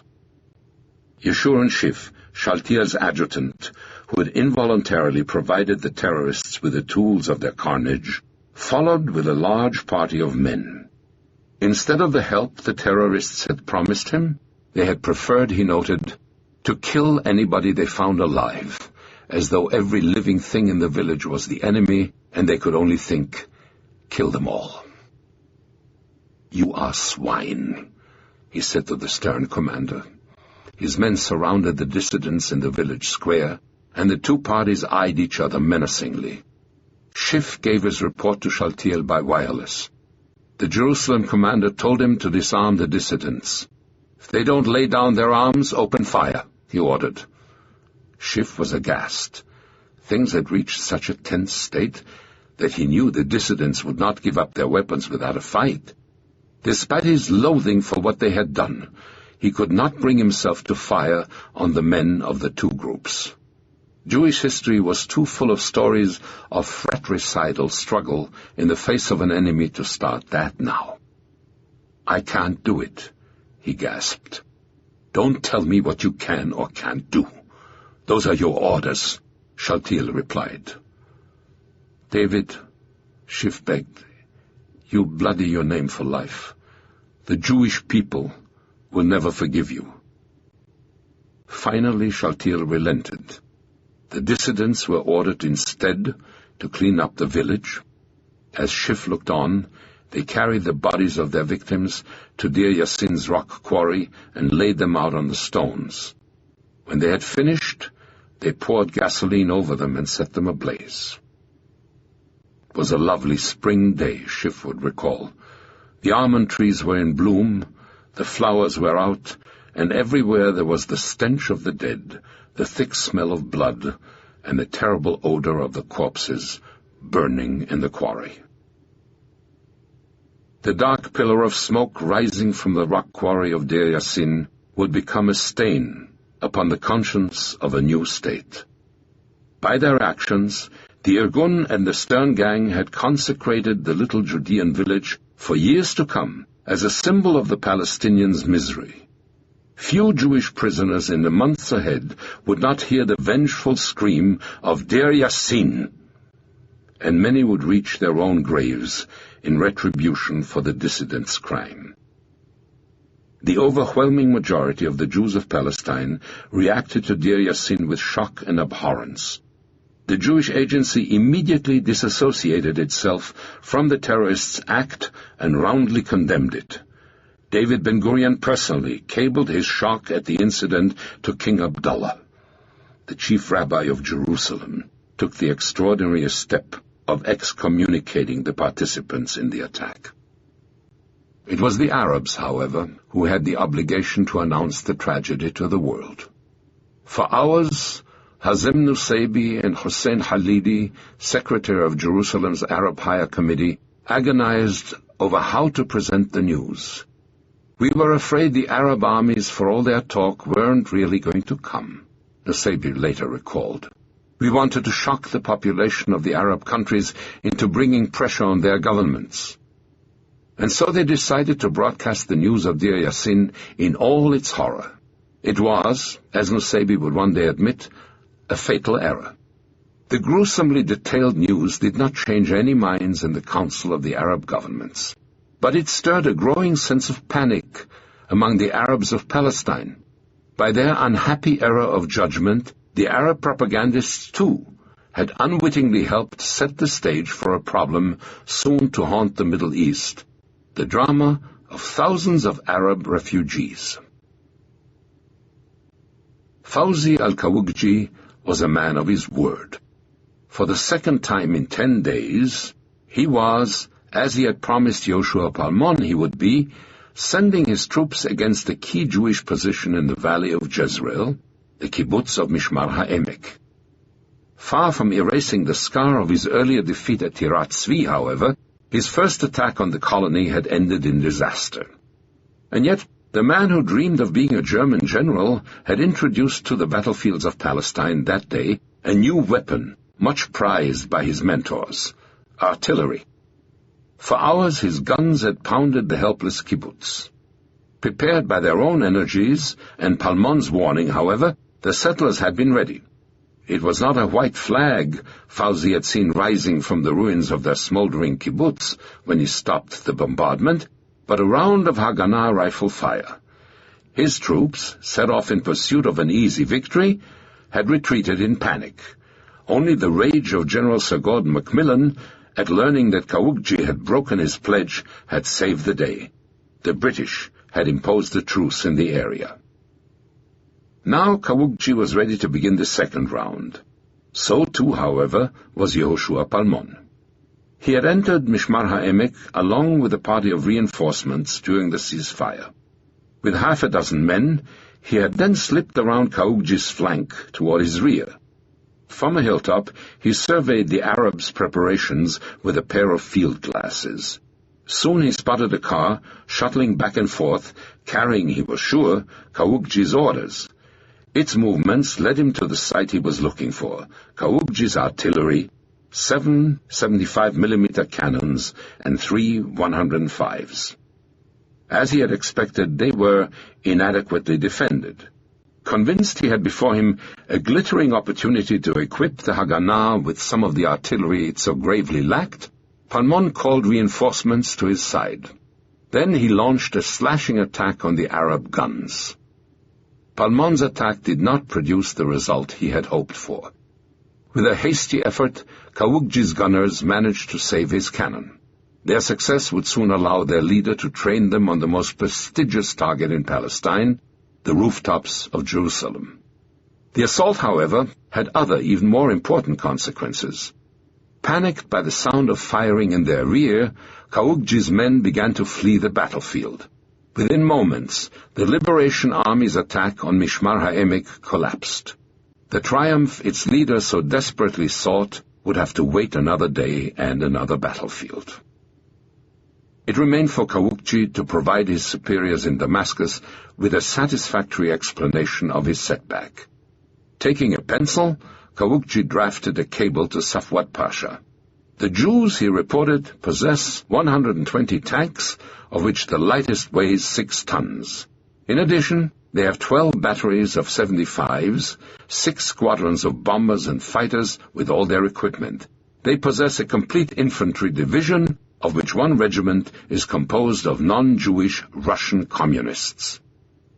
When he had dispatched this cable, the embittered Kawukji returned to his headquarters in the village of Jabba. There he was to discover the only consolation of his unhappy day.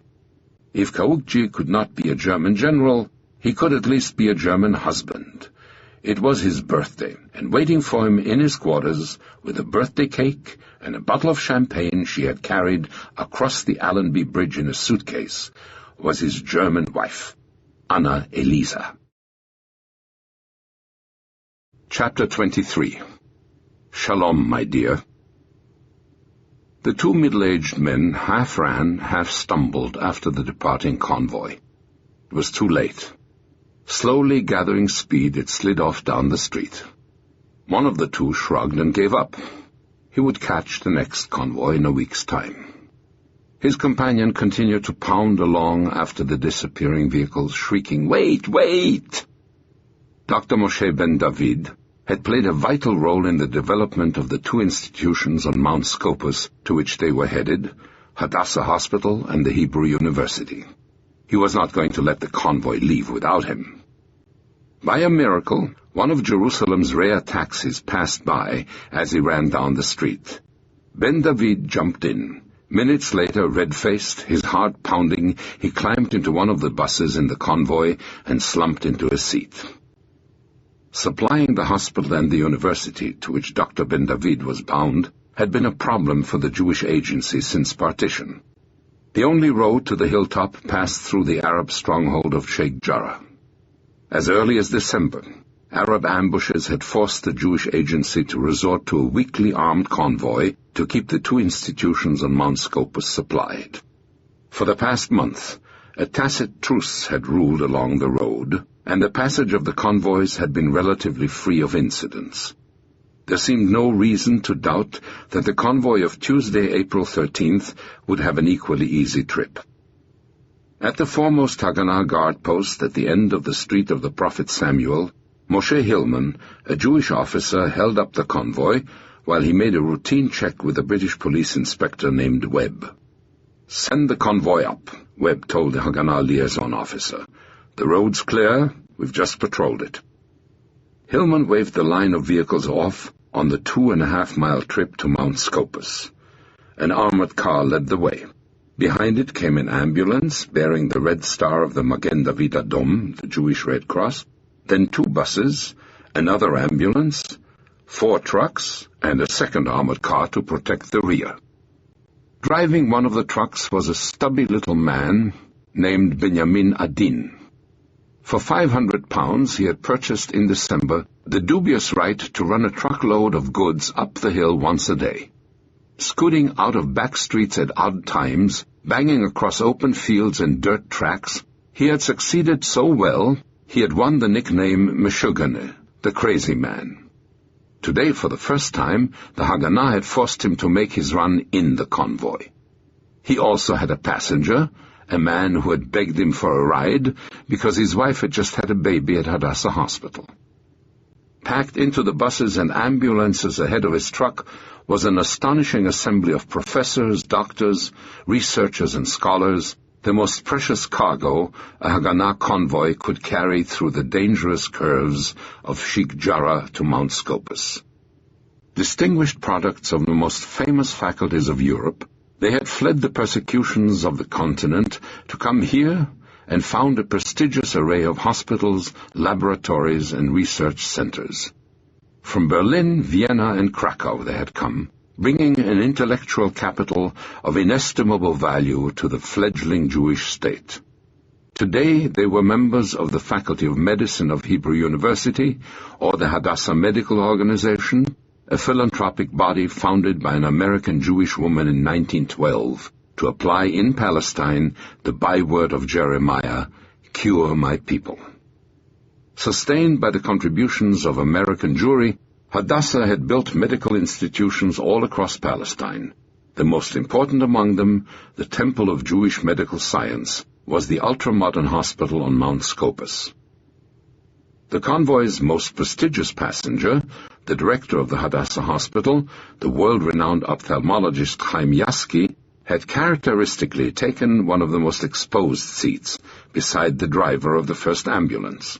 Behind him were his wife, 6 other doctors, a nurse, and a wounded man on a stretcher. Yaski was personally familiar with every meter of the roadside along their way. He had lived in Jerusalem for 20 years. Peering through the narrow slit in the ambulance's armor-plated window, he recognized behind the garden walls the elegant mansion of the Nashashibis, a distinguished Arab family with whom he had often dined. Farther on was the house where Kati Antonius had received her guests, its precious salons converted now into a guard post by 30 jocks of the Highland Light Infantry. None of the ambulance's passengers was more eager to arrive than Yaski. Chaim and Fanny Yaski had a deep affection for their hilltop. From the windows of their residence, they never ceased to admire the view of the old city spread below, or the perpetually changing tints of the mountains of Moab to the east. Esther Passman, a young American widow riding in the second ambulance, did not share Yaski's eagerness to arrive.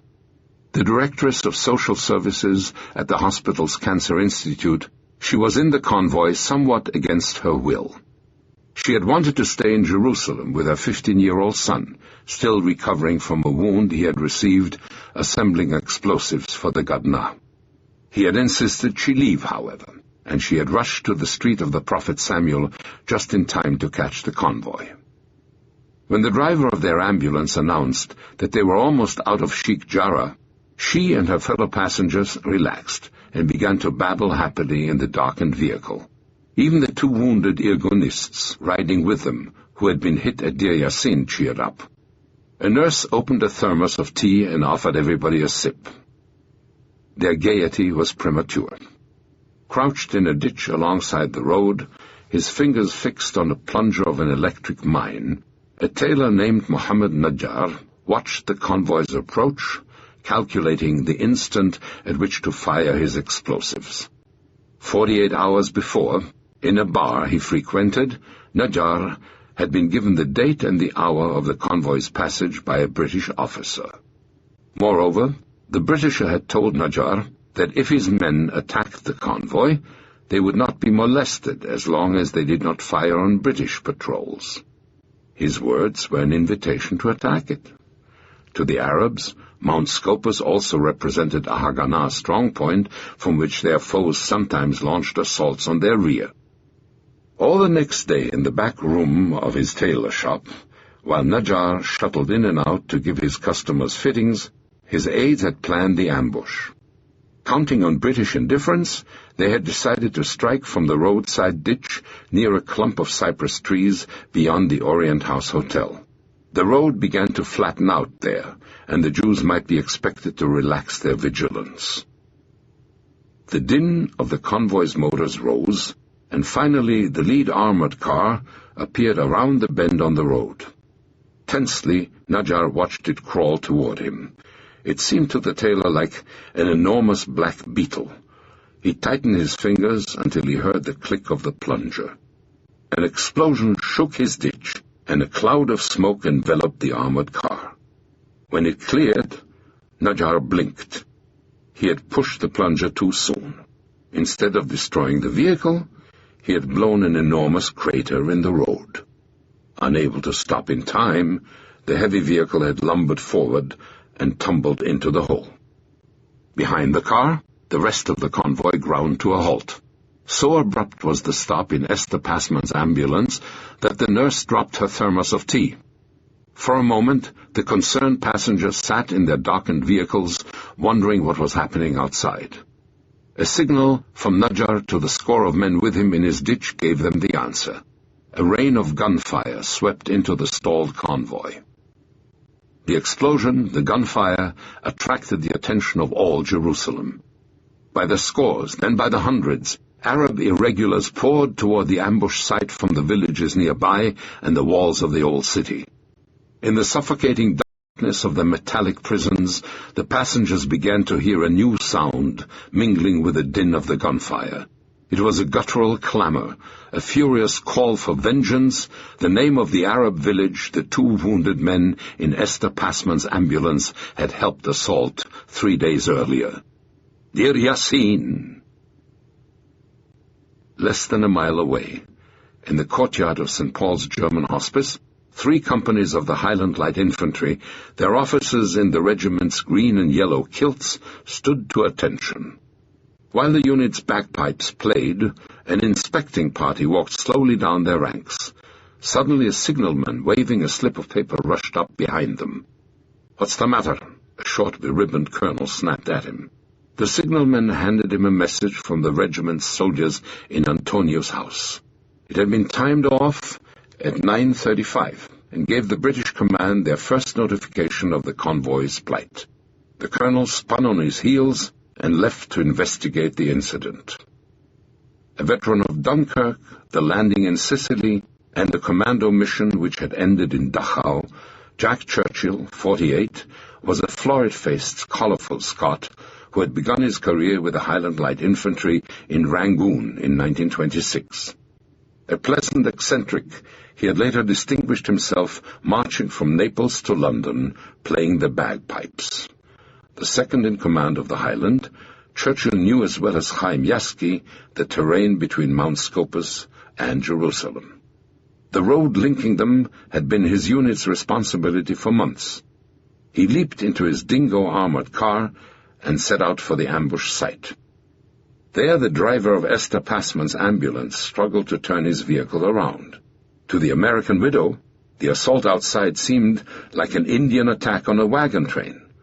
Behind them, the crazy one, his tires flattened by a hand grenade, wrestled to force his 6-ton truck through the same maneuver.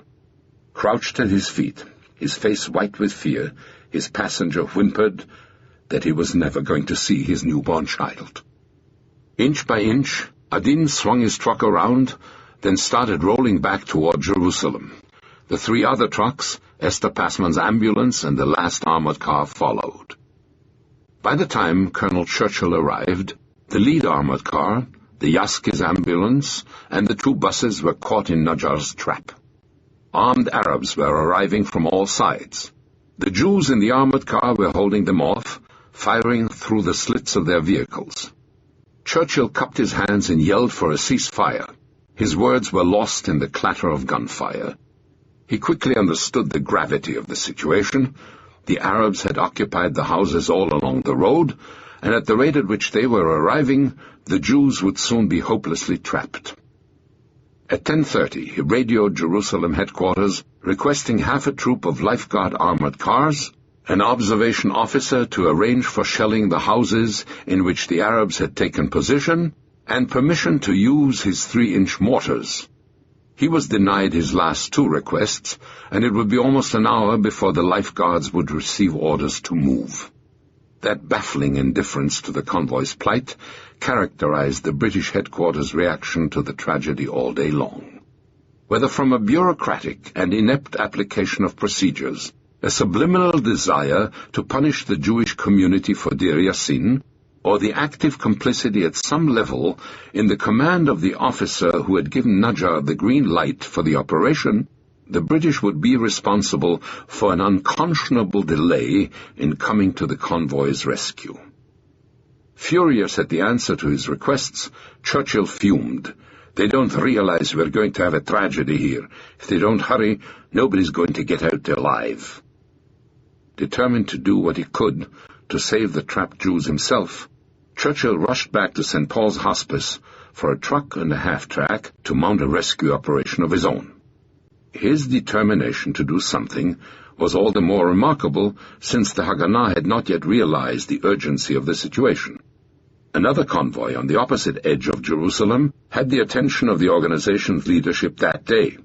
It was the second to arrive from Tel Aviv since Operation Nachshon had reopened the road to Jerusalem. Informed of the ambush, as he watched the convoy's 178 vehicles roll down Jaffa Road, David Shaltiel immediately asked the convoy commander for the loan of the armored cars in his escort. The commander refused. He had strict orders to return to Tel Aviv as fast as possible. All Shaltiel had available was 3 cars of his own, commanded by a young officer named Tzvi Sinai. The operation turned into a nightmare.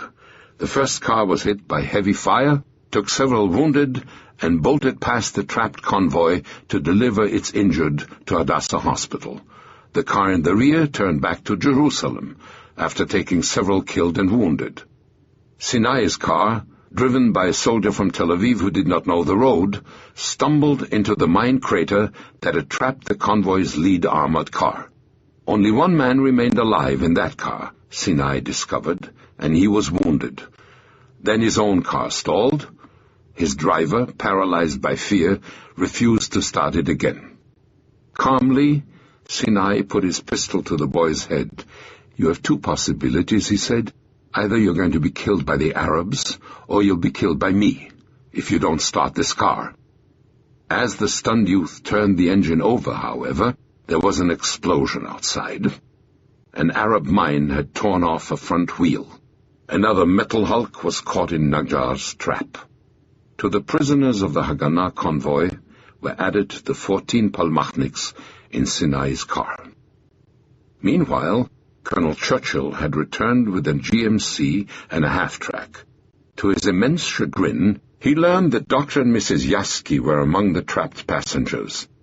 Barely a week earlier, Churchill had dined with the doctor and his wife on their flower-covered Mount Scopus terrace. His dingo armored car in the lead, Churchill moved out to the trapped vehicles.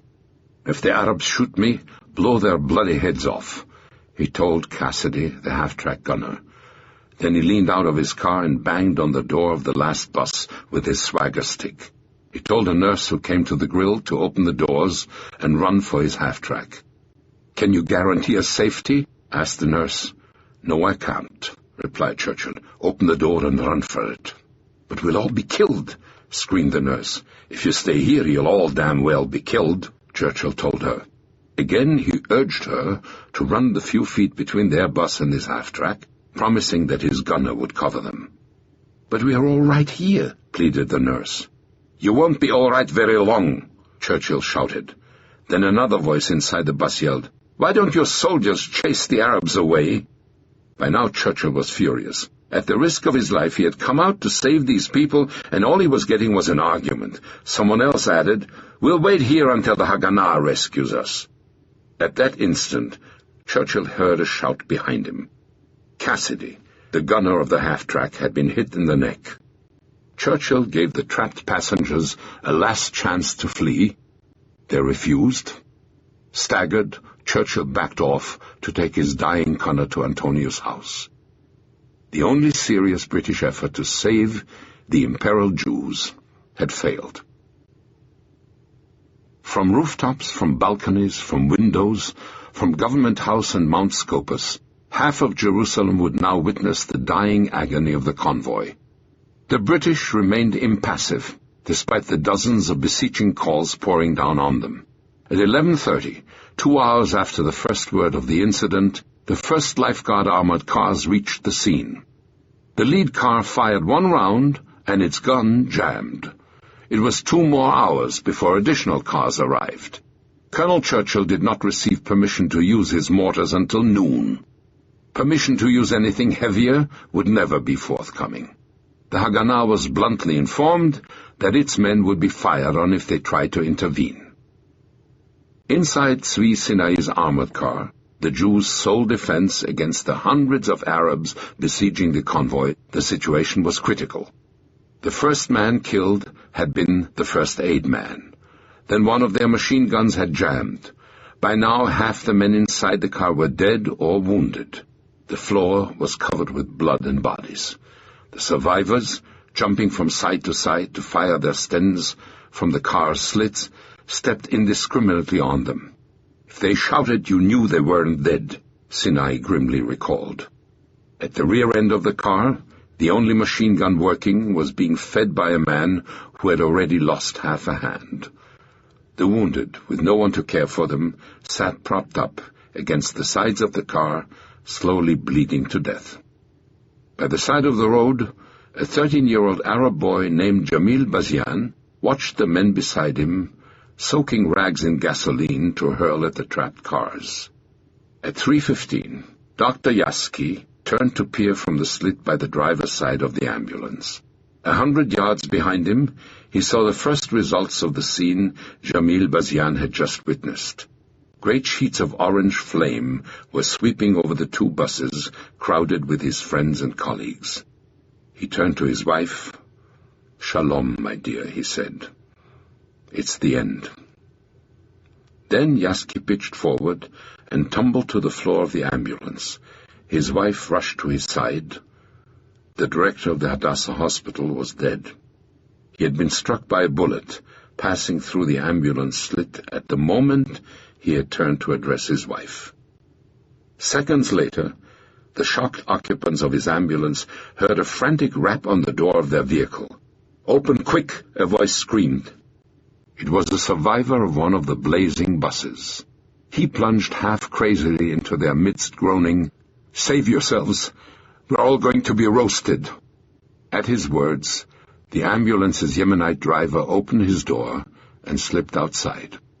One of his passengers, Dr. Yehuda Matot, decided to follow him.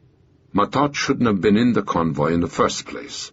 His turn in Scopus was next week, but he had agreed to substitute this morning for a colleague. Tumbling into the outside ditch, Matot had a strange thought. At last, he told himself, I can light a cigarette. The sight of the dead ambulance driver a few yards away brought him back to his senses. Desperately, he started crawling toward Antonio's house. Jamil Bazian saw him start his frantic race. Everybody fired on him. One shot struck Matot in the back, but he continued to pull himself forward until he reached Kati Antonios's garden wall. What good luck, sighed his 13-year-old enemy. Kati Antonios's house was a scene of wild confusion. Its parquet floors were littered with wounded, Arab, Jewish, and even British. One officer of the Highland Light Infantry, Captain James Crawford, had gone up to Hadassah Hospital and returned with a doctor to treat the wounded. As the 2 men rushed into Antonio's house, they stumbled on an elderly Arab dying in the garden, moaning for help. The man had been caught in the crossfire as he walked into town with his donkey. Despite the fact that so many of his colleagues awaited his care inside, despite the risks of pausing in the exposed garden, the Jewish doctor knelt beside him to examine his wounds. Almost 6 hours after the explosion of Mohammed Najjar's mine, shortly after 3:30, the British command finally authorized the men on the spot to intervene vigorously in the ambush. While Churchill and his soldiers of the Highland provided cover fire, Captain Michael Naylor Leyland led his lifeguard armored cars to the besieged vehicles. When he got in close, he radioed back for smoke to cover their movement. To his fury, there was some interminable chit-chat over what kind of smoke. Finally, he fired off all his own car smoke himself. He and his men then took their car covers and, using them to screen a passage between the trapped vehicles and their cars, got the survivors out. There were barely half a dozen left alive. One of them was Tzvi Sinai. A few minutes later, delirious and barely conscious, suffering from a terrible head wound, Sinai lay on a stretcher in Hadassah Hospital. A doctor walked down the line of wounded men, selecting those to be treated first. He peered down at Sinai's face. "No," he said, "that's one of them. It's an Arab." He passed on. Sinai was too weak to protest, too dizzy from loss of blood to care. A nurse, passing behind the doctor, cast a quick glance at him. She started. "My God," she gasped, "it's not an Arab, it's Tzvi Sinai." By nightfall it was over. A ghastly silence reigned, at last, on the bend in the road to Mount Scopus, where Mohammed Najjar had detonated his mine.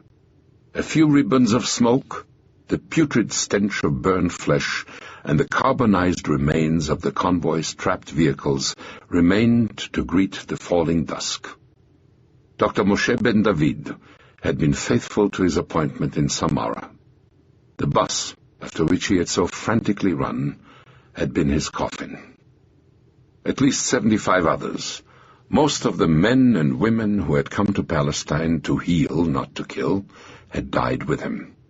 So completely had the flames devoured their victims that 24 of their bodies would never be identified. The following morning, Moshe Hillman, the Haganah man who had cleared the convoy's departure, picked through the ruins, removing a skull, an arm, a hat, a stethoscope, a pair of glasses. When he had finished, he turned the wreckage over to a team of British demolition experts. The remaining vehicles were blown up to clear the road, laconically noted the daily log of the Highland Light Infantry, and the road mended and reopened to traffic. As they had in December, the curious crowds collected along Cairo's Qasr al-Nil, underneath the brightly lit windows of Egypt's Ministry of Foreign Affairs. This time, the hot breath of the Khamsin licked their faces and sent its fine powder sifting into the room above, where once again the leaders of the Arab League debated into the night. They had reached a critical turning point in the Palestine situation. Their early guerrilla successes had been followed by several recent reverses. The Haganah had succeeded in temporarily reopening the road to Jerusalem and had killed Abdul Hadar Husseini. Fawzi al-Kawukji's Liberation Army had proved a disappointment. The massacre of Deir Yassin was producing the first hints of an Arab flight from Palestine. 6,000 precious rifles and 8 million rounds of ammunition, the principal fruit of their arms purchasing efforts, had been lost in Bari Harbor. To even the most ardent advocates of guerrilla warfare, it was apparent that only the coordinated intervention of all the Arab armies could now reverse the situation. For the past 6 months, their foes' strategy had been based on the assumption that the Arab states would attack a Jewish state as soon as Britain's Palestine mandate expired. That calculation had determined David Ben-Gurion's planning and had sent Golda Meir on her American fundraising drive and Ehud Avriel into the arsenals of Eastern Europe. Yet the Arab leaders in Egypt's Ministry of Foreign Affairs were no closer to taking that decision than they had been in December. They did not have to choose war. Before them was a chance to wrest from the West a more favorable Palestine settlement than they could have dared to hope for a few months earlier. If their guerrilla campaign had not defeated the Jews, it had led to the Arabs' first significant diplomatic victory in Palestine since Britain's 1939 White Paper, the United States' attempt to substitute a United Nations trusteeship for partition.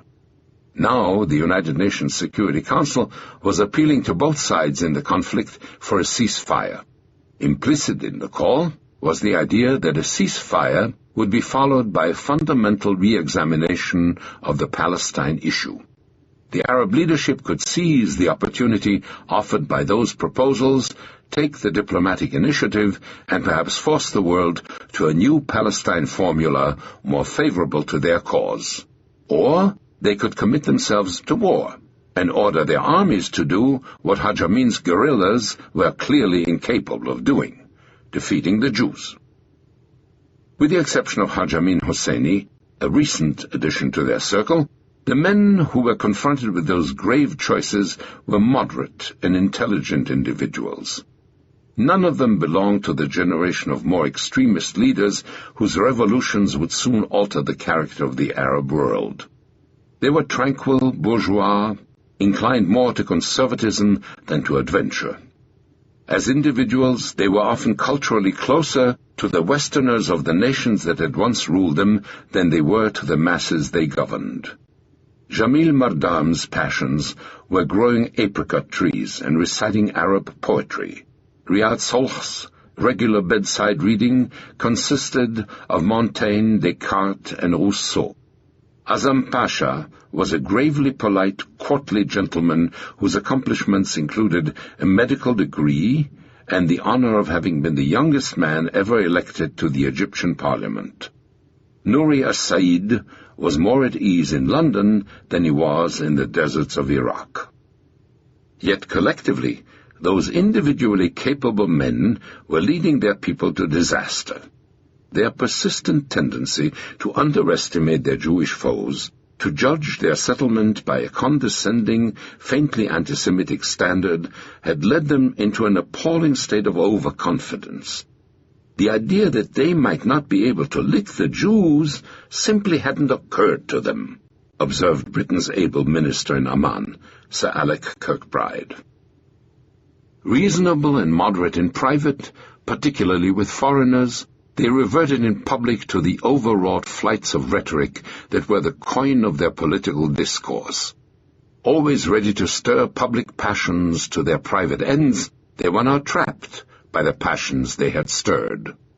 Leaders of a society in which the word had an exalted role in every act of life, from welcoming a stranger to pronouncing a funeral exhortation, they hurled off their verbal thunderbolts without measuring their impact on the emotional, underdeveloped masses they led. Nor did they measure their impact on their foes. None of the men in the Egyptian Foreign Ministry really meant to be taken literally in threatening to drive the Jews into the sea. But they failed to remember that their foes had just seen 6 million of their kind driven into Hitler's ovens. While their threats might not be taken at face value in the salons of Cairo, they were read with total seriousness on the sidewalks of Tel Aviv. Azam Pasha continued to advocate, as he had done for months, military action in Palestine. Yet in the privacy of his own soul, he had concluded, we didn't really want war, but we were putting ourselves in a position in which there was going to be no way out but war. He did not dare urge an alternative on his colleagues, but with the knowledge of only one among them, Azam had gone to a secret meeting with British Ambassador Sir Ronald Campbell to beg him to get Britain to extend her Palestine mandate for another year. Thus, Britain, he hoped, might spare his fellow Arabs the confrontation he dreaded, but did not dare condemn publicly. While Jamil Mardam's Syrian government had been nourishing that winter an army pledged to drive the Jews into the sea, his wife had been regularly visiting Jerusalem to have a stomach ulcer treated by her Jewish doctor. Transjordan's King Abdullah had already secretly decided to use his army to aggrandize his kingdom, not attack the Jews. The eviction that interested Egypt's Nokrashi Pasha was not that of the Jews from Palestine, but that of the British from the Suez Canal zone.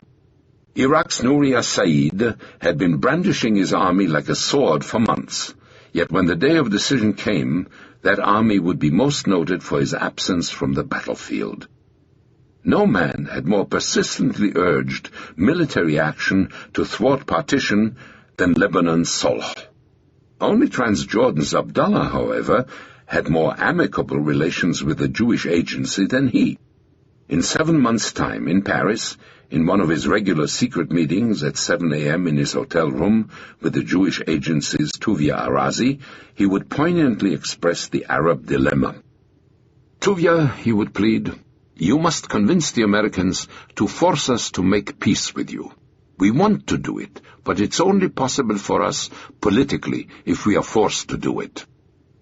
Azam Pasha revealed that George Allen, first Secretary of the United States Embassy in Cairo, had submitted to him a copy of the American trusteeship proposal with a request for the Arab League's opinions before the special session of the General Assembly that was due to convene in 4 days on April 16th. Haj Amin Hosseini quickly suggested that the proposal be submitted for study to a special committee made up of the representatives of Syria, Transjordan, and Palestine. A few minutes later, he succeeded in confiding to the same committee the task of replying to the United Nations truce call. The committee's report on both items was ready in 48 hours. With minor changes, it was adopted and sent off to New York. The Arabs could have saved themselves the time and trouble. Their reply was couched in conditions so hopelessly unrealistic that any possibility of its receiving serious consideration by even their most ardent backers was eliminated. They would consider a truce only if the Haganah were dissolved, the Stern Gang and the Irgun disarmed, all Jewish immigration stopped, and all illegal Jewish immigrants in Palestine deported. As for trusteeship, they would accept it only if it were exercised by the Arab states, not the United Nations, and it led swiftly to what they had been asking for years, an Arab-Palestine state. With their answer, Lawyer Henderson's scheme was dead, the last life wrung from it by the very men it had been designed to assist. Having rejected peace, the logical course of action for the Arab leaders was to prepare for war. Things were not to be as simple as that, however. While the men meeting in Cairo had been willing to vote a joint war chest of £4 million sterling, they had thus far actually paid up barely 10% of that sum. With the exception of the Arab Legion, none of the Arab armies had made any significant preparation for war in the past 4 months. A 15-page typewritten document, accompanied by 3 maps, constituted the Arabs' most substantial preparation for war. It was a plan for the invasion of Palestine. The plan had been drafted by Major Wasfi Tal, the young officer who had earlier authored the stern warning on the Haganah's capacities to Safwat Pasha. It called for a northern thrust by the Lebanese, Syrian, and Liberation armies, spearheaded by an Iraqi armored force, to capture the port of Haifa, while a narrow southern thrust by the Egyptian army up the coastal plain would seize Jaffa. Thus, the new state would be deprived of the ports that Tel knew it would need to bring in men-in-arms after the British left. At the same time, the Arab Legion and the balance of the Iraqi army would aim to cut the Jewish settlement in half by thrusting across the coastal plain from the Judean hills to the sea north of Tel Aviv. The campaign was to take 11 days. To implement it, Tel had asked that virtually all of the Arab armies be placed under a supreme commander. If those forces, prepared or not, were made available, Tel's plan had every chance of success. It was the stuff of which Ben-Gurion's nightmares were made. Its most ardent advocates, Riyad Solh and Jamil Mardam, knew that its implementation depended on the cooperation of 2 enigmatic monarchs who cordially loathed each other. One was Abdullah, the other sovereign was the court of last resort, able to overrule the stubborn history professor who refused to commit the largest army the Arabs possessed to their Palestine adventure. Farouk sat almost nightly in a building a few doors away down the Qasr al-Nil from the foreign ministry. The only official designation stamped onto its carefully polished brass door plate were 4 initials, ACRE. There, with astonishing regularity, the King of Egypt took his place at the green baize-covered table of the Automobile Club Royal d'Egypte, an ice-cold bottle of orange soda pop at his side, to play baccarat and chemin de fer. Indicative of his nation's popular indifference to the Palestine drama and the country's long tradition of Arab-Jewish harmony was the fact that almost half of his regular partners were Jewish. The sovereign, who could not be disturbed with the news of the partition vote, had just turned 28 in April 1948. He had inherited his throne on his father's death 12 years earlier, coming to it a handsome, athletic young man, adored by his people, seemingly destined to an exemplary reign. 3 humiliating circumstances turned his life into a tragic comedy. The first was physical. Nature had given him an undersized sexual organ, a cruel jest on the proud young ruler of a land in which sexual potency was traditionally one measure of man's ability to lead. The second was political. It occurred in January 1942, while Rommel prepared the offensive with which he hoped to seize the Suez Canal. A revolver in his hand, Britain's ambassador to Cairo had ordered Farouk to replace his pro-German prime minister with a man more to Britain's liking. From that moment forward, the humiliated Farouk harbored a deep and sometimes blinding hatred of the British. The third was an automobile accident in 1944, which upset his glandular balance and helped turn the vain young king into a corpulent figure of ridicule. By April 1948, Farouk had fallen far from the promise of his youth, but he was no less ambitious for that. He was the heir to the throne of the pharaohs. He longed to avenge the humiliations of his life and his nation by reviving Egypt's ancient grandeur, by installing her at the head of a proud new caliphate stretching from the Euphrates to the Nile. He regarded his fellow Arab leaders with contempt, but above all he scorned the chess-playing Bedouin in Amman. For Farouk, Abdullah was only the Middle Eastern tool of his hated foes, the British. Those noble designs, however, did not seem to occupy the preponderant place in the young king's preoccupation that spring.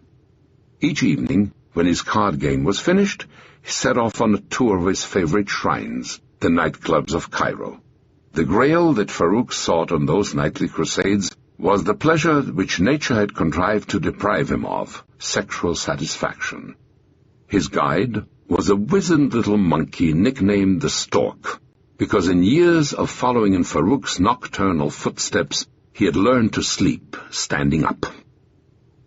Antonio Pulli had begun his remarkable career by getting on the wrong boat.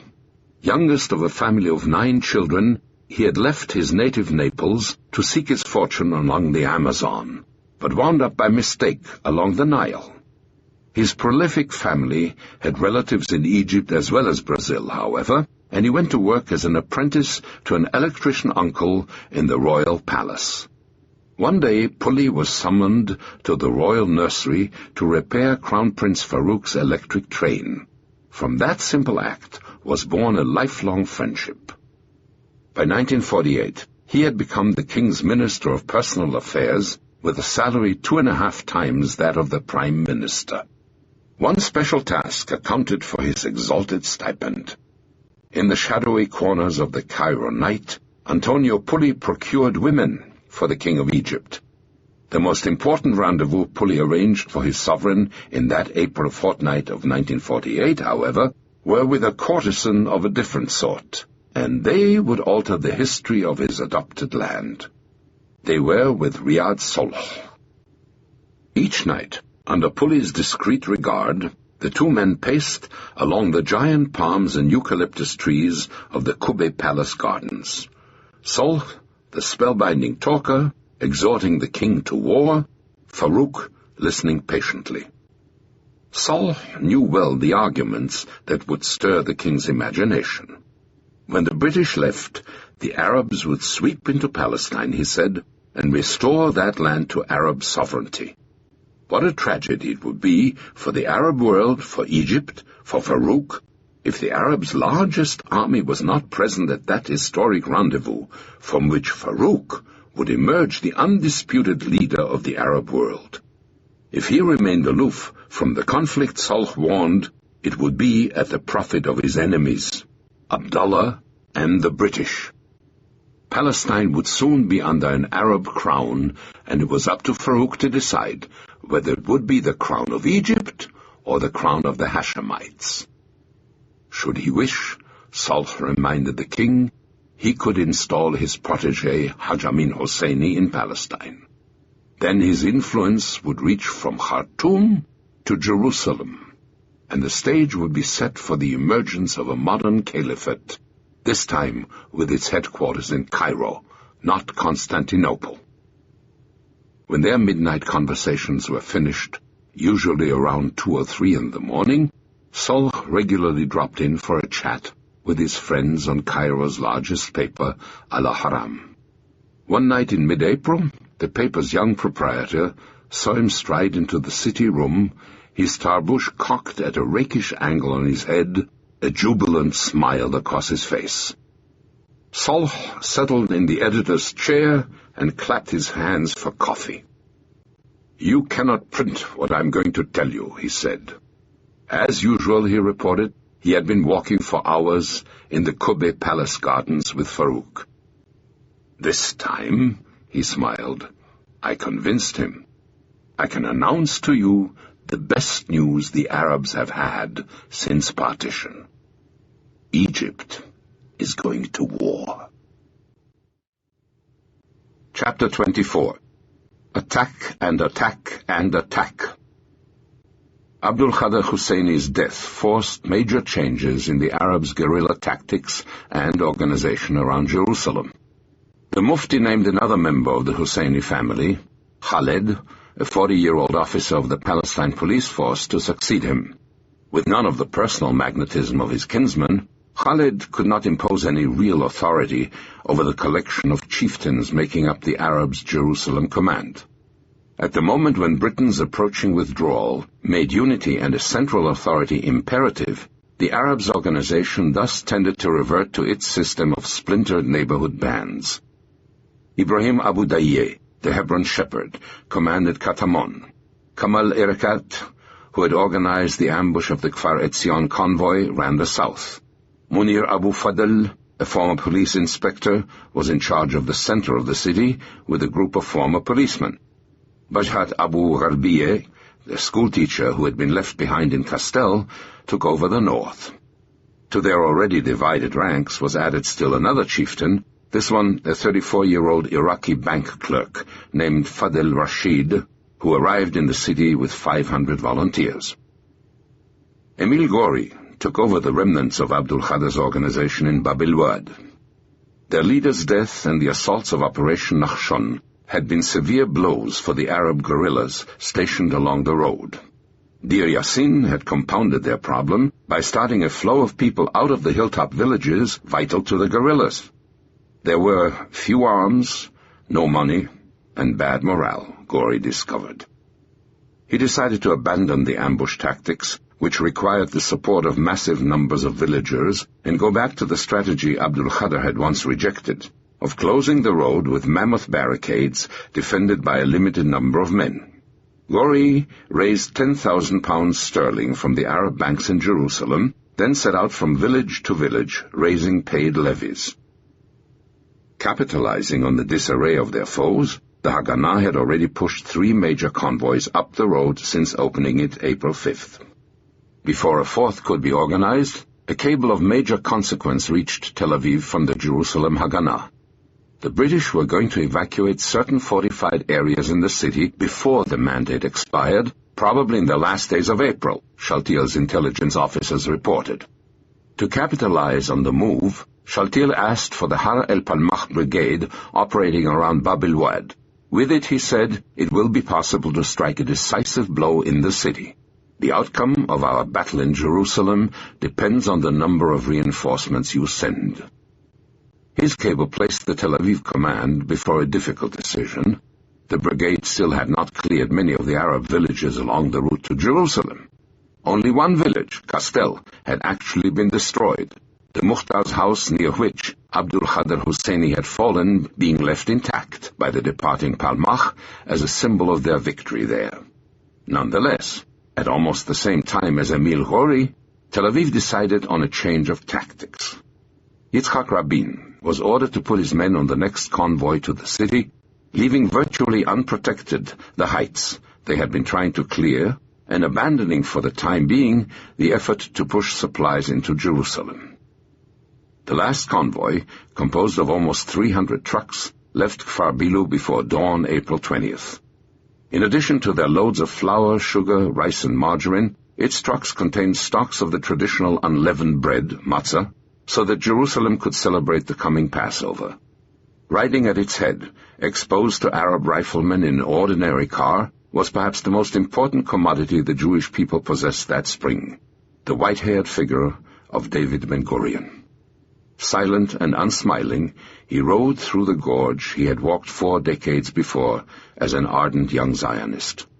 The roadside gullies, in which he had slept so peacefully, were now a clutter of burnt-out trucks, blackened relics by which Ben-Gurion could reckon the cost of clinging to the city in which he had once sought inspiration and found instead a Tower of Babel. The convoy stretched over 16 miles of road. Its first vehicles reached Jerusalem without incident. Then Emil Gori's men fell on those coming behind them. The Arab leader was awed by their ferocity. He saw one of them, crawling on his stomach, drag a can of gasoline under a stalled truck. He poured the liquid onto the asphalt and set it ablaze. Then, rolling like a dervish, he raced the flames back toward the roadside gully from which he had come. All day long in Jerusalem, Dov Joseph recorded in his logbook each truckload of supplies as it reached his warehouses. The goal he had set for himself that night in Tel Aviv, when David Ben-Gurion had assigned him his responsibility, was 3,000 tons. With strict rationing, that reserve, he calculated, would last Jerusalem 2 months. Despite his dictatorial powers, however, he had been able to amass only 1,800 tons from Tel Aviv's warehouses before returning to Jerusalem. As the afternoon wore on, the column of trucks that managed to extricate themselves from Gori's ambush dwindled to a trickle. Even the 1,800 tons he had managed to commandeer were not going to reach the Canadians' warehouses. The doors were slamming shut again, and he had been able to get barely half what he considered essential into the city. Noting the figures in his book, he suddenly thought, "It's not enough."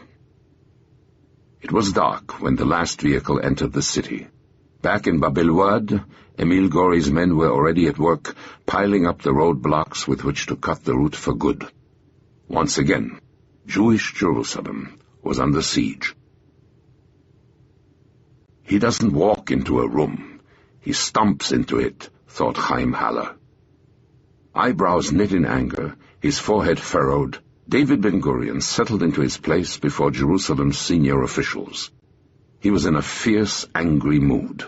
First he turned to David Shaltiel's recommendations to pull out of Kfar Etzion and the Jewish quarter of the Old City. Shaltiel's planning officer, Eliyahu Arbel, noticed that Ben-Gurion was shaking with fury at their proposal. "No Jewish settlement will be evacuated," he shouted at Shaltiel, smashing his fist on the tabletop. Courageously, Shaltiel tried to defend his thesis, but Ben-Gurion interrupted him, growling, "There will be no retreat!"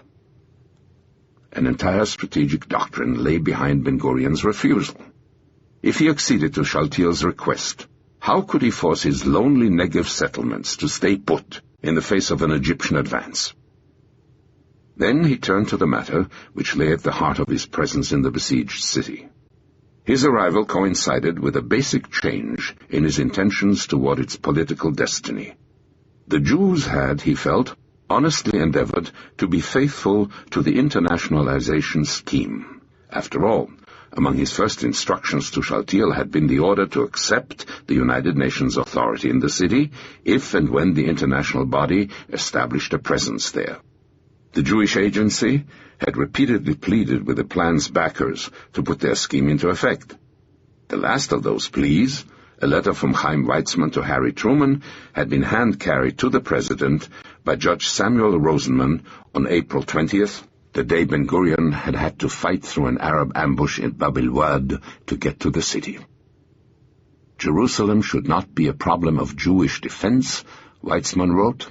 It was the United States which took the lead together with France, Belgium, and Holland in urging the Jews to give up their claim that Jerusalem should be within the boundaries of a Jewish state on the grounds of the city's universal character and its association with Christianity and Islam. The Jews, after deep heart-searchings, made that sacrifice. It is now for the United Nations to fulfill the task which they have undertaken. Ben-Gurion, however, had few illusions as to what the response to this latest plea would be. The indifference of internationalization's backers to the city's plight, the Arabs' repeated threats of war, had released the Jewish people, he felt, from their pledge to internationalize the city. With the Arabs of the city in a state of disarray, the Haganah had a glittering opportunity before it. Ben-Gurion's confrontation with Shaltiel over Kfar Etzion had undermined his confidence in the city's commander, however. To take advantage of the situation, he decided to place Shaltiel's forces and the Harel Brigade of the Palmach under the temporary command of Yitzhak Sadeh, the founder of the Palmach. The former circus wrestler, who had toasted each passing partition vote with a glass of vodka, was a man Ben-Gurion could count on to carry out his new orders to Jerusalem's soldiers. Attack, and attack, and attack. The next morning, a green and black Hebrew poster appeared on the walls of the city. It announced the creation of an exclusively Jewish Jerusalem City Council. It was the logical consequence of the new Jewish position on Jerusalem, and it heralded the birth of one idea and the death of another. Internationalization was finished. Jerusalem would now belong, not to the world, but to whoever had the strength to claim it. Yitzhak Sadeh lost no time in planning an offensive in Jerusalem. Instead of waiting for the British to move, as intelligence had promised they would, Sadeh decided to go into action himself. His objective, he told the Harel Brigade commander Yitzhak Rabin, was to seize the vital areas of the city from the Arabs so that on May 14th, Jerusalem will fall into our hands. If we can get away with this, he promised, Jerusalem will be all ours, 48 hours after the British leave. Sadeh's plan was split into 3 phases. The first called for the capture of the peak of Nebi Samuel, from which Kawugji had shelled the city. The second, in the north, called for the capture of the Arab quarter of Sheikh Jarrah, to establish a link with Mount Scopus, then, as soon as possible, to move to the Mount of Olives, clearing the whole northern ridge of the city and cutting the Arab legion's natural access routes to Jerusalem. Simultaneously, in the south, Rabin's forces would try to seize the Arab quarters of Katamon, German colony, Talpiot, and Silwan, thus virtually encircling the city. It was a classically simple, straightforward plan, and 20 years later, another generation of Israeli soldiers would draw their inspiration from it. Sadeh conferred on it the name that Jerusalem had borne 4,000 years before, when it was little more than the campsite of a Semitic tribe. Operation Yebusi had only one drawback. Its success depended on one imponderable. To what extent would the British interfere? In Cairo, Farouk's Prime Minister, Nokrashi Pasha, was summoned to lunch at the Muhammad Ali Club by members of the king's inner circle. Farouk wanted a declaration of war, he was told. Either Nokrashi would ask Parliament for it, or the king would get a prime minister who would. Nokrashi's principal failing in the eyes of one of his key subordinates was that he was a man who wanted to have everything. He wanted to stay out of war, but he wanted even more to stay in his prime minister's office. Despite his misgivings, he let himself be convinced of the wisdom of changing his mind. As a first step, he arranged a conference with the commander-in-chief of the Egyptian army, a gruff, genial giant of a man named Mohammed Haidar Pasha. Haidar possessed 2 qualifications for his high office. He had been director of his nation's prisons, and he made Farouk laugh. The army, he assured Nokrashi, was prepared for war. In any event, he told the Prime Minister, there will be no war with the Jews. It would be a parade without any risk whatsoever. The army, he pledged, will be in Tel Aviv in 2 weeks. Shortly thereafter, Another visitor called on Okrashi. Sir Ronald Campbell arrived with his motorcycle escort in a manner befitting His Majesty's ambassador to Egypt. Great Britain, he informed Okrashi, according to a minute dictated by the Egyptian after their conversation, did not approve or encourage the coming clash of arms in Palestine. For her part, she was resigned to accepting partition as representing the judgment of the world as expressed by the United Nations. If she were asked for counsel by any of her Arab friends, she would advise them not to participate in the war and to accept partition. However, Sir Ronald continued, should it be Egypt's decision to enter the war, Great Britain would not oppose her efforts nor hinder the movement of her forces. Then he turned to the question of arms. Should Egypt decide to go to war and find herself in need of additional munitions and armaments, His Majesty's government was prepared to allow the Egyptian army access to her Suez Canal supply depots on two conditions. The first was discretion. The second was that the two nations continue satisfactory progress toward a solution to the problem which most concerned them, the Sudan. For a man reaching out, as Okrashi was, for some justification for a shift in his policy, Sir Ronald's words had a most welcome ring. The Prime Minister succumbed. A few days later, his aides shifted their daily instructions to the Cairo press. Palestine was ordered back onto the front pages of Egypt's newspapers. A popular poster began to appear around the city. It showed a dagger dripping blood. On the hilt was the Star of David. A few voices tried to warn Okrashi. One of them belonged to an able newsman named Mohammed Hassanein Haikal. Haikal had been to Palestine, and his dispatches warned that the Jews were courageous, organized foes. Called to Okrashi's office, Haikal was told his articles were harming morale. No one's more, perhaps, than that of the uneasy history teacher, reluctantly preparing his nation for war. Another Egyptian voice on a long-distance telephone call revealed the real state of preparedness of the army that Haidar Pasha had pronounced ready for war. If Haidar's soldiers were going to parade to Tel Aviv, they would first of all have to find out how to get there. The Egyptian army, George Deeb, the son of Jerusalem's Buick dealer, was told, had no road maps of Palestine. The man who had organized the defense of the Upper Bekaa neighborhood was assigned the task of stealing 50 maps from the Land Settlement Department so that Haidar Pasha's subordinates could start plotting a route for their march to Tel Aviv. Chapter 25. A message from Glub Pasha. It is the Passover service for the Lord, who passed over the houses of the children of Israel in Egypt, when he smote Egypt and spared our houses.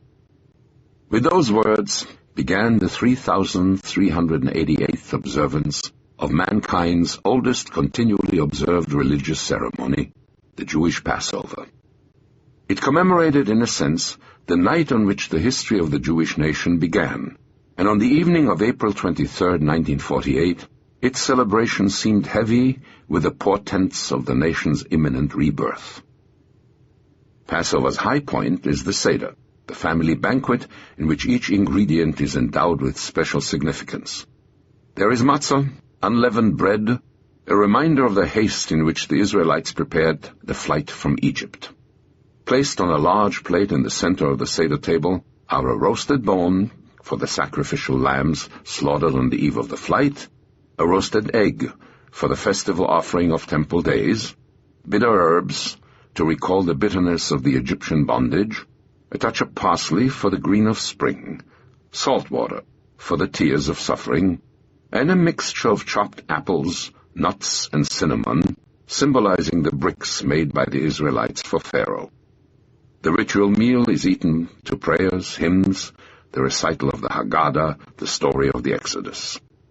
For almost 2 millenniums, since Titus's destruction of the temple, a dispersed people have ended the ceremony with one symbolic vow: next year in Jerusalem. To the 100,000 Jews celebrating the Passover in Jerusalem in April 1948, next year was at hand. Yet for that privileged fraction of the Jewish people, the symbol of their scattered race, the western wall of Solomon's temple, seemed that night as distant and unreachable as it was for the most dispersed of their brethren. For the first time since Saladin, no rabbi, no Jew, had bowed before the stones of the Wailing Wall. Masters of every access to the site, the Arabs of Jerusalem had refused passage to even a symbolic group of rabbis. The Jews closest to the wall, trapped in the old city's Jewish quarter, celebrated their Seder in two shifts, one for the Ashkenazim and one for the Sephardim, so that all the Haganah soldiers on guard duty could join one or the other. On their isolated hilltops guarding Jerusalem's southern approaches, the settlers of Kfar Etzion marked the Passover with a special fervor. The tables of the Neve Ovadia, the house of God's worker, were spread with some of the first fruits plucked from their orchards. The men on guard duty joined the others at the end of the dinner.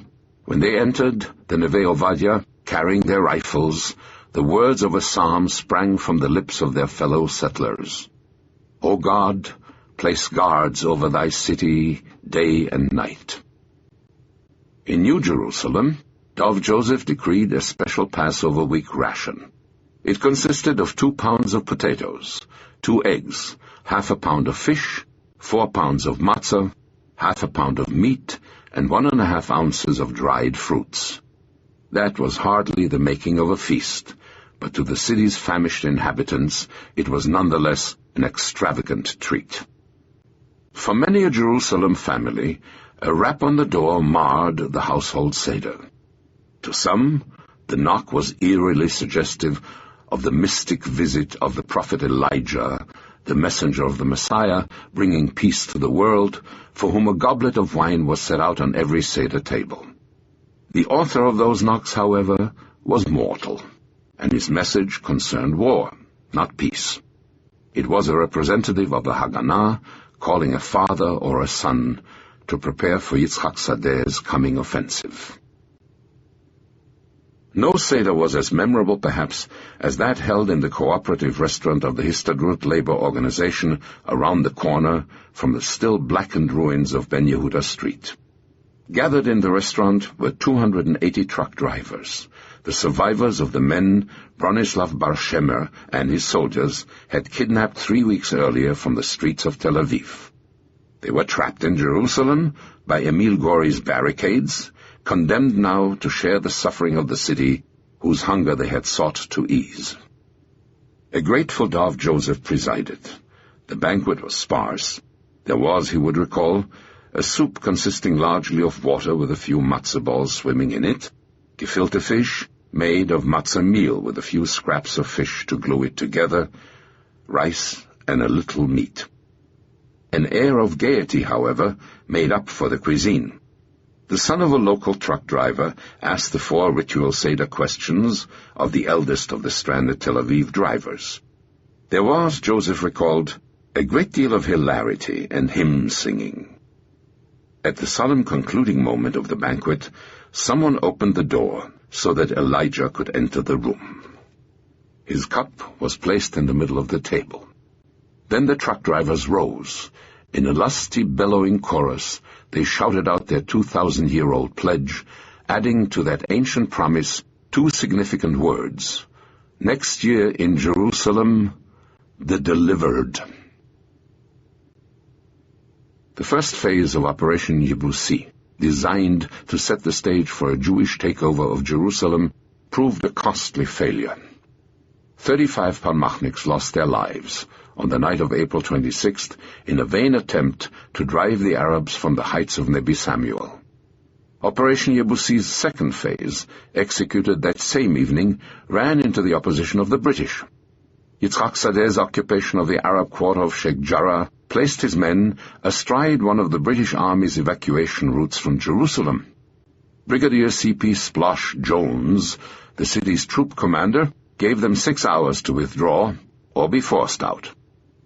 "Whatever makes Jones think anybody wants to stop them from leaving?" Dov Joseph snorted on reading the brigadier's ultimatum. "Don't the British realize both of us, Jew and Arab, have been trying to get them out of here for years?" Jones was not bluffing. At exactly 6 o'clock in the evening of April 27th, a battalion of the Highland Light Infantry and a troop of tanks, supported by a battery of field artillery, started to move along the road on which so many Jewish scholars and physicians had died a fortnight earlier.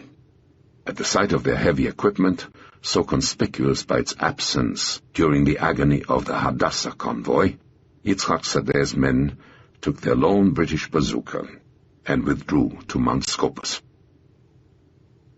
Jones's reaction prompted Sadeh to revise the aims he had set for Operation Yebusi's third phase and limit his attack to the wealthy Arab neighborhood in which Michael Shacham had destroyed the Hotel Semiramis, Katamon.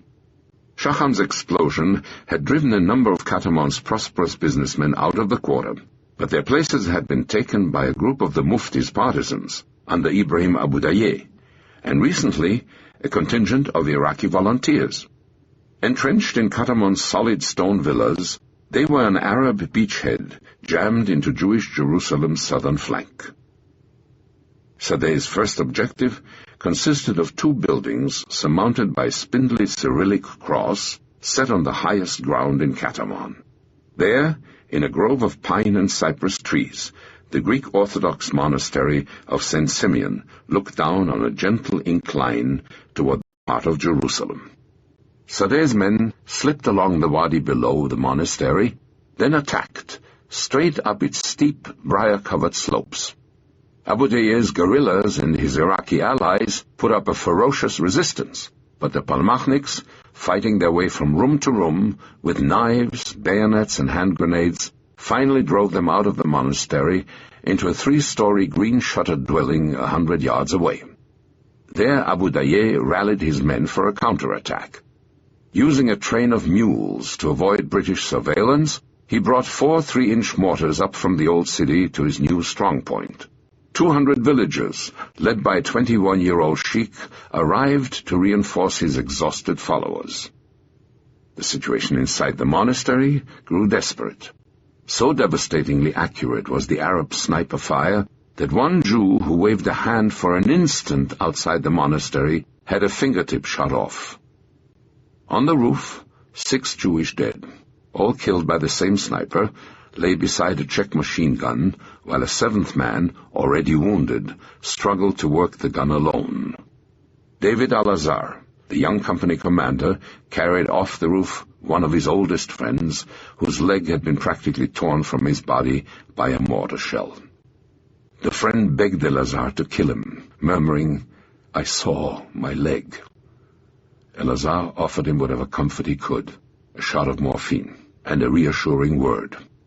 When he returned a few minutes later, his friend was dead. He had rolled to a window, seized a shard of broken glass, and cut open one of his arteries. Before long, scores of dead and wounded lay scattered through the monastery, choking in a stench of blood, smoke, and cordite. All of the officers were wounded. The radio was out. The first aid supplies were exhausted, and most of the ammunition as well. Only one member of a relief party, sent to bring fresh supplies, had managed to break through the Arab lines. Among the cypress trees and the brambles around the monastery, motionless patches of blue and white, the checkered Kafirs of the Arab dead, attested to the high price the Arabs were paying for the losses inflicted on their foes. Hit in the spine by a grenade fragment, the stoic Abu Dayyeh continued to lead his men from a wooden chair, carried from place to place by 2 of his followers. Finally, Eliyahu Selaranana, the senior Jewish officer, realized that his troops could not hold the monastery. Surrender was impossible. He was certain it would lead to a massacre. He did not have enough able-bodied men left to get his wounded out. Ranana decided to split the remains of his 2 companies into 3 groups. The walking wounded and a covering escort of a few men would try to break out of the rear of the building first. Then the rest of the men, still standing, with all the wounded they could carry, would follow. He and his 5 officers would stay behind with the rest of the wounded to cover the withdrawal. Then they would mine the monastery and blow it up on themselves and their wounded comrades. That, at least, would spare them the agony of dying by an Iraqi knife. The first group left. Only one of his 30 members reached safety alive. As the second group prepared to leave, a dazed Ibrahim Abu Daye, a few hundred yards away, picked up a telephone. At the other end of the line, in Cairo, was Haj Amin Husseini. Broken-hearted, Abu Daye begged the Mufti to let him break off his attack. His men were on the verge of collapse. Only 6 of his original partisans remained unwounded. His ammunition and mortar shells were practically exhausted. Half sobbing, the little shepherd told the Mufti, "We have lost the battle." As he uttered those words, a Haganah intelligence officer sat upright in the basement of the Jewish agency. Haj Amin Husseini was not the only one listening. Minutes later, a report of that vital interception was on its way to Shaltiel's headquarters from the room in which a score of men and women listened around the clock to the conversations of Jerusalem's key Arab and British leaders. Just before the second Palmach party was due to leave the monastery, the radio began working again. The beleaguered men were informed of Abu Daye's declaration and urged to hold on. Within a short while, the Arabs' fire began to slacken. By nightfall, reinforcements reached the monastery. St. Simeon and Operation Yebusi's first success were secured. With the monastery of St. Simeon in Jewish hands, the task of taking over Katamon itself was confided to the officer who had relieved the battered Palmach, Yosef Nevo, a 28-year-old who had been brought into Palestine as an infant by parents he liked to describe as the only Zionists in Chattanooga, Tennessee. In his varied career, Nevo had been an aspiring chemist, a founding member of a kibbutz, the honor graduate of the first officers' course organized by the Haganah, a sergeant major in the Royal Artillery, a student at the London School of Economics, a fledgling diplomat. He was an ebullient, outspoken young man with a shock of stiff black hair and a voice which in a different destiny could have called home the hogs for miles around in Tennessee. Nevo placed his men on 2 parallel streets, running through the center of Katamon, and began working his way through the neighborhood. At one point, a pair of Arab Legion armored cars swung out of the Iraqi consulate and opened fire. For an instant, Nevo was afraid his inexperienced soldiers would panic. He ordered them into a sturdy building and told them to use their 2-inch mortars as bazookas. The cars withdrew, and his exultant men continued their advance. Worn out by the heavy losses of the day before, Abu Daye's men collapsed. With astonishing swiftness, it was over. Nevo had taken Katamon, the Haganah's first significant conquest in Jerusalem. His advance was so swift that the Arab civilians still in the neighborhood were forced to flee in minutes, carrying away the possessions they could stuff into their pockets or clutch in their hands. As soon as he learned the news, Dov Joseph ordered teams of men into the captured area to seize every scrap of food they could find. The scenes that greeted them in those abandoned homes were extraordinary. They found tables set, meals half-eaten, forks full of food resting on the plates, ovens still lit, the food they contained blackened, gas burning under coffee pots, bathtubs overflowing, 100 small reminders of the precipitous flight of Katamon's Arabs. Those homes yielded up a precious store of food and fuel for the city's hungry Jews. Leon Angel, the city's leading baker, uncovered a 5-day supply of flour for his ovens. Dov Joseph's sugar and cooking oil supplies, severely depleted, were suddenly replenished. One house yielded a barrel of caviar, a delicacy strictly prohibited to Orthodox Jews as non-kosher. The Epicurean commander of Jerusalem's hungry soldiers, David Shaltiel, could not bear the thought of letting it go to waste. He ordered it put into a marmalade vat and served up as breakfast jam at his Schneller base. Following in the footsteps of Joseph's men, spurred by the lure of those elegant homes, came a different horde, scavengers in search of loot. Despite Nevo's orders to his men to shoot them in the legs on sight, looters sprang up everywhere like mushrooms after the rain, picking the homes bare of silver, crystal, linen, furniture, rugs, anything that would move. The following morning, one of the Arabs who had fled Katamon had an opportunity to measure the extent of their activities. The Jewish colleague with whom he shared an office telephoned him after checking on the condition of his home for him. "There's nothing left," he announced, sorrowfully. "They've even taken the front door off its hinges." Politics is like chess, Transjordan's King Abdullah liked to remark. You cannot rush your pawns across enemy territory. You must look for a favorable opening. Stroking his goatee, his pale face impassive, the sovereign scrutinized the Arab leaders arrayed around him with his intense black eyes, pondering whether the moment had come to advance his pawns on the Palestine chessboard. In his immaculate white linen waistcoat and black trousers, his gold-flecked turban knotted on his head, in the style peculiar to his Hijazi ancestors, the little king appeared almost out of place in the assembly gathered in his palace, a relic left over from another Arabia, an Arabia of desert tents and camel-born warriors. He was not what he seemed, however, and his fellow leaders of the Arab League had congregated in Amman on this May Day to obtain from Abdullah what they had obtained from Farouk, a promise to make war on the Jews. Their presence in his spare throne room placed the Hashemite ruler in an exquisitely delicate position, as complex as any of the chess problems he so enjoyed solving. With a subtlety as oriental as the aroma of the Indian perfume he ordered regularly from Bombay, Abdullah was maneuvering on many levels. He had his special relationship with the British, and, through the periodic visits of his personal physician Dr. Muhammad al-Sati to Jerusalem, he had maintained his contacts with the Jewish Agency. He was the only Arab leader who understood the inevitability of partition. Yet, while he might whisper his acceptance of the scheme to Briton or Jew, he did not dare recommend it to his fellow Arabs. Such advocacy, he well knew, might cost him his life, or his throne. Nor did he have any intention of revealing to the men around him his plan to annex the Arab part of Palestine to his kingdom.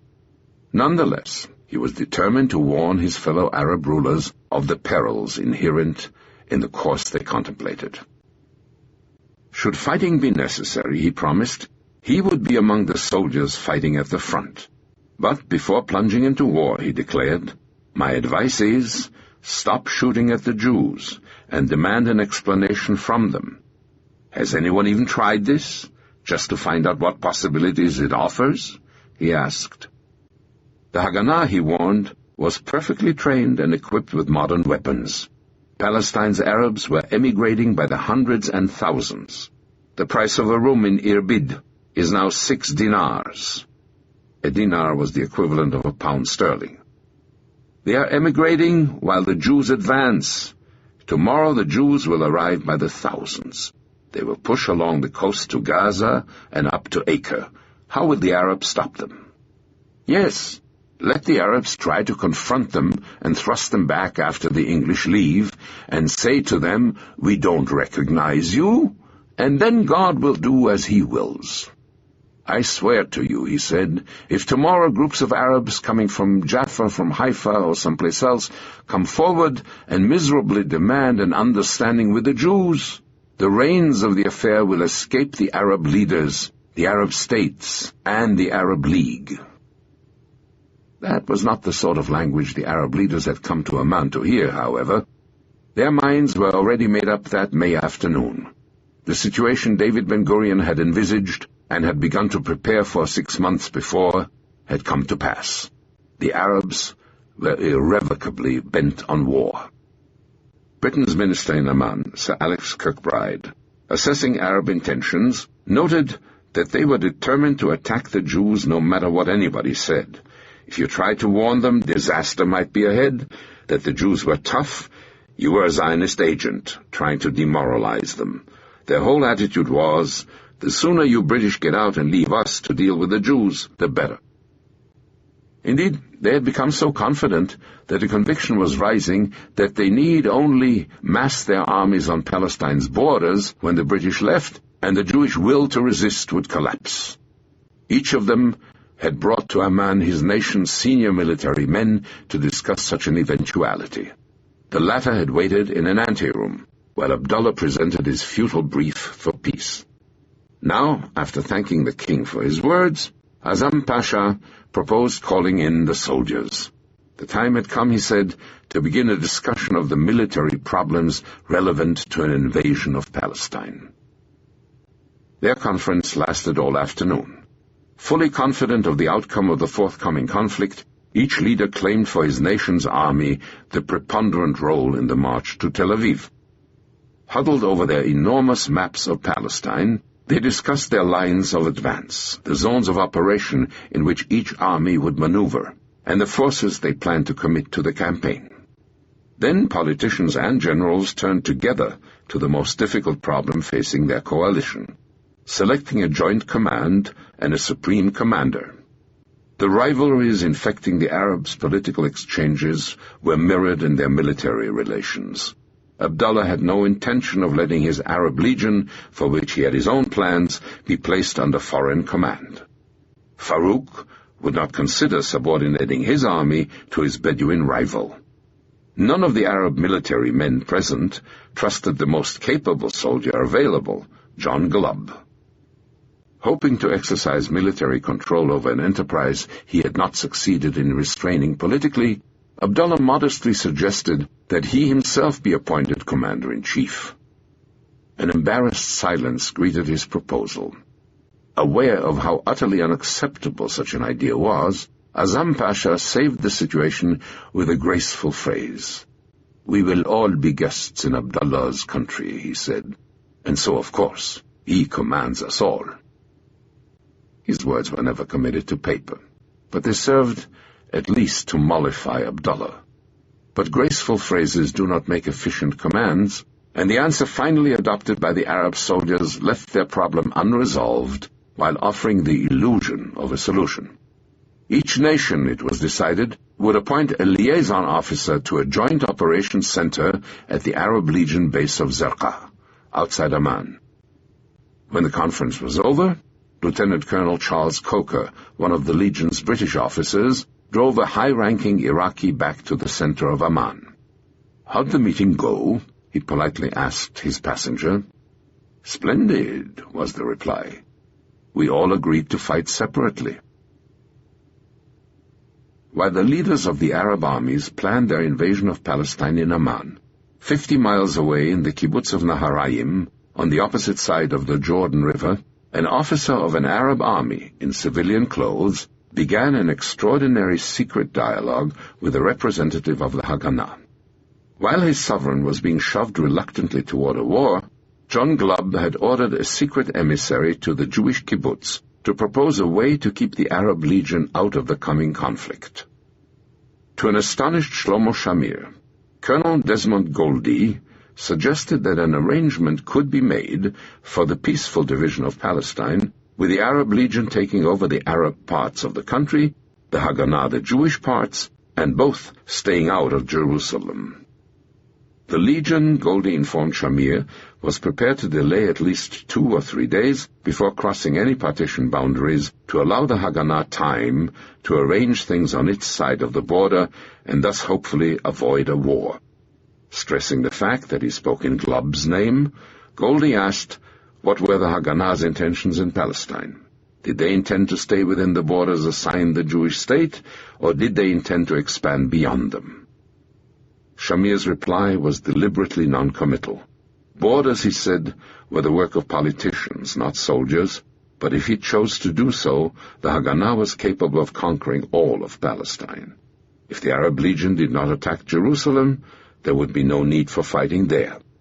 He would immediately deliver a full report on Goldie's message to his superiors, he promised. The ebullient young officer who had led the Haganah through Katamon confronted conquests of a different sort now. They involved a middle-aged woman welcoming him into her daughter's flat with ill-concealed distaste. For 3 years, Yosef Nevo had been trying, with a singular lack of success, to persuade that woman to become his mother-in-law. Nevo had first met her in the winter of 1945, when, as a student at a British Army course near London, he had been invited, along with several fellow Palestinians, to her home for her daughter Naomi's birthday party. 1 month later, while crossing a street in London, he had proposed to the pretty red-headed Naomi. To her mother, however, Neveu was a brash, ungainly young man with a haphazard academic background, no discernible financial future, and none of the qualifications she had in mind for an aspirant for her daughter's hand. She coldly refused to sanction the match. Even a trip to Palestine, ostensibly to study the kibbutz movement, had not freed Naomi from her mother's surveillance. Her resumed romance with Neveu had been interrupted shortly after she had settled in Jerusalem by a cable announcing her mother's forthcoming arrival. To the young couple's growing horror, she had found life in tension-filled Jerusalem entirely to her liking. The danger, the food shortages, the air of excitement she had informed her daughter reminded her of the exalting experience of living through the Blitz in London. As the convoys to the coast had dwindled, then stopped entirely, she had remained impervious to her daughter's pleas that she leave. Steadfast, upper lip resolutely stiffened, she had preferred to stay in besieged Jerusalem with her daughter and her daughter's unsuitable suitor. Now Yosef Neveu was a hero, and he was determined to wed with or without the approval of his future mother-in-law. On the evening after his conquest, he informed Naomi, "We are getting married." Naomi paled. She knew from his determined air that the moment of decision had arrived. "All right," she sighed, "get a rabbi." And they would marry in secret in a girlfriend's apartment. A British-inspired ceasefire had concluded Yosef Neveu's other martial conquest in Katamon and brought an end to Operation Yebusi. Yitzhak Sadeh left Jerusalem, turning command of the city back to David Shaltiel. His departure and Yebusi's limited achievements gave fresh importance to Shaltiel's plan to seize the key buildings in the center of Jerusalem the day the British withdrew. He had assigned that task to a methodical self-effacing police officer named Aryeh Shur. Shur already had one notable triumph to his credit. A major in the military courts had slipped him a copy of the British Army's Jerusalem evacuation plan. The enormous document gave Shur the order of departure of all British units in the city, the routes they would use, and their key assembly points. Unfortunately, it left blank a series of vital spaces. Completed by hand at the last minute, they would contain the information Shur wanted most, the exact hour and minute of the evacuation of each British-held building in the city. Shur persuaded a number of the Jewish workers in the city's vital installations to remain on the job until the British walked out so that they could hold the buildings for a few precious minutes until his troops arrived. Repairmen, typists, operators, often with no military training at all, they were baptized the Players' Brigade, after the firearm with which they would have to defend themselves while they waited for Shur's soldiers. A box of Players' cigarettes, stuffed with TNT and a crude detonator. 600 of those primitive hand grenades had been smuggled into the General Post Office, the Telephone Exchange, Barclays Bank, and the court buildings. One of the men preparing those charges for Shur was Karmi Charni, the rabbi's son from the Bronx, who had had so much difficulty persuading the Haganah to enlist him. After being trained as a machine gunner, Charni had been assigned to the grenade manufacturers, a group of chemistry students from Hebrew University whose factory was a kitchen near Levi Eshkol's home. Their operation, it seemed to the young American, was half Rube Goldberg, half mad young chemistry geniuses. One of their specialties was a flashlight, its batteries replaced with TNT, and capped with a vial of sulfuric acid set in a pot of potash. A twist of the flashlight tip, and the pin broke the acid vial, setting off the TNT. Karmi's job was assembling the finished product on an empty roof on Ben Yehuda Street. Each flashlight's tip had to be screwed down to the precise point at which one more sharp twist would burst the vial. When Karmi had reached what he thought to be the proper point, he would hold the flashlight to his ear, If he heard nothing, he knew he had gauged correctly. If he heard a persistent psst, he had twisted too far. It was time to leave the roof as quickly as possible. Those primitive weapons, and the risks their inventors took in making them, would only serve as vehicles for a number of Jewish suicides, however, if Schur did not succeed in filling in the blank spaces on the evacuation plan handed him by the British major, so that he could get to his Players' Brigade before the Arabs overran them. 2 buildings in particular concerned him: the fortress-like Russian compound at the heart of Bevingrad, and the Italian hospital, whose towers dominated central Jerusalem. The compound was commanded by a British police officer known to be pro-Arab. Schur decided to handle this officer himself. The task of subverting the major, commanding the hospital, was assigned to a garrulous architect named Dan Ben-Dor. Ben-Dor had served 4 years as an officer in the Royal Engineers, and his name was celebrated from Baghdad to Benghazi, everywhere in the Middle East, in fact, where a British soldier had taken a shower in the past 5 years. By perforating the bottom of a beer can, he had developed a device, immortalized as Ben-Dor's beer bomb, to replace the Army's irreplaceable and constantly stolen brass shower heads. Ben-Dor quickly discovered that the major had a proper British affection for the sporting life. Striking up a conversation with him one night while strolling along the barbed wire ringing the hospital, he invited him to tea. Then he arranged to have his brother pop in on them unexpectedly with his pet Great Dane, a handsome animal named Assad v. Young Lion in Arabic. The Britisher fairly leaped from his seat at the sight of the magnificent black beast.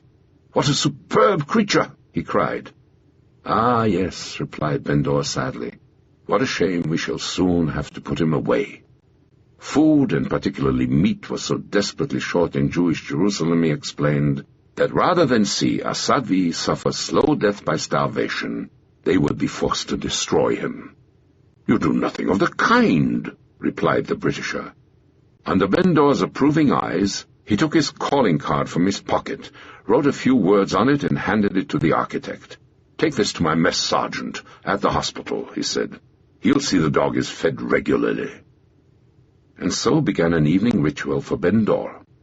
Promptly at 6 o'clock each night, tugged along by the hungry Dane, he set out for the hospital kitchen.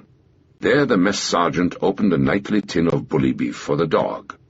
Watching the meat disappear down the dog's throat, Ben-Dor tried to stifle the hunger pains contorting his own empty stomach by chatting with a British soldier.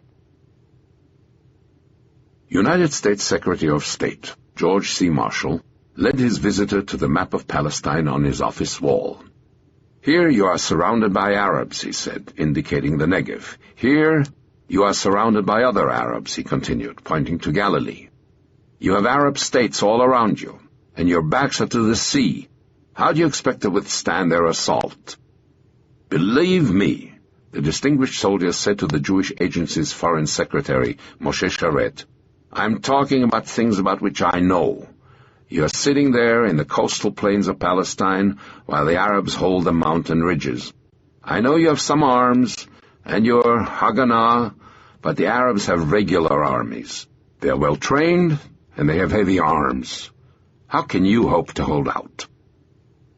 The evident sincerity of the secretary, the man's unquestioned military competence, shook the Jewish diplomat. His words reflected an urgent American desire to persuade the Jewish Agency to postpone proclaiming a Jewish state.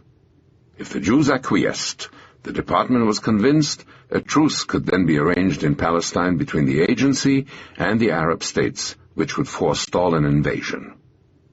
All Marshall's Middle Eastern envoys were advising him that an Arab assault was inevitable if a Jewish state was proclaimed when the British mandate expired in 1 week's time. Only American military intervention could then save the Jews of Palestine from extermination, they warned. Their warnings were taken with the utmost seriousness in Washington. At the highest levels in the American government, active consideration was being given to the possibility of landing United States troops in Palestine within a fortnight. The previous day, President Truman had sent a top-secret memo to his legal advisor, Ernest Gross, for a brief on his executive power to order American soldiers into Palestine without waiting for congressional approval.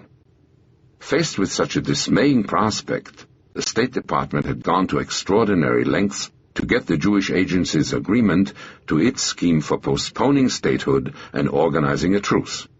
Marshall had even offered the presidential plane, the Sacred Cow, to Charette to fly him to Jerusalem, together with representatives of the United States, France, Belgium, and the Arabs, to try to arrange a truce. The three nations had been named by the Security Council to a Palestine Truce Commission. Charette had declined the offer, but had come instead to Washington to meet personally with Marshall and Lovett before returning to Jerusalem. When Marshall had finished, Lovett turned to Charette. If the agency refrained from proclaiming a state, and the Arabs attacked, then the United States would have some justification for intervening on the grounds that she was aiding a group of individuals, not taking sides in a war between nations. Should, however, the agency persist in its announced intention of proclaiming a state, he explained, then the Jews of Palestine could not look to the United States for help in the event of an Arab invasion. Having proclaimed their state, they would have to assume by themselves the obligation of defending it. The Jewish diplomat's reply was deliberately non-committal, since the decision of whether or not to declare a state would be taken by the Jewish Agency's 13-member governing body in Tel Aviv. In his heart, however, Charette was a worried man. Marshall had convinced him. The next day in New York, he told his agency colleagues they should consider the Secretary's proposal. A surprisingly large number of them agreed. Just before he boarded his aircraft to return to Tel Aviv, a loudspeaker paged Charette to take an urgent call. It was Chaim Weizmann, telephoning from his sickbed at the Waldorf Astoria. Weizmann was privy to a secret which would not be revealed until 10 years after his death. When Judge Samuel Rosenman had carried his secret letter to the White House, the president had told him, "I have Dr. Weizmann on my conscience." If a Jewish state was declared, Truman had promised, he would do everything in his power to see that the United States recognized it as soon as it was proclaimed. Then he had extracted Rosenman's pledge to repeat his words to only one man, Chaim Weizmann. His voice grating with illness and passion, the man so many of his colleagues had once accused of indecision now hurled a final injunction at Charette. "Don't let them weaken," he growled. "Don't let them spoil the victory. Proclaim the Jewish state, now or never." In Jerusalem, the crash of artillery fire marred the city's life. Unable to conquer the kibbutzim of Galilee, Fawzi al-Kawukji had brought his army south to the hilltops of Judea. From Nebi Samuel, the height that Yitzchak Sadeh's men had failed to conquer, his gunners trained their cannon on the most prestigious target he could offer them, the rooftops of Jewish Jerusalem. His exploding shells provided an inauspicious counterpoint to a secret and ancient ceremony about to be performed in the city below his guns. Yosef Nevo was ready to marry at last the red-headed girl whose mother had so long refused to agree to their union. Naomi's wedding dress was a frilly white blouse she had brought for the occasion, and a white skirt she had managed to sneak past her mother's curious eyes. At the last moment, realizing she had forgotten a veil, she had torn one from a girlfriend's hat. Now, as the ceremony was about to begin, the rabbi whom Nevo had brought to the apartment of one of Naomi's friends reminded the couple of a salient point they had forgotten in their obsession to keep their marriage secret. There could be no wedding without a minyan, the 10-man quorum required for public worship, and there were only 4 males in the room. Bride, groom, best man, and rabbi rushed down the stairs to look for volunteers. In the streets, deserted because of Kawukji's gunfire, they found only 4 palmachniks passing nearby. They were pulled upstairs and assigned the task of holding the poles of the traditional wedding canopy over Naomi and Yosef's heads. To get the remaining men, one of Naomi's girlfriends set out on a run for the Jewish Agency. "Quick," she shouted, racing from office to office. 10 men for a minion." Her tactic succeeded.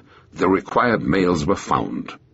As the ceremony was about to begin, there was a knock at the door. Answering it, the owner of the flat found before her an English employee of the agency, an intimate friend of Naomi's mother. He was clad in a sober suit and dark tie. "My poor child," he whispered, "I understand you want 10 men for a minion." In the inexorable logic of that Jerusalem springtime, he had assumed that the only religious office for which a minion would be needed was a funeral. At the conclusion of the ceremony, Neveu crushed a glass under his heel, a symbolic gesture of grief for the destruction of the temple whose ruins lay barely 3 miles away. He gave Naomi a fervent kiss. Then Neveu returned to duty with the Haganah, and Naomi went back to her mother. The conqueror of Katamon might be married at last, but until he could find a way to smuggle the woman, who still did not know she had become his mother-in-law, past the Arabs besieging Jerusalem, his share of marital bliss was going to be limited to the fervent kiss he had just given his bride. President Harry S. Truman surveyed the men around his desk as a magistrate might contemplate the litigants before his bench. Indeed, the scene in his office bore its resemblance to a trial. 48 hours after Moshe Sharet's departure for Tel Aviv, Truman had assembled his advisers to debate the most urgent foreign policy issue before his government. If the Jewish agency spurned Marshall's advice and proclaimed the Jewish state on May 14th, should the United States extend the new state diplomatic recognition? For Harry Truman, there was no question. He yearned to recognize the new state and honor the pledge he had secretly sent to Chaim Weizmann on the eve of Passover. But he could not undertake so major a decision without the concurrence of his principal advisers. Persuaded that the arguments in favor of recognition were overwhelming, he had summoned them for a full, complete, and exhaustive discussion, convinced that the outcome would be a decision to recognize a new state. On one side of his desk sat Secretary of State George C. Marshall and Undersecretary Robert Lovett. Opposite them were the President's special counsel, Clark Clifford, and his political advisor, David Niles. Marshall began by putting forward the case against recognition. The professional diplomats in the department he represented were almost unanimous in opposing the move. One of his Middle Eastern ambassadors, George Wadsworth, had cabled his colleagues that he wished to go on record as saying that if the United States recognizes a Jewish state and continues his uncritical support of Zionist policy, then the Russians will be the dominant force in the Middle East within the next 20 years. His cable had brought a wave of supporting messages pouring into Washington from his fellow ambassadors. The Secretary could not easily ignore such an overwhelming manifestation of their opinion. In addition, despite his personal sympathies for the Zionists, he did not believe, as he had told Sharet, that their state could hold out against the Arabs. With whole recognition, and all it implied, Marshall counseled Truman, until the new state had demonstrated to the world its viability. When he had finished, Clifford presented the other side. He urged Truman not only to recognize the state, but to strive to be the first nation to recognize it. Such a gesture would be only logically consistent with the United States policy in Palestine, he argued. To Clifford's dismay, Marshall responded not by rebutting his arguments, but by attacking the very fact that they were arguing. "Is this a contested proceeding?" he asked the President. Recognition was not, he said, a matter to be determined on the basis of politics. Unless politics were involved, Mr. Clifford would not even be at this conference. This is a serious matter of foreign policy determination, and the question of politics and political opinion does not enter into it. It quickly became apparent that instead of a debate on recognition, Truman's meeting had turned into a debate on the prerogatives of the Secretary of State. Marshall made it clear that he considered their debating of recognition an invasion of the jurisdiction of his office, an affront to his dignity. To overrule him now, Clifford realized, would be tantamount to calling for his resignation. Crestfallen, the President began to gather up the papers on his desk. There was no man in his administration on whom he depended more than Marshall. However deep was his desire to recognize the state, however he longed to make his last gesture to the old doctor he so esteemed, he could not do it if the price were going to be a rupture with his Secretary of State. "Thank you all for your contributions," he said. "I accept your recommendation, General. The United States will not at this time recognize a new Jewish state in Palestine." Chapter 26. We Shall Come Back. His black robe and shoulder-length white wig fixed firmly in place, Sir William Fitzgerald stared down from his Chief Justice's bench at the courtroom before him. On this warm spring morning, the last case to be heard by the British court system in Palestine lay before Sir William. The sound of intermittent gunfire outside punctuated the proceedings. No litigation could have symbolized the agony of Palestine better than that final suit at law on Sir William's docket.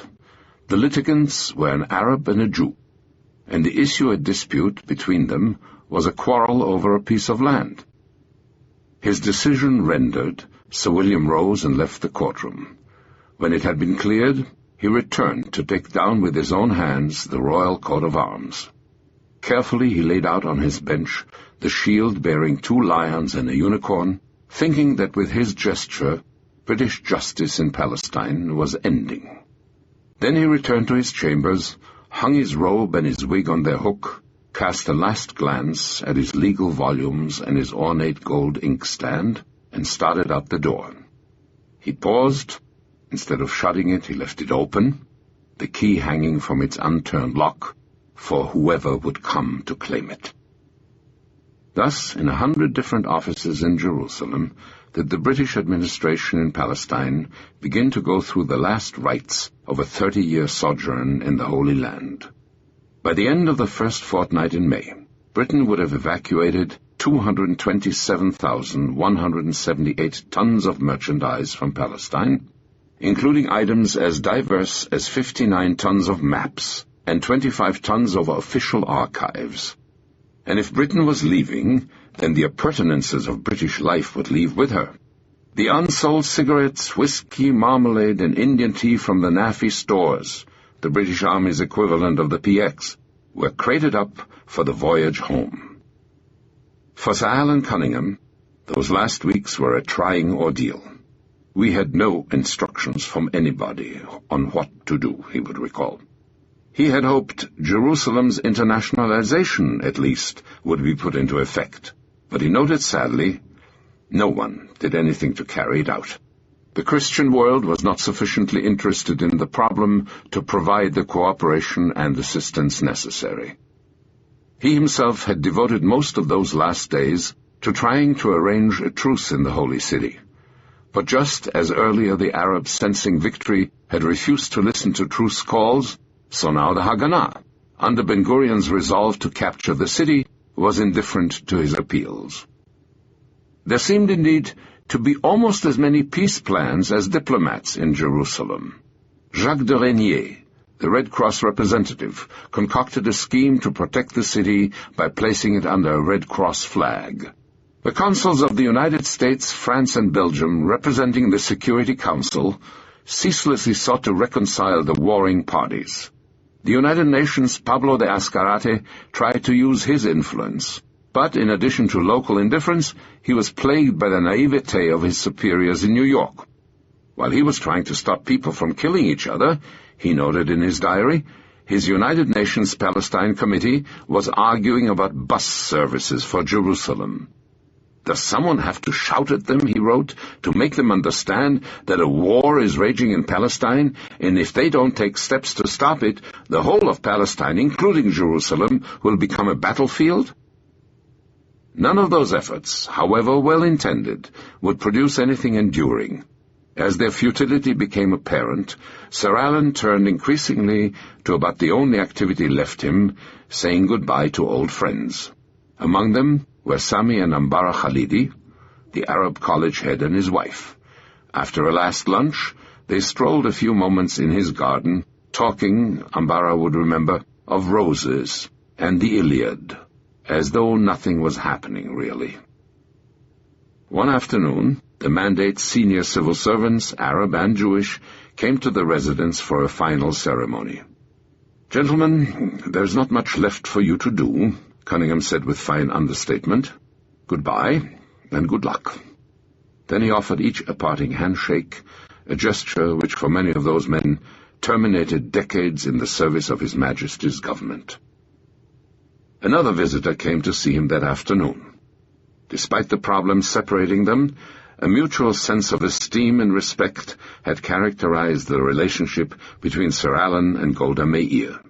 And so, when they had finished their business, Sir Alan allowed himself a personal comment.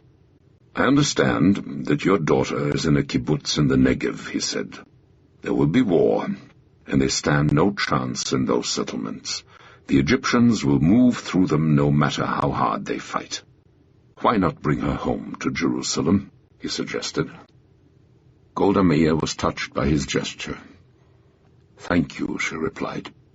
"But all the boys and girls in those settlements have mothers. If all of them take their children home, then who will stop the Egyptians?" Jerusalem is like one big kibbutz. Thus did one of its residents describe life in the Jewish city on the eve of Britain's departure. It was a sorely tried, desperately hungry kibbutz. The jubilation that had welcomed the Nachshon convoys was gone. The 1,800 tons of foodstuffs they had brought to the city, not even half the total that Dov Joseph estimated as indispensable to withstand a siege, were locked under armed guard in his warehouses. From them once a week, a miserable portion of his hoard was distributed to the population. The ration issued for the last week of Britain's mandate was an inclination of how critical Jewish Jerusalem's plight was. It consisted of 3 ounces each of dried fish, dried beans, lentils and macaroni, and 1.5 ounces of margarine. The open-air market in Machne Yehuda was empty. There was simply no fresh food of any kind left.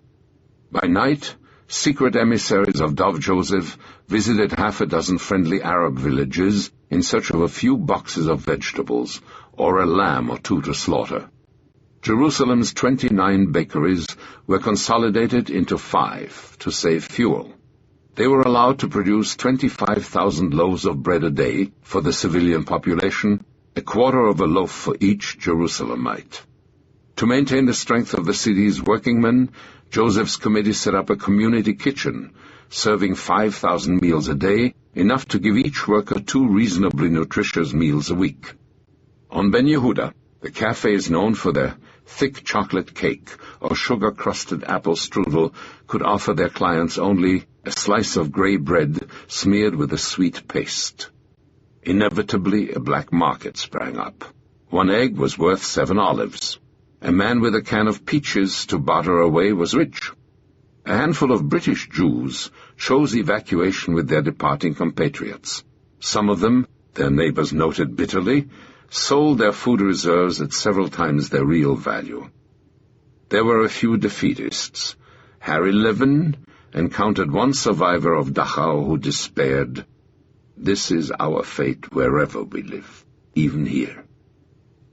In most Jerusalem homes, however, the prevailing mood was a determination to hang on, a grim conviction that, painful as the city situation was, the alternatives were worse. A popular watchword was a warning that Haganah officers often gave their recruits. "If you can't face death," it went, "you can run. But remember, if you run, you can't run just a mile. You must run 1,000 miles. Just as serious as the food shortage was the fuel situation. Buses stopped moving at nightfall. Taxis had disappeared. Most private cars had already been taken over by the Haganah. Few people had kerosene left for cooking. The handful of cans still available were black-marketed for as much as 12 pounds a can. People cooked out of doors in gardens or backyards over campfires, and Dov Joseph's committee taught the population how to build box ovens to keep food warm without artificial heat.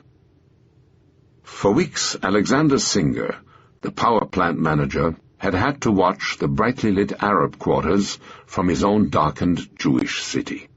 He had deliberately cut the current coming into Jewish Jerusalem to force the power plant, while still in British hands, to economize on the fuel supply in its storage tanks.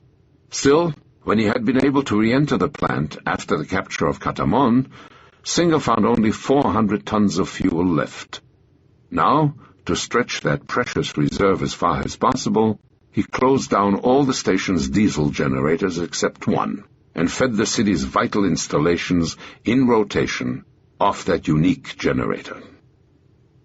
More than anything else, however, one dramatic incident on the afternoon of May 7th, 1 week before the mandate was due to expire, drove home to every resident of Jerusalem just how precarious the city's situation was. Suddenly, without warning, there was not a single drop of water left in the faucets of Jerusalem. Miles away, at Ras Al Ain, the Arabs had cut the city's waterline, trying to make good a boast of the Arab Higher Committee to kill the Jews of Jerusalem from thirst. Only the foresight of Dov Joseph and his water expert Tzvi Leibowitz stood between the city and disaster.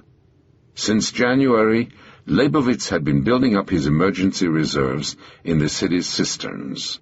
His stock now stood at 115,000 cubic meters, enough to last the city 115 days, on the Spartan ration Leibowitz had proclaimed for his fellow citizens.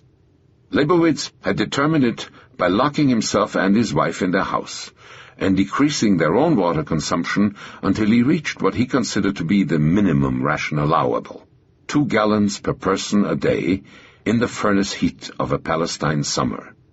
That would allow each Jerusalemite 4 pints of drinking water daily. Every demand of cooking, toilet flushing, washing and personal hygiene would have to be met with what was left. From the beginning, Leibowitz had been persuaded that the best way to avoid panic was to bring the water to his consumers, instead of sending the consumers to water. He had mobilized a team of civilian volunteers to man his donkey and horse-towed water tanks.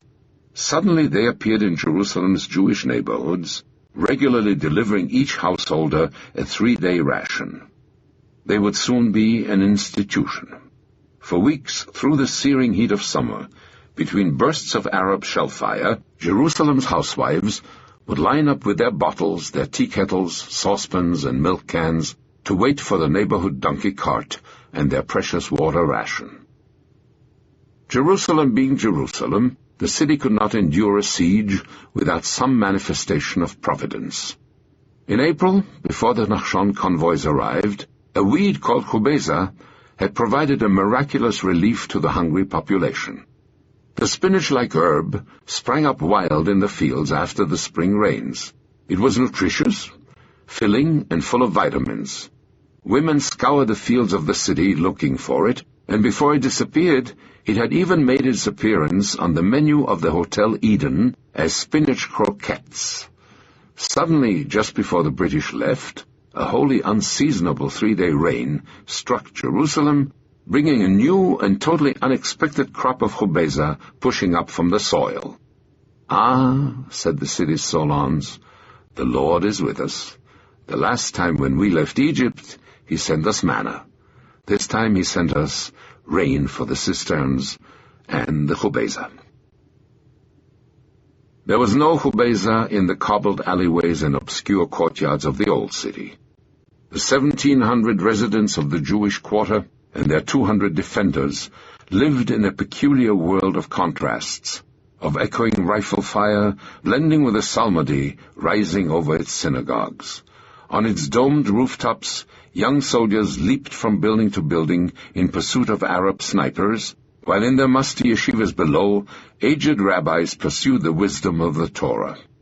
Behind Haganah headquarters, an elderly rabbi, using one leg as a writing table, eating only bread and water in the custom of his exalted calling, spent his days copying sacred texts a few feet from the building where other men drew plans to defend his quarter.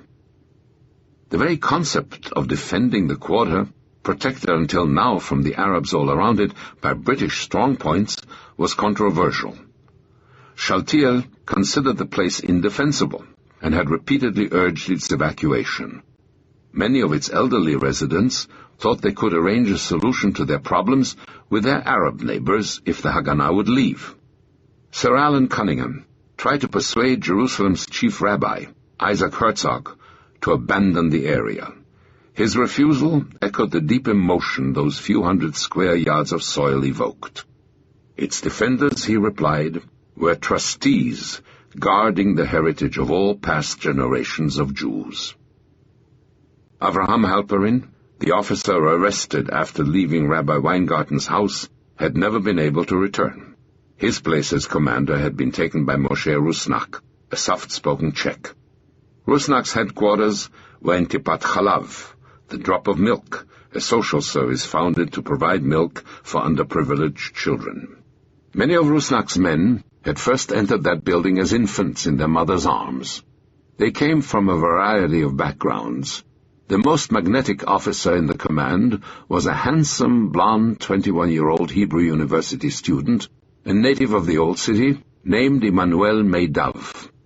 An exuberant, outgoing youth, he was adored equally by the children of the quarter and the pious older residents, who loved the sound of his resonant voice booming out the Sabbath hymns. Emmanuel had an extraordinary faculty for picking apart weapons and explosives. He had, his awed comrades claimed, golden hands. None of Rusnak's soldiers seemed more out of place than a quietly determined, dark-haired 22-year-old English girl named Esther Kalingold. Born in London into a devoutly Orthodox household, she had spent the Blitz serving beside her father in a volunteer fire brigade. Deeply moved by the victims of the death camps after the war, she had come to Palestine to teach in 1946. Soon she was serving full-time in the Haganah. All during the winter and spring of 1948, she had been obsessed by one desire, to fight at the symbolic center of the dispersed nation she had come to Palestine to revive. Just after Passover, her request had been granted. Disguised as a nurse, Esther Kalingold had been sent to the quarter she so wanted to defend. The heart of the quarter was the Street of the Jews. It ran from the old city walls 100 yards below Zion Gate to Lubinsky's house, a building spanning its 6-foot width at its northern end as a Venetian overpass might span a canal. Underneath the span, an iron gate, erected after the 1936 riots, marked the dividing line between the Arab and Jewish quarters. West of the street, the Jewish quarter continued up a gentle incline toward the compound-like outline of the Armenian quarter. To the south, it was protected by the old city walls, falling away to the valley of Kidron. Its western defense depended, to a large degree, on the Armenians preventing the Arabs from using their neighborhood to assault it. Its most exposed flanks were the north and the east, and their defense depended on two key positions. The first, in the quarter's northeastern corner, was the Warsaw Building, a collection of 3-storied structures built around a courtyard with the contributions of Warsaw's Jewish community. They included a synagogue and study rooms and living facilities for its scholars, all now evacuated to turn the compound into a Haganah strongpoint. East of the Warsaw, a narrow alley called the Street of the Stairs ran along a row of low 1-story houses to the other key position, the Nissan Bek Synagogue, the highest building in the quarter, a huge rectangular edifice surmounted by a cupola donated by the Austrian Emperor Franz Joseph in 1870. From the cupola, 5 windows looked in every direction. Ringing the base of the cupola was a gallery, supported by 3 arches that had been the synagogue's women's section. Its circling tier made it an ideal position for its Haganah defenders. An extraordinary array of murals looked down on them from the synagogue walls as they crouched at their posts, peering out over the Arab rooftops toward the Mount of Olives. Lurid and unearthly, they portrayed the legend of the destruction of the temple, whose mount lay under their gaze only a few hundred yards away. To defend that perimeter, Rusnak's 150 men and women and the 50-odd members of the Irgun and the Stern Gang had a pitifully small armory. It consisted of 3 machine guns, a 2-inch mortar, 42 submachine guns, 3 grenade launchers, and an assembly of unmatched and often unreliable rifles and pistols. The Irgun's years of underground warfare stood them all in good stead, however. To stretch out their meager arms supply, one of its members, a schoolteacher named Lea Wultz, manufactured hand grenades in players' cigarette tins. Her former pupils prowled the quarter for empty tins left by British soldiers. She packed them with explosives, and an elderly upholsterer wrapped the detonators with wooden matches and tied the grenades together. She assigned the most dangerous job to her husband. It was cutting the detonators by hand with a small saw. One slip of the saw, and the device would blow off a man's hand. Leah knew that her husband had the steady hands the task required. They were the hands of a musician, trained for years to caress the chords of a cello. The vital supplies required by their besieged quarter had been delivered twice a week on board a British-escorted and inspected convoy. Shaltiel's men had used every ruse imaginable to slip arms to the old city's defenders aboard the convoy. They had hidden hand grenade detonators in loaves of bread, pistols in flour sacks, bullets in kidney beans. Their most important smuggling tools, however, were the 10 200-liter barrels of kerosene allowed in with each convoy for the quarter's stoves, fitted with a special conical device that would allow an inspector's baton to plunge from top to bottom and counted only liquid. Those barrels had brought the quarter's beleaguered defenders Sten guns, ammunition, and explosives. With Britain's withdrawal imminent, the quarter's Haganah men needed to smuggle every bullet they could into their final British-run convoys. To their dismay, at the beginning of May they were informed that there was no kerosene in the new city to fill their fake barrels. "Fill the barrels with water," they begged. "Sprinkle a little kerosene on top to give them the right smell and send them in." Gershon Finger, disguised as a civilian, supervised the operation for the quarter from the midst of a knot of curious civilians near Zion Gate. It was a scorching hot day. Nervously he watched the 10 barrels delivered to the British checkpoint. An officer opened the second barrel and pushed a thin stick into its spout. He repeated the process with 2 more barrels selected at random. Then he nodded to a group of waiting Jewish porters. They started to roll the barrels down a 300-yard cordon of British troops to the Street of the Jews. As they did, Finger froze. One of the barrels had sprung a leak, pouring a wet ribbon at the foot of the British troops as they rolled down to the Jewish quarter. Instead of leaving the dark stain of kerosene, of course, the water evaporated a few seconds after it hit the hot pavement. Trembling nervously, Finger waited for an alert Britisher to notice the evaporating oil stain at his feet. No one did. To his relief, the leaking barrel disappeared safely into the quarter. As it did, an elderly white-bearded Kurdistani rabbi standing beside Finger looked up. "Ah," he whispered, "those Englishmen. How many wars did they fight? How many did they kill? How many of their kind did they lose? All for what? For an empire of oil. And what is the difference between oil and water, they cannot tell." Like a suburban housewife on a Saturday morning shopping spree, the man who would lead the Arab assaults on the Jewish quarter prowled the souks of Damascus, his knowing fingers picking over mounds of fuses, detonators, timers, and Bigfoot cord heaped in the gloomy stalls. After the Palestine Post, Ben Yehuda Street, and the Jewish Agency, Fawzi el-Kutub had decided to make the destruction of the Jewish quarter his personal crusade. It was a task for which he was preeminently suited. Kutub knew its cluttered alleys and misshapen houses better than most of its defenders. He had spent his childhood playing among them. It was there that he had thrown the first hand grenade of his violent career. In his pocket were 15,000 Syrian pounds, a gift from the Mufti with which to launch his operation. In addition, he had a letter from the Arab leader authorizing him to form a group of 25 men called the Tadmir, the explosives unit. Those men would carry the mines, primed by the devices Fawzi was buying in Damascus, from his headquarters in a Turkish bath near the Mosque of Omar to the targets Qutb selected in the Jewish quarter. By the time Qutb had spent the last of his 15,000 pounds, he had accumulated enough material to fill 3 automobiles. He contemplated his purchases with satisfaction.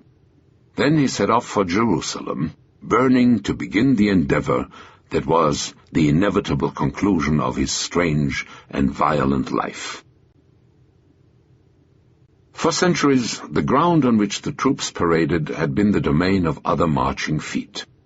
Now an army of the shadows was at last emerging into the daylight.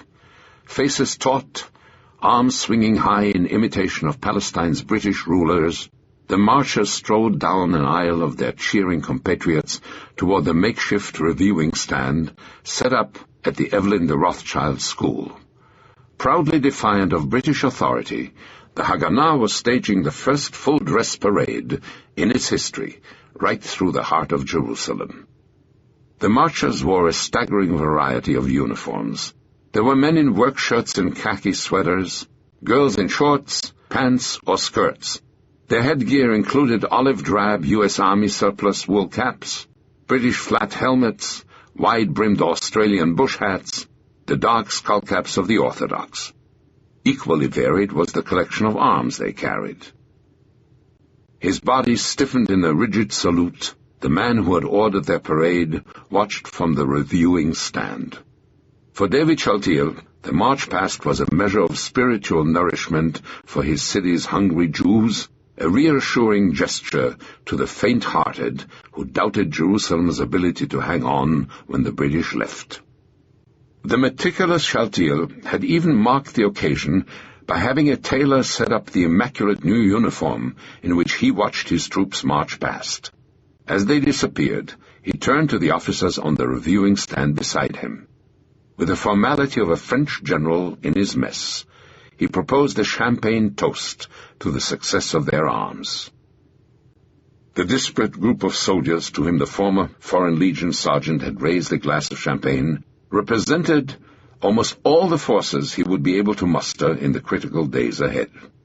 They consisted of 3 Haganah battalions, a battalion of the Harel Palmach Brigade, the Irgun and Sterngangs, quasi-independent forces, the Gadna youth formations, and the Home Guard. Their arms, by the terrifying standards to which its conflicts had accustomed the world, might seem derisory.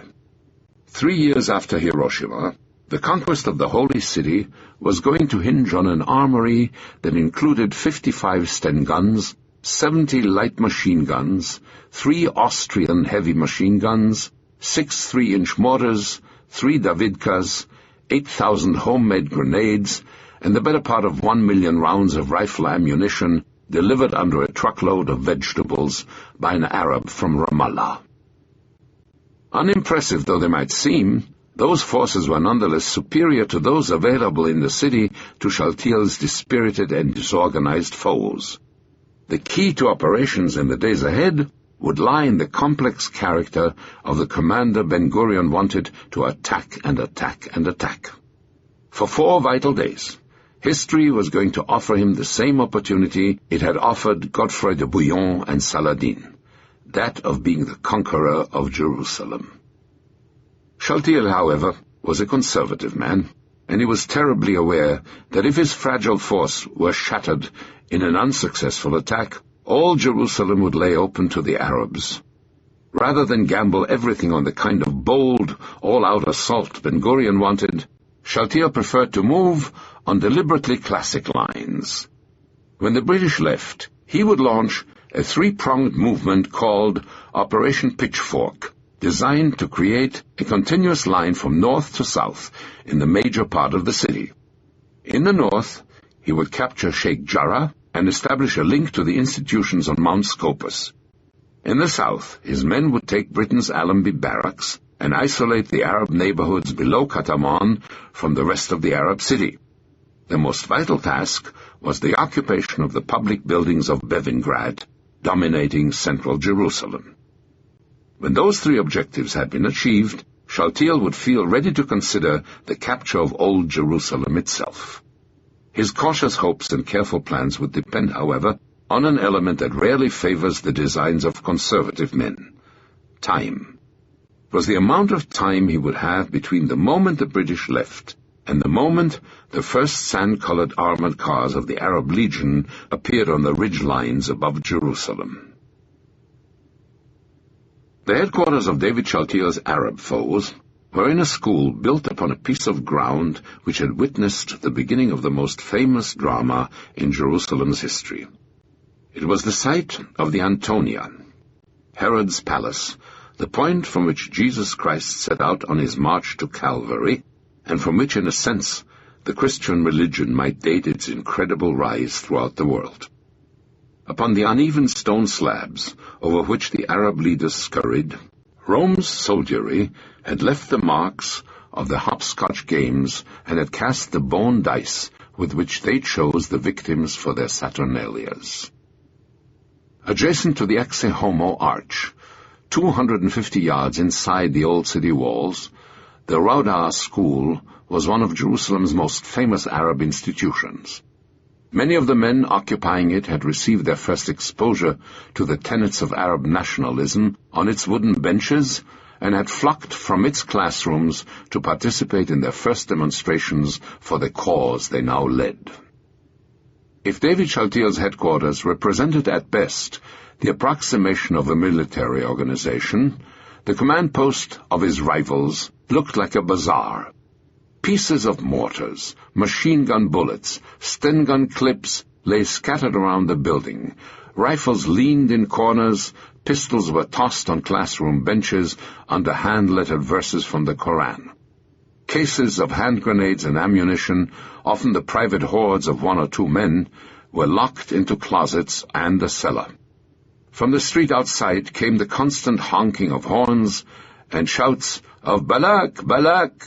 to clear a passage for an ancient Dodge taxi or a loaded donkey signaling the arrival of still another local chieftain with his offerings of a few hand grenades or a case of cartridges for the altar of the Raudah School. More than arms and ammunition, however, the men in Raudah School lacked leadership. The one man who might have supplied them that leadership lay buried in the Mosque of Omar a few hundred yards away, beyond a brilliant burst of mimosa under the schoolroom windows. Abdul Khader Husseini's successor, Khaled Husseini, inspired little more than indifference in his followers. Convinced that the men in the Raudah School were all British agents, Fawzi al-Qutb had embarked on his personal crusade against the old city's Jewish quarter. Everybody loathed Fadel Rashid, the Iraqi, who was accused of devoting most of his time to expanding his collection of Persian carpets. Ibrahim Abu Dayyeh had been crippled by the wound he had received in Katamon. Instead of a single commander, each neighborhood had its leader in Raudah, each defending his quarter's needs. As a result, the rivalries sundering the Arab leadership on a higher level found their reflection on a plane as local as the headquarters. Men rushed in and out of its converted classrooms in an air of disarray and tumult, constantly shouting and quarreling, the din of their fervid arguments stilled only by the intermittent calls of the muezzin from the nearby minarets of Al-Aqsa. The leaders of the Arab school had available approximately 3,000 men, 2,000 supporters of the Mufti, 600 Iraqi volunteers, and 400 former policemen led by a former police officer named Munir Abu Fadl. The state of their morale, and the measure of the opportunity before David Shaltiel, was reflected in a cable from Safwat Pasha to Kawukji on May 9th, less than a week before the mandate was due to expire. The situation of the defenders of Jerusalem has become desperate, it said. Our forces there have had enormous losses. Much of their armament has been lost. Jerusalem must be protected at any cost, even at the price of abandoning ground elsewhere. No less than their Jewish foes, the Arabs were aware of the importance of seizing the vital areas in the center of the city when the British left. As he at once plotted accident sites on his maps in police headquarters, Munir Abu Fadl had indicated on a huge map of the city the 138 posts and buildings his men would have to seize when the British left. He had, however, no concerted plans to equal the careful preparations being made on the other side of the city by Aryeh Shur and David Shaltiel. As in so many other areas, that responsibility was left to individual initiative. In Congress, among the Kafirs, jodhpurs, old battle jackets, and khaki shirts mingling in the Arab headquarters was the black cassock of a Roman Catholic priest. The son of a woodworker who had carved rosary beads from the olive trees of Bethlehem, Father Ibrahim Ayad bore a passionate devotion to the Arab cause that was exceeded only by his devotion to his church. His talent for intrigue had been perfected in the Terra Sancta, the custodian's office for the Holy Land, where for generations the clans of Christianity had conspired for control of their common shrines.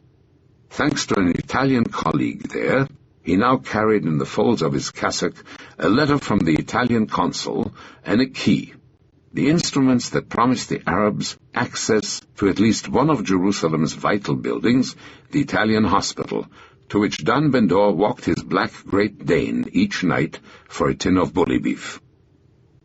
Curious fact, in a headquarters so resolutely Arab, one of Rauda's dominant personalities belonged to a woman. Nimra Tarnus's husky voice was as familiar to the Haganah operatives eavesdropping on Arab conversations in the basement of the Jewish agency as it was to her colleagues in the school. For the last 6 months, to the Haganah operatives' despair, her principal concern as a Jerusalem telephone operator had been breaking in on the cause of the city's garrulous Arab leaders to warn them that an enemy might be listening. Daughter of a woman who had lost 22 children during pregnancy, she had been given at birth, on the advice of an astrologer, the name of a ferocious animal to ensure her survival. Inspired by the role her sister telephone operators played in the Jewish community, Nimra, Tigress Tanus, had been determined to make a similar contribution to the Arab cause. Together with an Armenian engineer, she had installed Rauda's communication system, carrying its components piece by piece from the central post office in her handbag or concealed under her skirt. For a fortnight, a stray kitten cradled in her lap, a small revolver on the table before her, she had been the voice of Jerusalem 25290, the telephone number of the Rauda headquarters. As was the case in the Jewish agency, the most pressing calls to filter through her little switchboard dealt with arms. The largest consignment to reach Rauda, a personal gift from Farouk, had doubled the Arabs' heavy arms. It consisted of 15 machine guns, 2 2-pounder guns, and 7 2-inch mortars. As did many another educated Jerusalemite, Dr. Hasib Boulos, a surgeon at Government Hospital, looked with concern on the disarray in the Rauda headquarters. Like most of his fellows, however, Boulos listened regularly to the radios of Damascus, Cairo, and Beirut. Their speeches, military music, and bellicose slogans eased the doubts Jerusalem's defenders inspired in the young doctor. Nightly they promised the Arabs of Palestine that their armies were ready, that soon the hour would arrive to let the sword speak. Fumbling with the radio in his hand, the civil servant who had told himself on partition night, "The British will never leave," locked his front door. Sami Hadawi's thoughts that night had been wishful thinking. The British were leaving, and so was he. Casting a last glance at his front yard, its garden bursting with unpicked calla lilies, his children's sandbox still littered with toys, he hurried off to join his family in the safety of the old city. His was not an isolated gesture in the Arab neighborhoods of Jerusalem during those closing days of the Mandate. It was not the specter of famine or thirst that drove people from their homes. Their food and water supplies were adequate. They were frightened by something else, the speed with which the Haganah had moved through most of Katamon, and the knowledge that only a British ceasefire had stemmed the Jews' advance. The outflow was an acceleration of the movement which since Christmas had seen people drifting away to Beirut, Amman, Damascus. Some had been driven out by telephone threats or by a bomb. Others had left out of a concern for their own well-being or a desire to ride out the coming storm in calmer ports. With rare exceptions, it had been the well-to-do who had left. They had been followed by the Mufti's political leaders. Only 2 members of his Arab Higher Committee remained in Jerusalem, a pair of worthy but ailing septuagenarians. The rest of the leaders, who had so frequently proclaimed their willingness to drive the Jews into the sea, now preferred to leave that task to others, and follow the struggle from the safety of some distant Arab capital. Inside the old city's walls, a nucleus of able men, headed by Anwar Nusaybi, struggled to create a municipal administration, but their efforts were stymied by the dimensions of the task, the lateness of the hour, and a lack of skilled help. The inevitable result of that atmosphere of doubt, confusion, and growing fear was the new wave of departures. Some people, like Hadawi, found a sanctuary only a few yards from their homes. For others, it would be at the end of a long journey to a neighboring Arab country. A strange coming and going of trucks and carts preceded their departure. Inevitably, their journeys led them to one of Jerusalem's convents or monasteries. The Spartan cells and austere rooms of men and women who had renounced the world and its works began to overflow with crystal, silverware, carpets, and porcelain.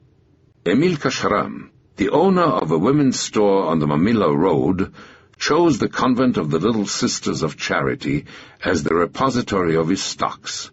In an hour, nuns in whose humble life a bar of yellow laundry soap was a luxury found their convent crammed with nylon stockings, silk bras, and girdles, a dozen different kinds of French perfume, toilet soap, lipstick, rouge, mascara, all the accoutrements of a life totally alien to their existence. A night of heavy firing frightened Brahim Abu Hawa into rushing to the Allenby barracks to buy from a British soldier the indispensable supplement to the taxi fare out of Jerusalem, a jerrycan of gasoline. Then he loaded his 6 children into a cab. Before leaving, his wife had carefully packed everything away, draped their easy chairs with dust covers, and stuffed her savings into her bra. As she started out the door, she reached for 2 of her favorite possessions, a portable sewing machine and a radio. Brahim ordered her to leave them behind. Like most departing Jerusalemites, he had the unshakable conviction that their departure was temporary, that soon they would return to a city occupied by the Arab armies. In 8 days, he assured his doubting wife, they would be safely settled in their home once again. Jamil Tukan, a veteran of 20 years' service in the Land Settlement Department, had his illusions quickly dispelled. From the old city retreat to which he had retired with a single suitcase, Tukan picked up a telephone and dialed 2026, the number of his abandoned flat. After a few seconds, an unknown voice answered. "Shalom," it said. Some people, of course, refused to budge. The 3 sons of Mrs. George Dibb, Jerusalem's Buick dealer, were determined to leave their Upper Bekaa home to carry on their fight elsewhere. She refused to accompany them. As they hurried off, she was digging a hole in the garden in which to bury 3 broken pistols they had left behind. They would not see her again for 3 years, until, dying of cancer, she was carried from her home on a stretcher. Her eyes filled with tears, Ambara Khalidi snapped tight the shutters of the little library in which she had translated the Iliad into Arabic and had followed the partition debate with her husband. Sami Khalidi's bookshelves were bare now, his precious texts already hidden for safekeeping in an old city monastery. After a parting glance around the room, Ambara went to the kitchen and kissed Aziza, her cook. "We'll be back when school opens," she murmured. Then she went to the door. It was a grey, overcast day. The windows of her husband's college were taped over, and armed guards paced the lawn where his students had strolled. To her left were the new wings he had just completed, their labs and dormitories ready to receive their first students in the fall, concrete incarnations of his ambition to make his Arab college a fitting rival to Hebrew University. One by one, her husband leading the way, the 6 members of the family walked to a waiting taxicab. The car started, and Ambara turned to look again her home. "How happy I have been here," she thought. "Here I have known paradise." Up front, red-faced and totally silent, her husband stared straight ahead, refusing to turn back for a last glimpse of the institution to which he had devoted his life. On one side of Ambara, a daughter clutched a doll in her lap. On the other, her youngest son, Tarif, hugged a worn teddy bear. As the last cypress tree rolled past the taxi windows, Ambara could no longer control herself. She burst into tears. "La tibki, Mama," murmured the children beside her. "Ha nirja ba'din." "Don't cry, Mama. We shall come back." Ambara Khalidi's children were wrong. They would never return to the college to which their father had given so many years of labor. They were all unwitting participants in a new Middle Eastern tragedy whose consequences would haunt the conscience of the world for years to come, that of the Palestine refugees. Talented and persevering, the Khalidis would overcome the rigors of their exodus and contribute a new generation of scholars to the educational institutions of another Arab society in Lebanon. For thousands of their less fortunate compatriots, however, the road away from Palestine would lead only to the endless anguish of a refugee camp. The catalyst behind their exodus was the Haganah's decision to occupy a series of vital areas before the Arab armies could hurl their promised invasion at them May 15th. Most, but not all of those sites, were inside the boundaries assigned the Jewish state by the United Nations and contained substantial Arab populations anxiously awaiting the invaders. The first major town to fall had been Tiberias, the ancient resort of Roman emperors, on April 18th. Hardly had the Haganah secured the town when a victory of far greater consequence took place. After 24 hours of intense fighting, the Jewish army seized control of the port city of Haifa. Safed, the ancient city of the Kabbalah, was occupied early in May. Dozens of smaller towns and villages in Galilee then came under Jewish control. In only one instance did the British intervene in force to check the Jewish advance, in the port of Jaffa, next to Tel Aviv. Stung by Arab criticism of Britain's passivity, Foreign Secretary Ernest Bevin gave Sir Gordon Macmillan a direct, unequivocal order to bloody well put troops in there and get Jaffa back for the Arabs. His command forced Macmillan to do what he had been reluctant to do since partition: commit British soldiers to an Arab-Jewish action. His troops checked the advance, largely an Irgun operation, but Macmillan soon found that there were virtually no Arabs left in Jaffa to whom his troops could return the city. By early May, 65,000 of the port's 70,000 residents had fled. That unhappy situation was being repeated all over Palestine, and its causes were varied. Sometimes it was the result of a calculated Haganah policy.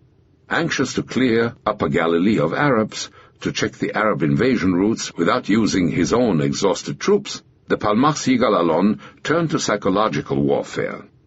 "I gathered all the Jewish Muhtars who had contacts with the Arabs in different villages," he recorded later in the Palmach history Sefer HaPalmach, "and asked them to whisper in the Arabs' ears that a great Jewish force had arrived in Galilee, and that it was going to burn all the villages of the Lake Huleh region. They should suggest to those Arabs that they flee while there was still time." The tactic, he noted, attained its goal completely. On occasion, the Jewish leaders actively sought to persuade their Arab neighbors to remain in their midst. In Haifa, Tuvia Arazi even took the exceptional step of obtaining the chief rabbi's permission for Jewish bakers to violate the Passover prohibitions by baking bread for the Arabs in the quarter captured by the Haganah. Yet despite such gestures, thousands of Haifa's Arabs streamed into the port, clambered aboard any seaworthy vessel they could find, and fled to Beirut. Contributing to the exodus everywhere was the exodus that had already taken place, that of the Arabs' middle and upper-class leaders. Like their brothers in Jerusalem, most of those who left were convinced that their departure was temporary, that they would soon return in the avenging van of the Arab armies. Above all, fear and uncertainty fueled the Arabs' flight. Panic has no nationality, and fear is not the property of any one people. Just as fear of the coming occupants had seized the French and the Belgians of 1940, so now fear seized the less sophisticated Arabs of Palestine, hurling them onto the roads by thousands. As the French and the Belgians had repeated to each other on the highways of their exodus stories of German soldiers raping nuns and slaughtering children, so the Arabs nourished theirs with the images of the atrocities of Deir Yassin. And so, by thousands they fled. Poor, bewildered people, clutching a few belongings in a cardboard box, a sack, a suitcase, carrying their bawling young in their arms. In dilapidated buses, whose roofs were crammed with their possessions, in taxis, on foot, on bicycles, on donkeys, they poured out of the country, thinking that unlike their Jewish neighbors, they had somewhere to go, vowing, like Ambara Khalidi's children, "We shall come back." They were wrong. Chapter 27. Throw stones and die.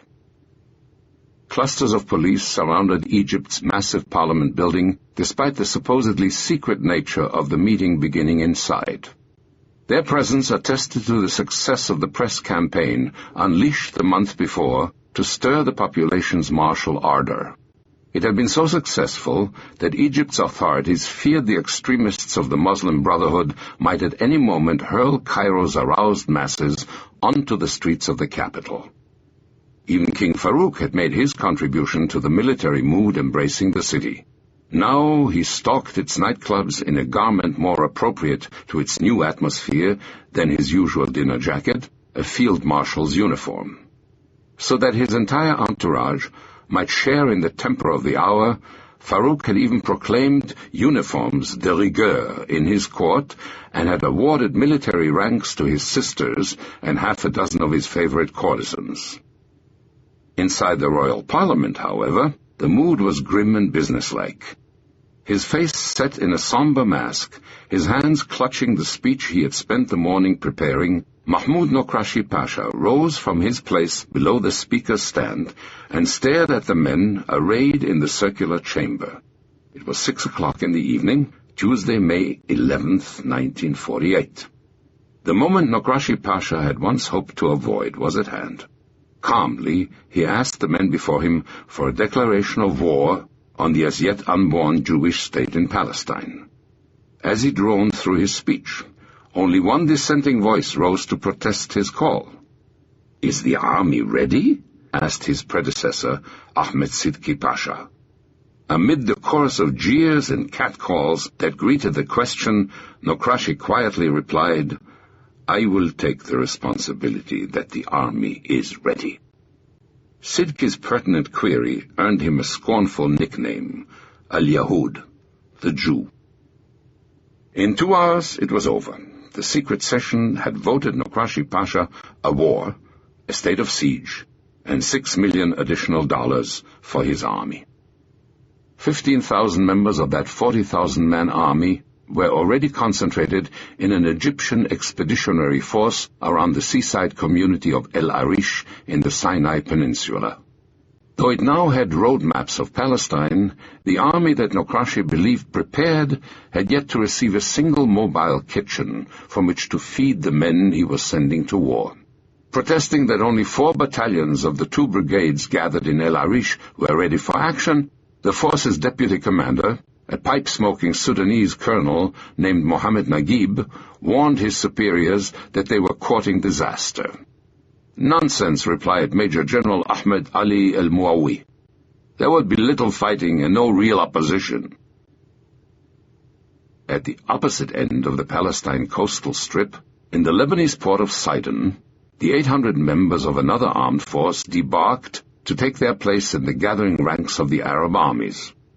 Beige woolen burnouses over their shoulders, a Koran in a leather pouch hung around their necks, these Moroccan volunteers represented North Africa's contribution to the coming jihad. Pointing dramatically south toward the city that had beckoned to them in their Maghrib, Lebanon's Prime Minister Riyad Solh set them on the road to Jerusalem. Then the man who had convinced Farouk to enter the war returned to his capital to perform another action poignantly illustrative of the fratricidal nature of the conflict overtaking the Middle East. He ordered a detachment of his tiny army to protect the citizens of Beirut's ancient and populous Jewish quarter. Faithful to its historic tradition, the city of the Umayyad caliphs was the most warlike capital in the Middle East. Daily the vehicles of Syria's armored brigade paraded through Damascus to the noisy accolades of thousands of its citizens. Responding to an impassioned plea by Jamil Mardam, the Syrian parliament in its turn readied a declaration of war and announced that the nation's borders would be closed to civilian traffic 2 hours before the mandate expired. To flesh out the Syrian army with an additional 5,000 recruits, the parliament appropriated 6 million Syrian pounds from an account surprisingly well provisioned in a nation so anxious to wage war that contained the funds paid by young Syrians to avoid the draft. In the Orient Palace Hotel, Haj Amin Husseini continued to glide mysteriously from salon to salon, his thin figure protected by the folds of his bulletproof vest. The Mufti had hoped for a different resolution to Palestine's problems than the one at hand. He had wanted to see his jihad moqads poised now to drive his Jewish foes into the sea. Instead, they were barely able to defend the ground they held, and Palestine's fate lay in other hands, those guiding the Arab armies, and above all those of his rival Abdullah. After 2 days of furious argument in the Arab League War Council, Abdullah succeeded in thwarting Haj Amin's most cherished scheme, the proclamation of an Arab state in Palestine, with as its government his Arab Higher Committee. Instead, the War Council announced that the Arab portions of Palestine and the Jewish territory, soon expected to be under Arab control, would be administered by the Arab League. A furious Haj Amin cabled his benefactor, King Farouk, his congratulations on Egypt's declaration of war, and sent a secret messenger to Egyptian army headquarters in El Arish. His task was to urge the Egyptians to follow the right road on the maps of Palestine that George Deeb had furnished them. It led to Jerusalem, not Tel Aviv. After 12 years in exile, Haj Amin longed to return to the city of which he was nominally the Mufti. He knew that if his rival Abdullah took Jerusalem, his chances of reclaiming the seat of Al-Aqsa were as slim as they would be if it fell to his Jewish foes. The pier's weary old spans crept across a sea shimmering under the unrelenting sun. Its worn shafts had been driven into the Gulf of Aqaba to receive the arms of an earlier Arab conquest, T.E. Lawrence's drive up the Hijazi Railway to Damascus. Now, the munitions to fuel another campaign were being unloaded on Lawrence's jetty. They represented a vital part of the stores John Glubb had purchased with a subsidy his countrymen had given the Arab Legion in February. Waiting to receive it was one of the men recruited with that subsidy, an adventuresome young lieutenant named Nigel Bromwich. Bromwich had corralled 27 trucks, every truck in southern Transjordan, to cart the millions of rounds of rifle ammunition being unloaded from the ship in Aqaba harbor across the desert to the railhead in Ma'an. And in 48 hours another, even more vital cargo was due to arrive, thousands of shells, for the Arab Legion's artillery. Those 2 shiploads of ammunition represented one phase of the Legion's preparations for the coming crisis. The British government had agreed officially to give the Transjordanians enough ammunition to fight a 30-day war. Unofficially, the Legion had also been able to get a good deal more. For the past 6 weeks, the British had been nightly dumping their spare ammunition into the Dead Sea. Thanks to Glubb's contacts, much of it instead had been dumped into the waiting trucks of his legionnaires. The Legion itself had been expanded to 7,000 men, of whom 4,500 divided into 4 mechanized regiments could be counted on for frontline service. The distinctive red and white keffiyeh that the legionnaires wore was the most coveted piece of clothing a Transjordanian might possess, the badge of honor, to which the Beni Sakr and the Hawaita tribesmen roaming Abdullah's kingdom assiduously aspired. All volunteers, tightly disciplined, well-trained, they were the only Arab force that inspired doubt in the soldiers of the Haganah. The British arms they employed had proven their value on other deserts, in conflict with the Afrika Korps, 6-pound anti-tank guns, 25-pounder field artillery, 3-inch mortars, and a fleet of 15 Marmon Harrington armored cars. To lead them, Glubb had recruited a nucleus of able British professional officers, men who had fought in Burma, Crete, El Alamein, and the Rhineland. The decision of the Amman Conference gave the Legion responsibility for the central section of the front from Jerusalem to Nablus. The Egyptians were responsible for the south, up to Bethlehem, and the Syrians and the Iraqis, Glubb noted sardonically, were supposed to descend like the wolf on the fold in Galilee. Yet the man who commanded that legion from a small office with French windows on a hilltop in Amman had no intention of ordering it to Tel Aviv or the sea. The limits that John Glubb had set on his armored cars' advance had been written on the map of Palestine on November 29, 1947. As Colonel Goldie's secret mission to the Haganah had indicated, Glubb's primary concern was executing the agreement between Ernest Bevin and Prime Minister Abu Hoda. He had already quietly given his British officers firm orders to stay inside the areas assigned the Arab state when they moved over the Jordan River. Pondering the tactical problem before him, Glubb knew that from the east of Haifa, south to Beersheba, a long mountain ridge had offered from time immemorial the ideal obstacle to an army trying to reach the heartland of Palestine from the sea. Since Glubb's intention was just to make a semblance of war, his idea was to move his army along that mountain screen, shifting it from spot to spot to plug any Jewish effort to break through its passes. The one imponderable in Glubb's planning was Jerusalem. John Glubb had no particular feeling for the city. His Arabs lived in the desert. For both military and political reasons, he was determined to keep the Arab Legion out of the Holy City. His men's superior firepower would be wasted in a house-to-house fight. His Jewish foes, with their urban backgrounds, were better adapted to city fighting than his Bedouin tribesmen. Glubb reckoned that capturing Jerusalem would require 2,000 men, almost half his force. And Britain, to whom Glubb owed his first allegiance, still harbored hopes for its internationalization. Thrusting his legion into its precincts might place in jeopardy Transjordan's private arrangement with Ernest Bevin, and none of Glubb's orders to his British officers was more categoric than those involving Jerusalem. The vision haunting David Shaltiel's planning might be an illusion. If John Glubb had his way, the sand-colored armored cars of the Arab Legion would never appear on the ridge lines of Jerusalem. Other voices, however, contested John Glubb's resolve to offer his legionnaires only the semblance of war in the days ahead.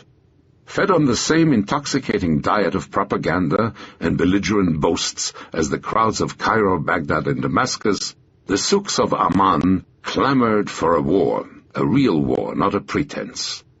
Fueling their emotions were the stories brought to Amman by the Arabs fleeing Palestine, and a constant flow of men looking for arms and ammunition. Among them was a delegation of Jerusalem's leaders, swallowing their pride, those followers of the Mufti went to Abdullah's palace to beg for weapons. Embarrassed and ill at ease, they told the king how depleted their armories were, how serious a blow to the Arab cause the loss of the city would be. The monarch listened to them with scant pleasure. He did not need to be reminded of Jerusalem's importance. It figured prominently in his own ambitions, but he could not conceal his distaste for the men before him. Turning to the treasurer of the Mufti's Arab Higher Committee, he observed, "You used to collect funds for the Mufti's criminals, and now you dare come here and ask me for money?"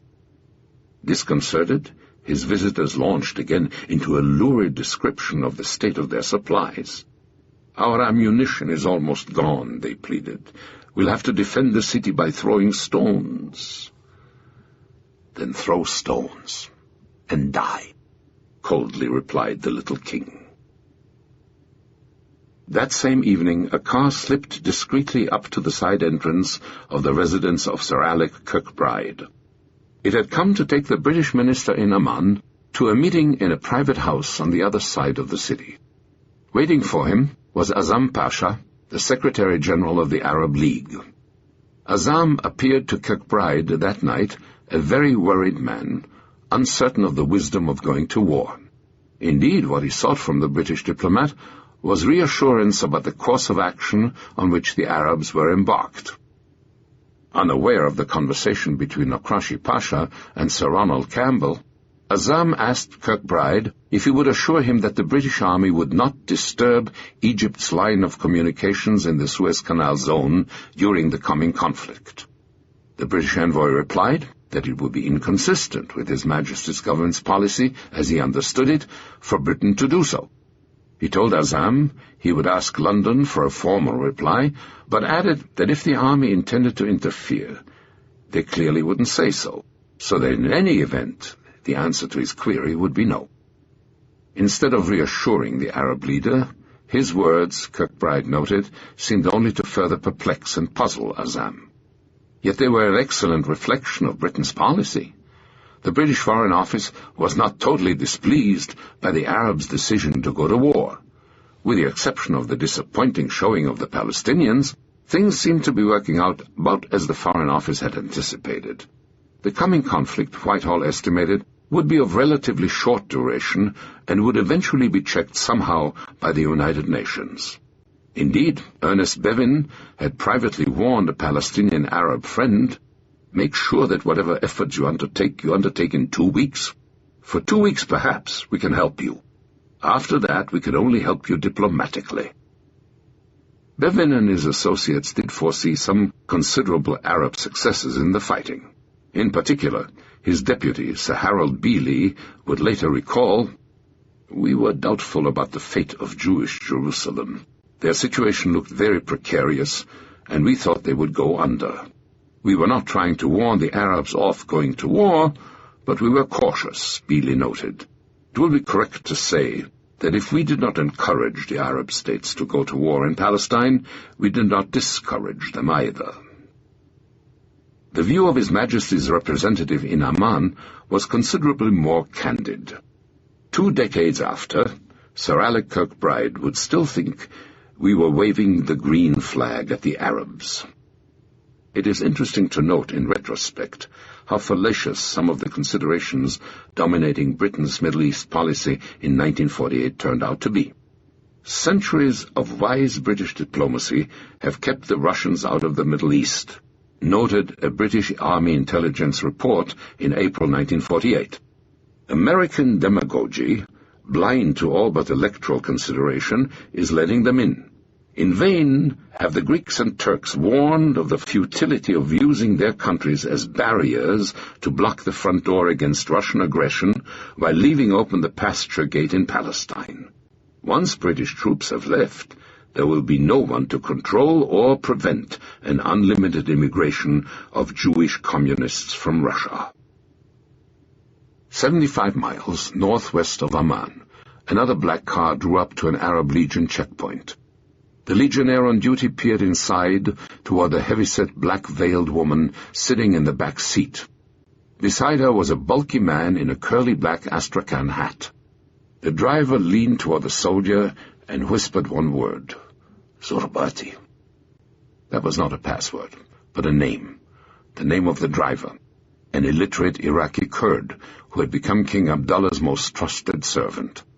Respectfully, the soldier stiffened to a salute and waved the car forward. The car was stopped 10 times on its 3-hour drive to Amman. Each time Zorbati's name, whispered in the night, sped its passage forward. In the back seat, the passengers remained silent. Peering over her veil, the woman's dark eyes followed intently the shadowy outlines of the Arab Legion armor headed in the opposite direction toward the Jordan River. In Amman, the two went straight to an ornate stone house above the road to the airport, across a wadi from the royal palace. There they were ushered into a lime-green circular salon, dominated by a huge black-tiled fireplace. As they sipped a welcoming cup of tea, the frail silhouette of the man they had journeyed to Amman to see appeared in the doorway. The woman in the black veil rose and uttered a one-word greeting to the king of Transjordan. Shalom. Golda Meir had come to Amman at the risk of her life for a last confrontation with the Bedouin sovereign, hoping to find a key to the elusive state extolled in the greetings of their languages, Shalom in Hebrew, Salam in Arabic. The woman who had arrived in New York with $10 in her pocketbook and left with $50 million had been sent to Abdullah by David Ben-Gurion for something more valuable than all the Zionist funds in the world, an agreement that would keep the Arab Legion out of the approaching war. Given Abdullah's and Glubb's intentions, it would not have seemed difficult. Much had changed, however, in the 10 days since Glubb had sent Colonel Goldie to his meeting with the Haganah. The man Golda Meir saw before her that evening was a sad and nervous king. The strident calls for war, rising from the impassioned mobs of his souks, had shaken his resolution. His fellow Arab leaders had so enmeshed him in their plans that his freedom of maneuver was now drastically reduced. If Abdullah still hoped to carry out his schemes, the new circumstances had forced a change in his tactics. He wanted to find a way to talk his fellows out of the war in which they sought to involve him. Through his physician courier, Dr. Al-Sati, he had sent a message to the Jewish leadership. Give him some concession, he asked, so that he might in turn display to the rest of the Arab leadership the advantages of pursuing peace instead of war. His message had prompted Golda Meir's trip. Dressed in a pair of coveralls, she had flown out of besieged Jerusalem in an open plane. In Haifa, a dressmaker had hastily sewn up the black Arab dress that had disguised her on her journey. Now the representatives of the two branches of the Semitic race, a Bedouin king who traced his descent to the Prophet and whose ancestors had dwelt on the Arabian Peninsula for centuries, and the daughter of a carpenter from Kiev, so physically alien, yet so spiritually rooted in this ancient land of our Hebrew forebears, began their last effort to prevent a collision between their peoples. The king reiterated the concessions his messenger had suggested. Postpone proclaiming a Jewish state, keep Palestine united, with the Jews autonomous in their areas, and work out its destiny through a parliament composed equally of Arab and Jewish deputies. He desired peace, he told his visitor, but if his proposals were not accepted, he feared war was inevitable. They were not acceptable, Golda told the monarch.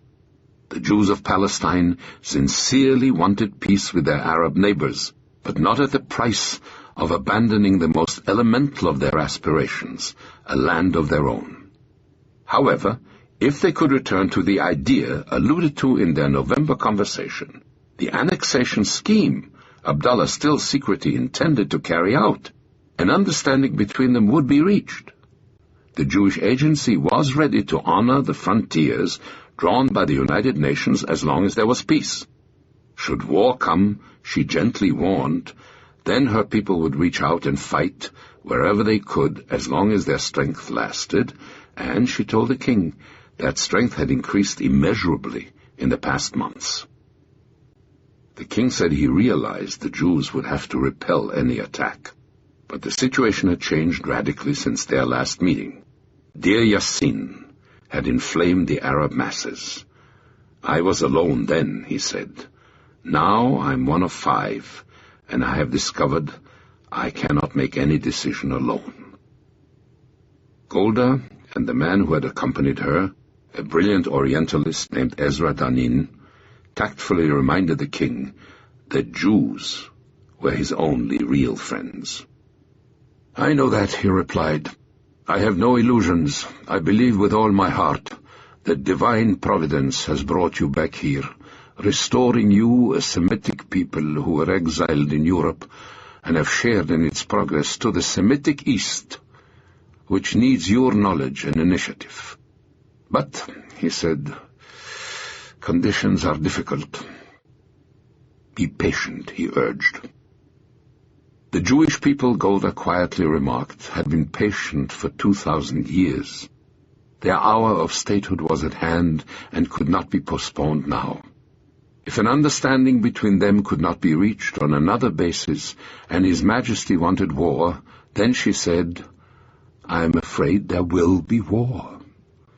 She was confident they would win, and perhaps they would meet again after the conflict as representatives of 2 sovereign states. It was the critical moment of their conversation. Had the king revealed his real intentions to his visitors, they might have moved on to an agreement.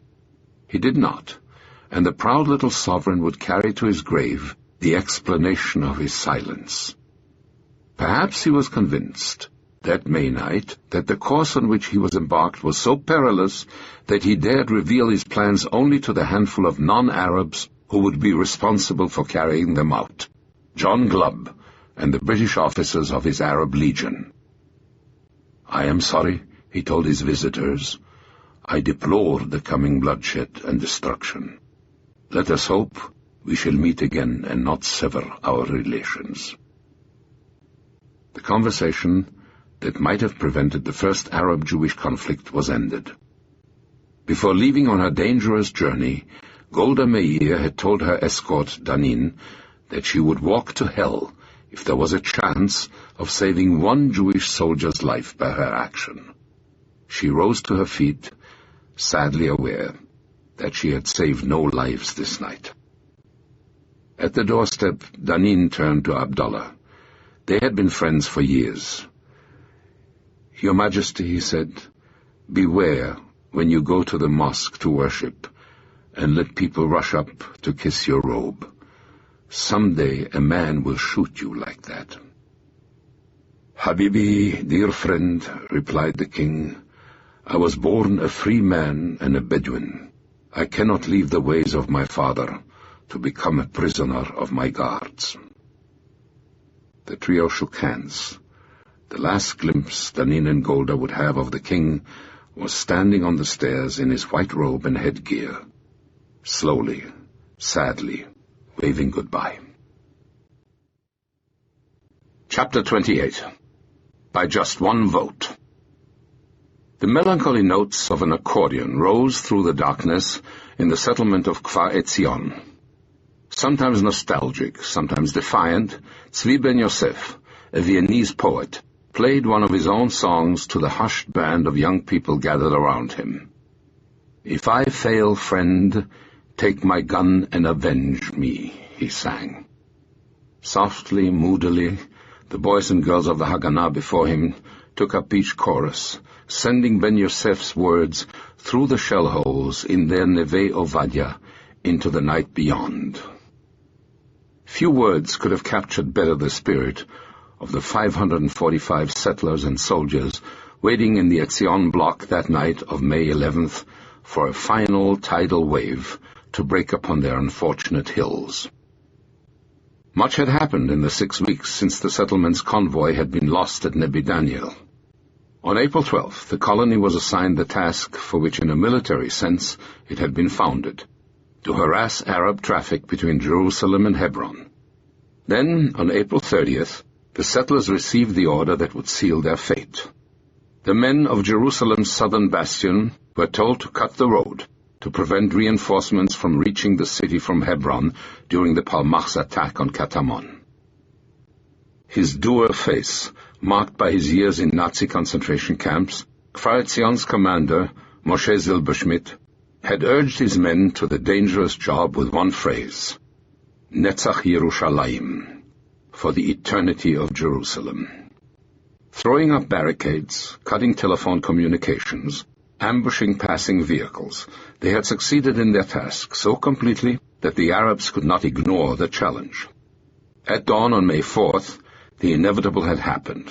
Only this time, for the first time in Palestine, Jewish soldiers saw in their rifle sights the image of the war David Ben-Gurion had so long prophesied.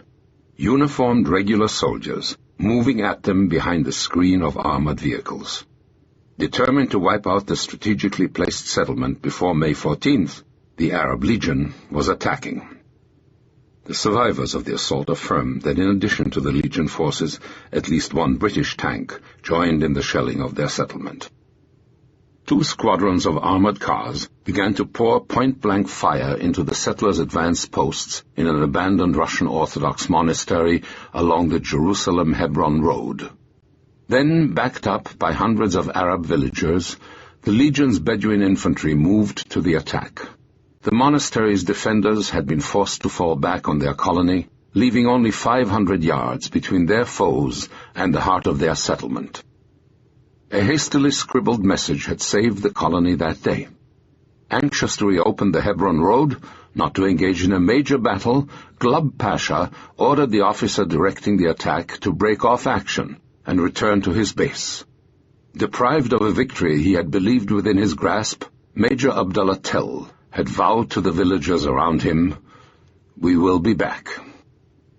The following morning, beside the common trench dug into their lands beneath the colony's flowering fruit trees, Moshe Zilberschmidt had the sad task of eulogizing 12 more dead settlers of Kfar Etzion. "What are our lives worth?" the young officer asked his sorrowing soldiers.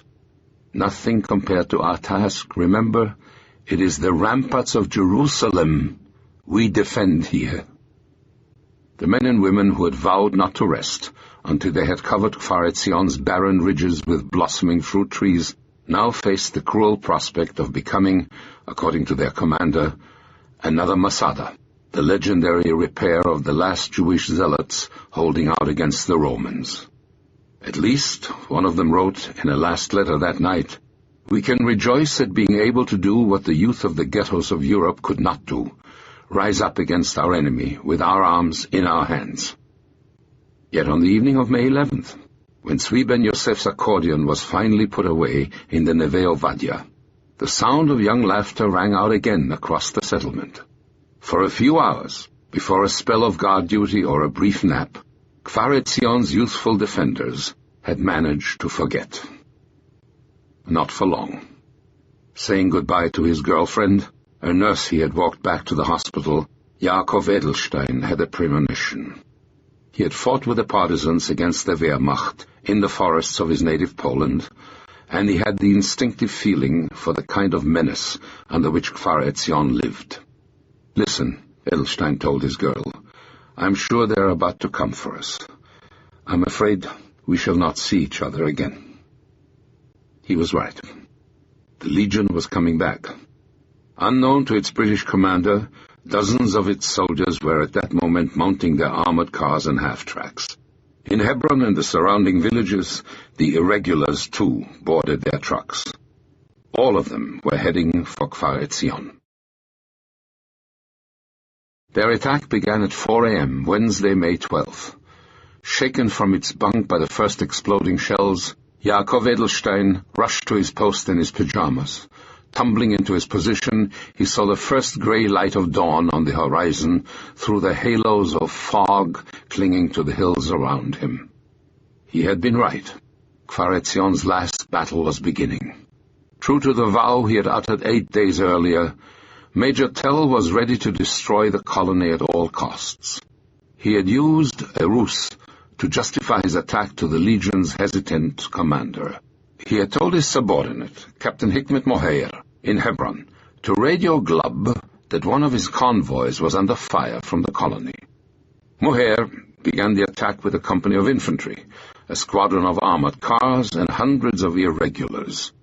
One platoon was to seize a piece of high ground, called the Mukhtar Saddle, then work its way to a grove of umbrella pines and cypress trees south of the buildings of the main kibbutz. His principal force would follow the lines of the May 4th assault. After a heavy shelling by his armored cars, his men would seize the Russian Orthodox monastery from which the Haganah had harassed passing traffic on the Hebron road. Then his armored cars and a band of irregulars would push to a ridge north of the settlement called Lone Tree, after the enormous oak on its crest. Once there, Moher would have split Kfar Etzion off from its 3 satellite settlements, Maswat, Ravadim, and Ein Tzurim. His attack on the monastery was brief and devastating. Their sandbagged positions shelled apart, their trenches destroyed, their strong points shattered by cannon fire, the building's defenders were forced to withdraw, leaving their wounded behind. The survivors made their way back toward the main kibbutz, leaping from shell hole to shell hole. Tzvi ben Yosef, the poet whose songs had animated the Neve Ovadia the evening before, was mortally wounded as the retreat began. A comrade grabbed his Sten gun from Ben Yosef's dying grasp and continued the flight back toward Kfar Etzion. Minutes later, another bullet ended Moshe Zilberschmidt's determination to live another Masada. The survivor of 4 years in Nazi Germany's concentration camps, fell a few yards from the body of his poet friend. Once the monastery was in their hands, Moher's men set out for the first obstacle on their path to Lone Tree. It was a strong point, set on a knoll between the monastery and Lone Tree, holding 18 men, a Spandau machine gun, and the settlement's only mortar. Within an hour, the commander of the post was dead, the machine gun jammed, and the mortar broken. The knoll's defenders, in their turn, fell back on Kfar Etzion. Paving the way with another deluge of shells, the Arabs rushed toward Lone Tree, where Kfar Etzion's one old British bazooka waited for them. Its half-dozen shells had no effect on the advancing armored cars. From there the Arabs swept up a short rise, littered with white stones, to the telephone exchange. When their last ammunition was gone, the operators on duty smashed their switchboard with an axe and fled. Telephone communication between the block's 4 settlements was cut. In a few moments, all land contact was too. Moher had completed the first phase of his plan. He had split up Kfar Etzion into 4 isolated settlements. Now he had only to wipe them out one by one. In the cluttered Tel Aviv library, in which he had pondered most of the major decisions of his life, David Ben-Gurion prepared for what well might be the most important meeting he had ever attended. On this May afternoon, the Council of 13, a body he had created to replace the Jewish Agency Executive and to serve eventually as a provisional government, would decide whether or not to proclaim a Jewish state when Britain's Palestine mandate expired. Secretary Marshall's grave warning and the menacing presence of the Arab armies drawn up on the borders of Palestine had found their audience. A strong current of opinion in the Council favored accepting Marshall's truce proposal and agreeing to postpone the proclamation of a state. So closely aligned were the votes on the issue that Ben-Gurion had taken the extraordinary precaution of sending a Piper Cub to Jerusalem to fly one of the council members, an Orthodox rabbi on whose vote he knew he could count, to the meeting. For Ben-Gurion there was, of course, no question. He was in complete agreement with the elderly scientists he had so often disputed for the leadership of the Zionist movement. Proclaim the Jewish state, now or never. If the Jewish people hesitated, it might prove fatal, he felt, to the state for which they had worked so long. Implicit in the United States proposals was the idea of using a truce period for still another reappraisal of the Palestine question, a reappraisal which might put back into question his people's dreams of statehood. Despite his esteem for Marshall, Ben-Gurion did not believe that postponing their state would halt the Arabs' invasion. State or no state, truce or no truce, he believed the Arabs would invade, and when they did, the mechanisms of statehood would be indispensable to the Yishuv's survival. With a state, they would be able to buy arms openly, as the Arabs did, to run their own maritime commerce to bring them to Palestine. A state would give his people a national identity to buoy their spirits in the difficult times through which they would have to pass. His opponents in the Council of 13 favored a truce as a means of buying time. By rushing ahead now, by triggering an Arab onslaught, the Yishuv, they argued, risked losing everything that the Jewish people had for years striven to attain. Another thought weighed on them as they considered the decision they would have to make Wednesday, May 12th. Having just lost 6 million people in the Nazi Holocaust, could they accept the risk of another slaughter? They were also keenly aware that the army on which their settlement depended was beset by internal divisions. With the advent of a state and the conflict its birth would produce, the Haganah would have to become an army. The army after which Ben-Gurion wanted his soldiers to pattern themselves was Britain's. To Ben-Gurion, it seemed that much of the Haganah leadership, nurtured in the underground, had not grasped what a state was, what a war was. They had been trained to defend settlements, not to fight a war, and they didn't understand the difference. In war, Ben-Gurion thought, you take a man from Tel Aviv and put him in front of Beersheba, and it's for the state, not Beersheba, that he must be ready to give his life. In trying to prepare the Haganah for its new role, Ben-Gurion placed the greater part of his confidence in those officers who had fought with the British Army during the war, instead of those who had remained in Palestine. That had stirred resentment among the 5,200 men of the Palmach, the elite of the Jewish forces. An intense and special kind of camaraderie bound its members, officers and men alike, together. Disdaining the external trappings of military discipline, they were united by a highly developed sense of interdependence and mutual confidence. That gave them great resiliency and flexibility in battle. It also gave them a sense of superiority over the rest of the Haganah. Palmach officers were not above disputing and, on occasion, ignoring orders passed to them by Haganah officers whose judgment they questioned. They had no inhibitions about strengthening their armories by raiding the supplies of nearby Haganah units. Their tactics had proven highly successful in the Palestine of the Mandate. In the new situation, Ben-Gurion feared they could lead to disaster. In addition, the Palmach's leadership was drawn largely from the kibbutzim of Ben-Gurion's political rivals, of the Mapam party, a more left-wing socialist body than his own Mapai. One day the Palmach might be the instrument of a left-wing coup d'etat, he suspected. He had already taken steps to bring it under tighter control. He had begun by eliminating the job of Israel Galili, the man who represented the Palmach in the Haganah High Command. The ensuing outcry had forced Ben-Gurion to backtrack and reinstate Galili, but the Jewish leader had made his point. The days of an independent Palmach were numbered.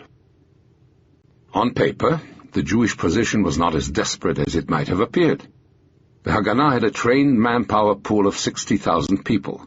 A third of those citizen soldiers had had wartime experience in the Jewish Brigade or some other military group. 28,000 immigrants, many of them of military age, waited in Britain's Cyprus detention camps for the boats that would deliver them to Palestine after the end of the Mandate. Others, packed into overcrowded vessels, were already on their way from Europe. The Arab armies, despite the fact that the populations from which they were culled vastly outnumbered the 600,000 Jews of Palestine, totaled only 80,000 men. Of them, 23,000 had been committed to the invasion of Palestine.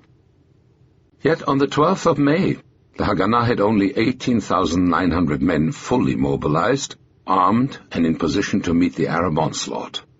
They were divided into 9 brigades, 3 in the north to defend the Galilee and the seacoast north of Haifa, 2 protecting the southern approaches to Tel Aviv, 2 in the Negev, 1 in Jerusalem, and 1 in the bitterly disputed Bab el-Wad bottleneck.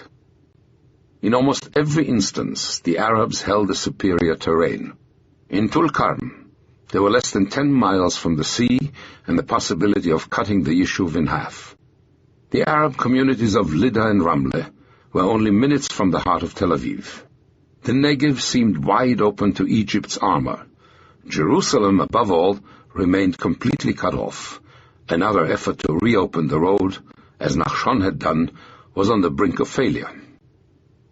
Those considerations paled beside the Haganah's gravest problem, its shortage of arms. If only 20,000 of the 60,000 trained Jews in Palestine were mobilized, it was because there were not enough weapons in the country to equip the rest. To the 10,000 rifles in the Haganah's Central Reserve, the SS Nora and the secret flight of Ocean Trade Airways had added 4,500 rifles and 400 machine guns. Chaim Slavin's underground factories had managed to produce an additional 7,000 Sten guns.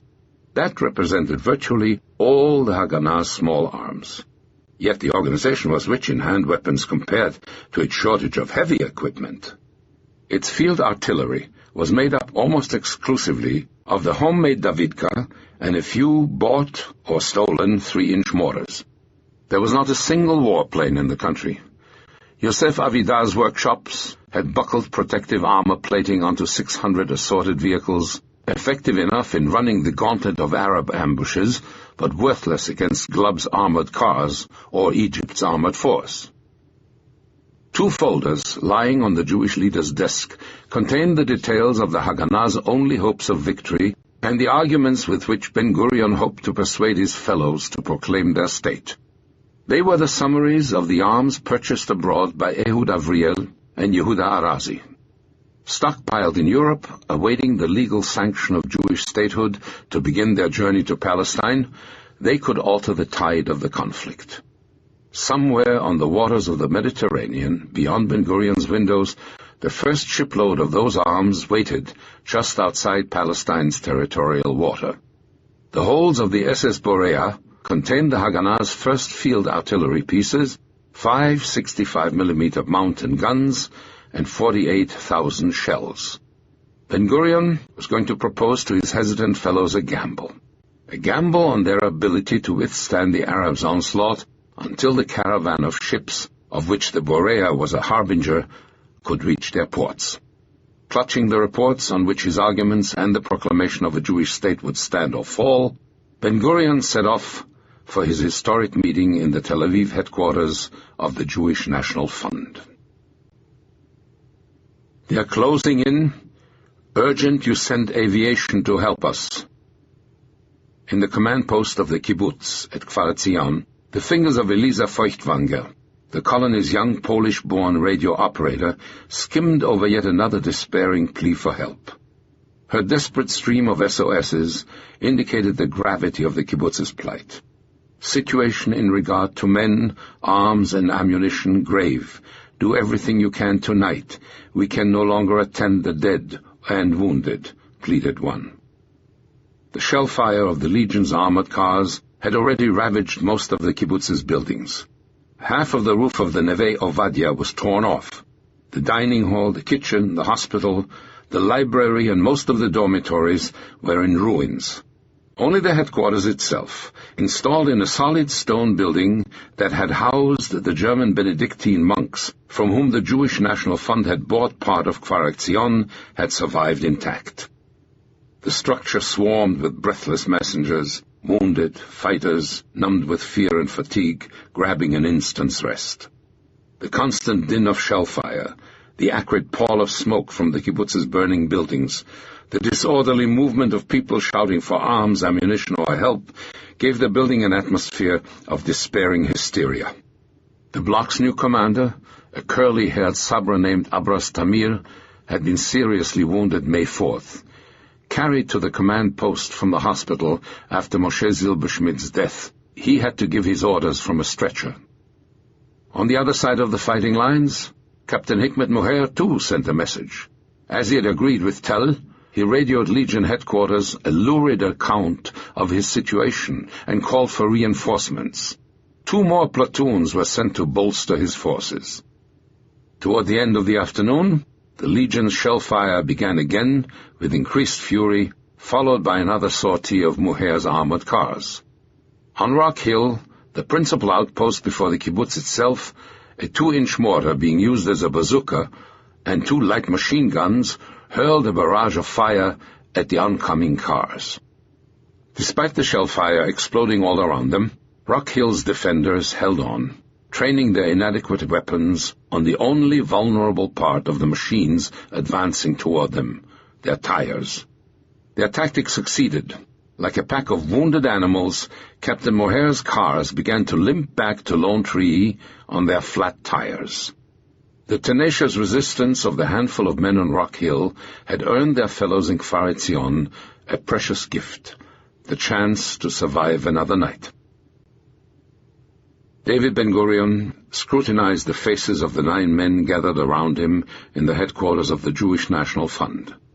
In the absence of 3 members of the National Council of 13, unable to attend their meeting, those leaders of Zionism's supreme body would in a few moments determine whether or not the Jewish people would have a sovereign state of their own. The burden of making that decision had fallen on those individuals around Ben-Gurion for a variety of reasons. 3 of them were rabbis, representing on the council the religious consciousness of a people whose attachment to the land of Palestine was originally a profound manifestation of their spiritual heritage. Some, like Golda Meir, Eliezer Kaplan, and Moshe Sharet, were veterans of years of service on the body which had preceded the council, the Jewish Agency Executive. Others were relative newcomers, appointed in case the council became a provisional government. Ben-Gurion was disturbed by the concern and uncertainty he sensed in the faces of his 9 fellow leaders. Sharet's description of his meeting with Secretary of State Marshall had shaken the determination of at least a third of the representatives of Ben-Gurion's own Mapai party. Golda Meir's report of her visit to Abdullah had added its ration of doubt. Now, at the request of the council, Yigal Yadin presented the Haganah's assessment of their chances in a conflict with the Arab armies. If the truce proposed by General Marshall would give them time to bring arms into the country, then it was worth accepting it, Yadin indicated.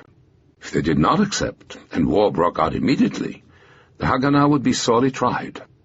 They knew what the Syrians would do, because intelligence had penetrated Syrian headquarters. But the plans of the Iraqis, the Egyptians, and the Arab Legion were unknown. At best, he gave the Haganah a 50-50 chance of victory. Ben-Gurion grimaced at the stunned gasp that followed Yadin's words. The doubting members, he noted, were more frightened than they had been before his speech. He took over the meeting himself. "I fear for our morale," he told his hesitant colleagues. The Yishuv had been spoiled thus far. The enemy had failed to capture any of its centers. There was no need to regret that, but in the event of heavy casualties, a loss of ground in the future, he feared the Yishuv's morale would be shaken. The trial ahead would certainly lead to those losses, he warned, both in territory and in manpower. They might produce serious repercussions among the public. He paused. Then he opened the files containing the 2 reports he had studied earlier in his library. He knew something, he revealed, that Marshall had not known when he issued his warning to Sharet. He knew that the Yishuv now possessed arms that could alter the situation. Slowly, dramatically, he read out the contents of his files, letting the effect of each figure make its impression on the men around him. Avriel, he revealed, had purchased 25,000 rifles, 5,000 machine guns, 58 million rounds of ammunition, 175 howitzers, and 30 airplanes. Arazi had succeeded in buying 10 tanks, 35 anti-aircraft guns, 12 120mm mortars, 50 65mm cannons, 5,000 rifles, 200 heavy machine guns, 97,000 artillery and mortar shells of assorted calibers, and 9 million rounds of small arms ammunition. As he had hoped they would, those figures installed a new air of confidence in the circle of his colleagues. If the arms were stockpiled in Palestine, he continued, they might contemplate the situation more calmly, However, they were not, and the time needed to bring them to Palestine would be decisive in determining not only the outcome of the war, but also its duration, and the number of casualties they would suffer. The Arab armies would probably march into the country before the arms arrived in any significant quantity. The Jews would have to steel themselves for severe losses and shocks. But, he growled, in view of the prospects of their growing strength, flouting his own experts, "I dare believe in victory. We shall triumph." Transfixed by the magnetic personality of their chief, the other leaders fell silent. Ben-Gurion called for a vote. The question was whether to accept Marshall's call for a truce, and with it a temporary postponement of statehood.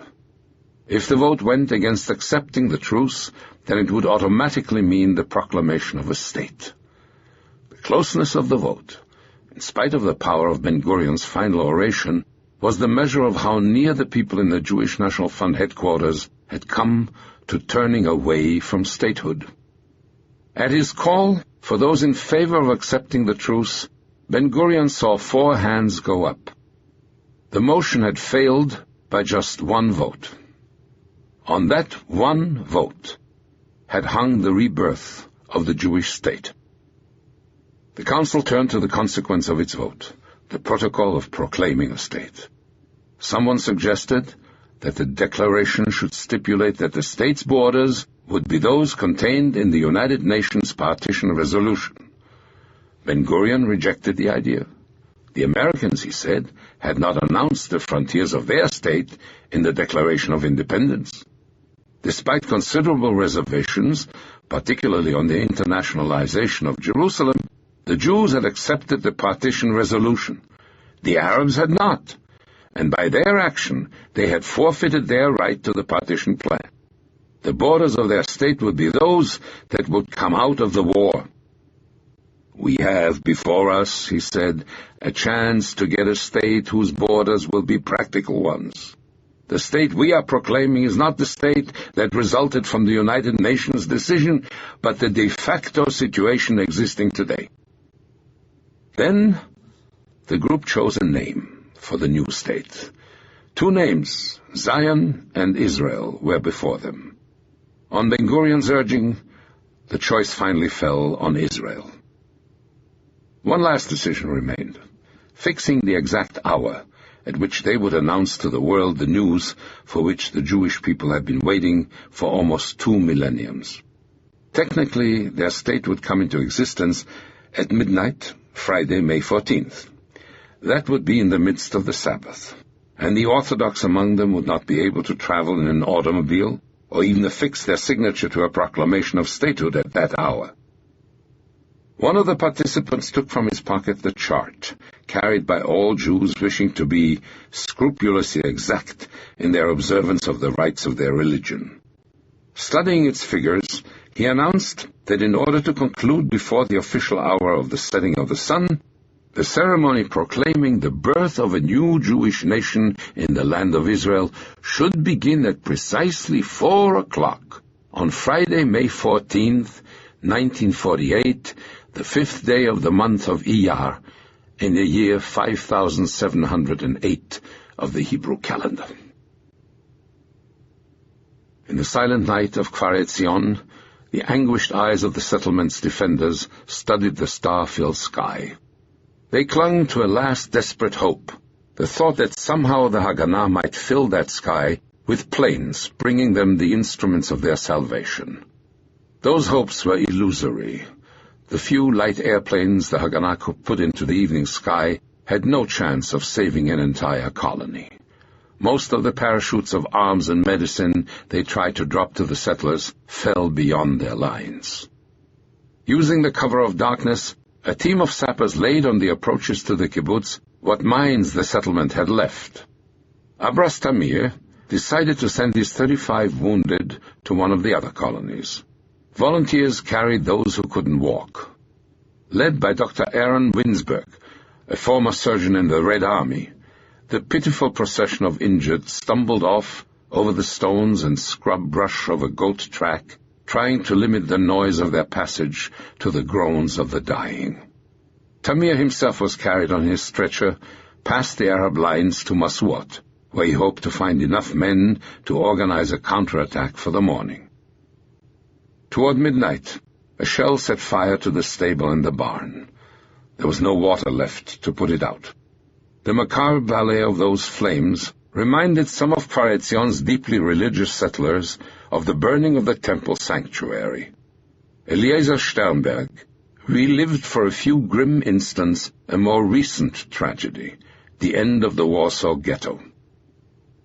All night, occasional bursts of tracer bullets poked their orange fingers through the dark sky. It was a lovely spring night, Yaakov Edelstein would recall. The only sounds in the darkness were the shrill fluttering of cicadas and the occasional guttural mumble of the Arabs massed all around them. Some of Kfar Etzion's exhausted defenders slept. Others prayed.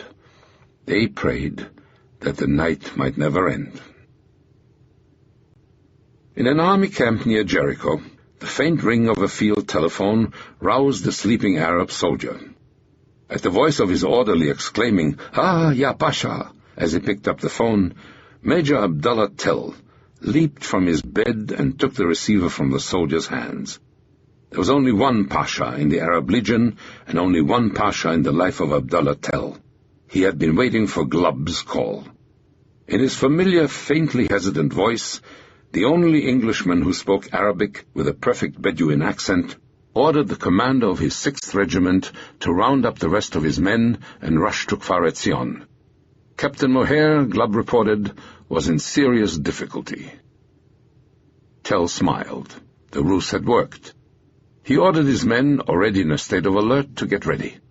Then, picking up his talisman, an ebony swagger stick, topped by a hand-worked ornate silver knob, he mounted his command jeep. Burning with an intense desire to personally supervise the Arab Legion's first conquest in Palestine, Tell waved his column of vehicles forward. No ambition might have seemed beyond the reach of that 30-year-old officer setting out at the head of his men for the besieged kibbutz of Kfar Etzion. If the face of the young actor disfigured on Ben Yehuda Street might have incarnated the face of a new Jewish nation in Palestine, so Tell could well have offered the visage of its older Arab civilization.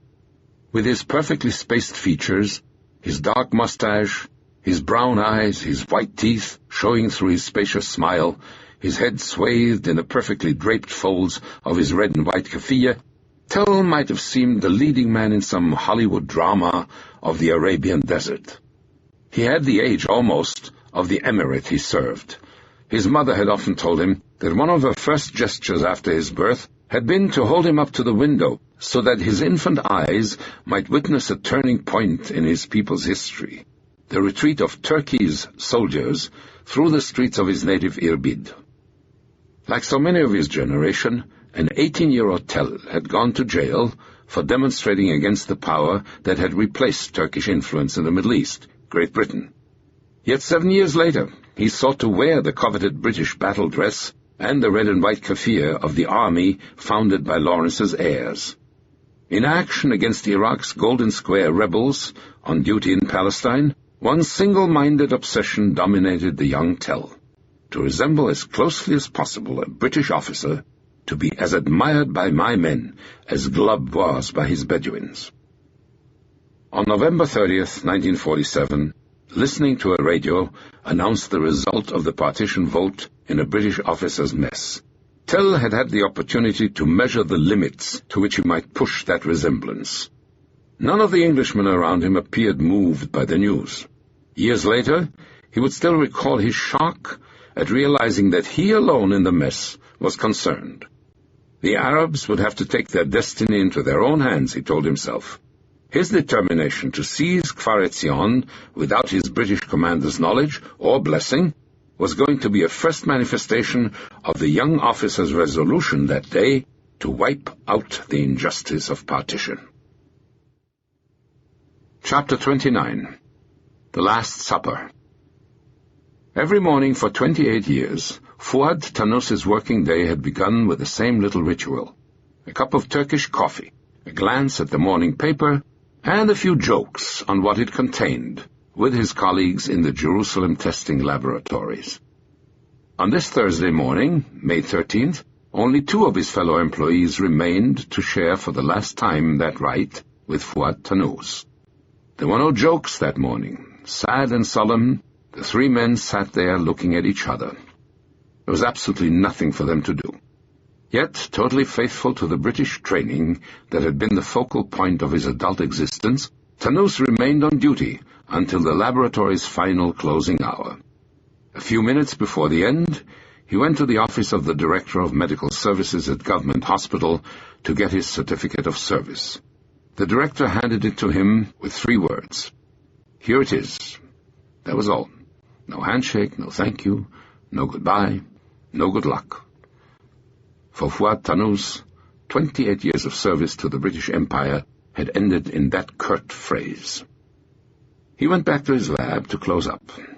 Usually his last gesture was to lock the large iron cupboard containing almost a year's supply of chemicals and pharmaceuticals. This time, he slipped the key into the cupboard door and left it there. What's the use, he thought. The Jews will get it anyway. They'll get the chemicals, they'll get the building, they'll get the whole country. A few hundred yards away, in the municipality building at the foot of Jaffa Road, an equally brief gesture marked the end of Jerusalem's existence as a united municipality. The city's British controller gave checks for £27,500 sterling, half the balance in the municipality's bank account, to representatives of the Arab and Jewish communities. Anton Safiye gasped at the size of his check. It represented more money than the Christian Arab had earned in his adult life.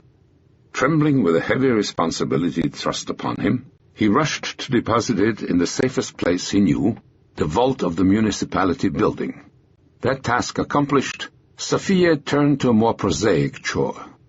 With 2 comrades, he spirited away 13 municipal vehicles, most of them garbage carts, and placed them just inside the entrance to Jaffa Gate. The coolest head in the Jerusalem city administration that morning belonged to Safiye's brother Emile. Inspired by that special respect for sound procedures he had absorbed in his years as a British civil servant, Emile Safiye carried away to safety the archives on which he had worked most of his life. Safiye well knew that no nation, no county, no municipality, no matter how small, could hope to exist without such documents. They constituted, in a sense, the finest baptismal offering he could make to Jerusalem's new Arab entity, the complete income tax records of his Arab inhabitants. As he did every day, the mandate's official spokesman, Richard Stubbs, met in his office at the Press Information Office this Thursday morning with Jerusalem's press corps. Blandly he assured the men before him that the British administration in Jerusalem would end May 15th, and that a substantial British military presence would remain in the city for at least another week. His statement was a hoax. Anxious to slip out of the city swiftly so that his rear guard would not get caught in the fighting sure to follow his departure, Brigadier C.P. Jones planned to begin his evacuation at midnight. If all went well, there would not be a single British soldier or official left in Jerusalem when the city's journalists reached Stubbs's empty office for their daily briefing the following morning. Stubbs's words were part of an effort to tranquilize the populace by persuading it that British forces would remain in the city for some days to come. That same morning, the government's chief secretary, Sir Henry Gurney, smilingly informed the United Nations' Pablo de Azcárate, "Absolutely nothing will happen for a few days yet." Thus reassured, the United Nations diplomat set off on an overnight trip to Amman, certain he would be back before the British left. From the rooftop of the Haganah's Red House headquarters, a pair of anxious men followed with binoculars the progress of a dumpy little steamer plodding toward Tel Aviv harbor. It was the SS Borea, the forerunner of the fleet of ships David Ben-Gurion had promised his colleagues would eventually bring them the arms to secure a Jewish state. So pressing was the need for the 5 guns and 48,000 shells her hold contained that the Haganah's leadership had decided to take the risk of running her into port 48 hours before the end of the mandate. Suddenly, one of the two men on Red House roof groaned. Yosef Avidar had just spotted in his glasses the outline of a British destroyer steaming toward the Borea. On the Red House radio, Avidar followed the ensuing drama. British customs officers boarded the vessel and called for the Borea's manifest of tomato juice, potatoes, and the inevitable load of onions. Not satisfied, they ordered the ship to Haifa for inspection. Avidar radioed the captain to send a crewman to the engine rooms to smash some vital piece of machinery so they could tell the British the vessel couldn't move. No such gesture was going to stay the firm hand of the British Mandatory Authority, however. Although the mandate may only have had a few hours left to live, her customs agents were going to see that the regulations by which they had sought to prevent arms from reaching the Jews of Palestine remained in effect until the very last of those hours had elapsed. A second destroyer was called up to take the Borea into tow. With despairing glances, the chiefs of the Haganah watched as the little steamer and their 5 field guns began to move slowly off up the coastline of Palestine toward Haifa. Eyes reddened with strain, limbs numb with fatigue, another group of Haganah soldiers watched the arms that would soon overwhelm them surge toward their posts. For the 150 soldiers and settlers left alive in the principal settlement of Kfar Etzion, the slow approach of the armored cars of Abdallah Tell destroyed any lingering hopes that some miracle might save their colony. Still, the situation that the commander of the 6th Arab Legion Regiment had found at Kfar Etzion had been much less favorable than his foes imagined. Captain Moher had scattered his armored cars over so much ground that he had forfeited their effectiveness. His legionnaires, mixed in with the undisciplined irregulars, had been infected with their passion for looting, and Moher had so completely surrounded the central kibbutz that some of his men were firing into each other's positions. Tell immediately took charge of the operation. He separated his infantry from the irregulars and regrouped his armored cars to concentrate their firepower along the lone tree. From that vantage point, they could pulverize the handful of men on Rock Hill who had checked the advance of Moher's cars the afternoon before. At 11:30 a.m., he began his assault. The Jews, as he would later recognize, fought with incredible bravery. In the main kibbutz, they rushed the sole machine gun from post to post to support the battered men on Rock Hill. Hammered by round after round, the strong-point defenders fought until their ammunition was gone. Then they destroyed their weapons and fled. The door to the central settlement of Kfar Etzion was open. At its main gate, Nachum ben Sira saw the lead armored cars start down the road from Lone Tree. In the hands of the young man who had come to Kfar Etzion from the Mauthausen death camp with the survivors of his shattered family was the kibbutz's bazooka, a stovepipe-like device with a primitive gun sight. Neither Ben Sira nor his companion, Avraham Gessner, had ever fired it. His heart pounding, his finger tensed on the trigger, Ben Sira followed the advancing armored car. When he was 50 yards away, he fired. Nothing happened. While Ben Sira held his aim, Gessner desperately shook the tube. The rocket refused to budge. Despite their efforts, Kfar Etzion's bazooka remained silent. Ben Sira crawled to the plunger of the mine, hidden behind the roadblock barricading the entrance. As the car smashed into its stones, he squeezed the plunger. But, like his bazooka, the mine refused to work. So many shells had torn up the ground around the entrance that the wire commanding it had been cut.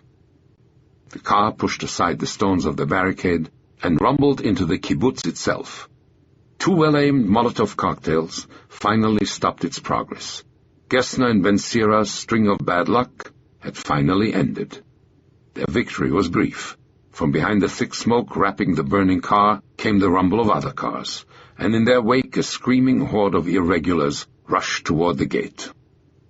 At the command post, Elisa Feuchtwanger radioed Jerusalem. "The Arabs are in the kibbutz. Farewell." Reading her words in his headquarters, David Shaltiel, the man who had urged Kfar Etzion's evacuation, felt tears come to his eyes. Then the young Polish girl added a few words to her message. "The Arabs are everywhere," she said. "There are thousands of them. They are blackening the hills." Minutes later, her silhouette appeared on the roof of the command post, waving a bloody sheet, which she attached to the radio's antenna. Since the men in the positions around the kibbutz couldn't see her white flag, messengers dashed out to tell them they were surrendering. Gradually the firing died out, and one by one the colony's exhausted defenders staggered up to the command post. Some of them seemed relieved by the decision. Others, like Zipporah Rosenfeld, a beautiful blonde Polish survivor of Auschwitz, cried. Jakob Edelstein smashed his rifle in protest.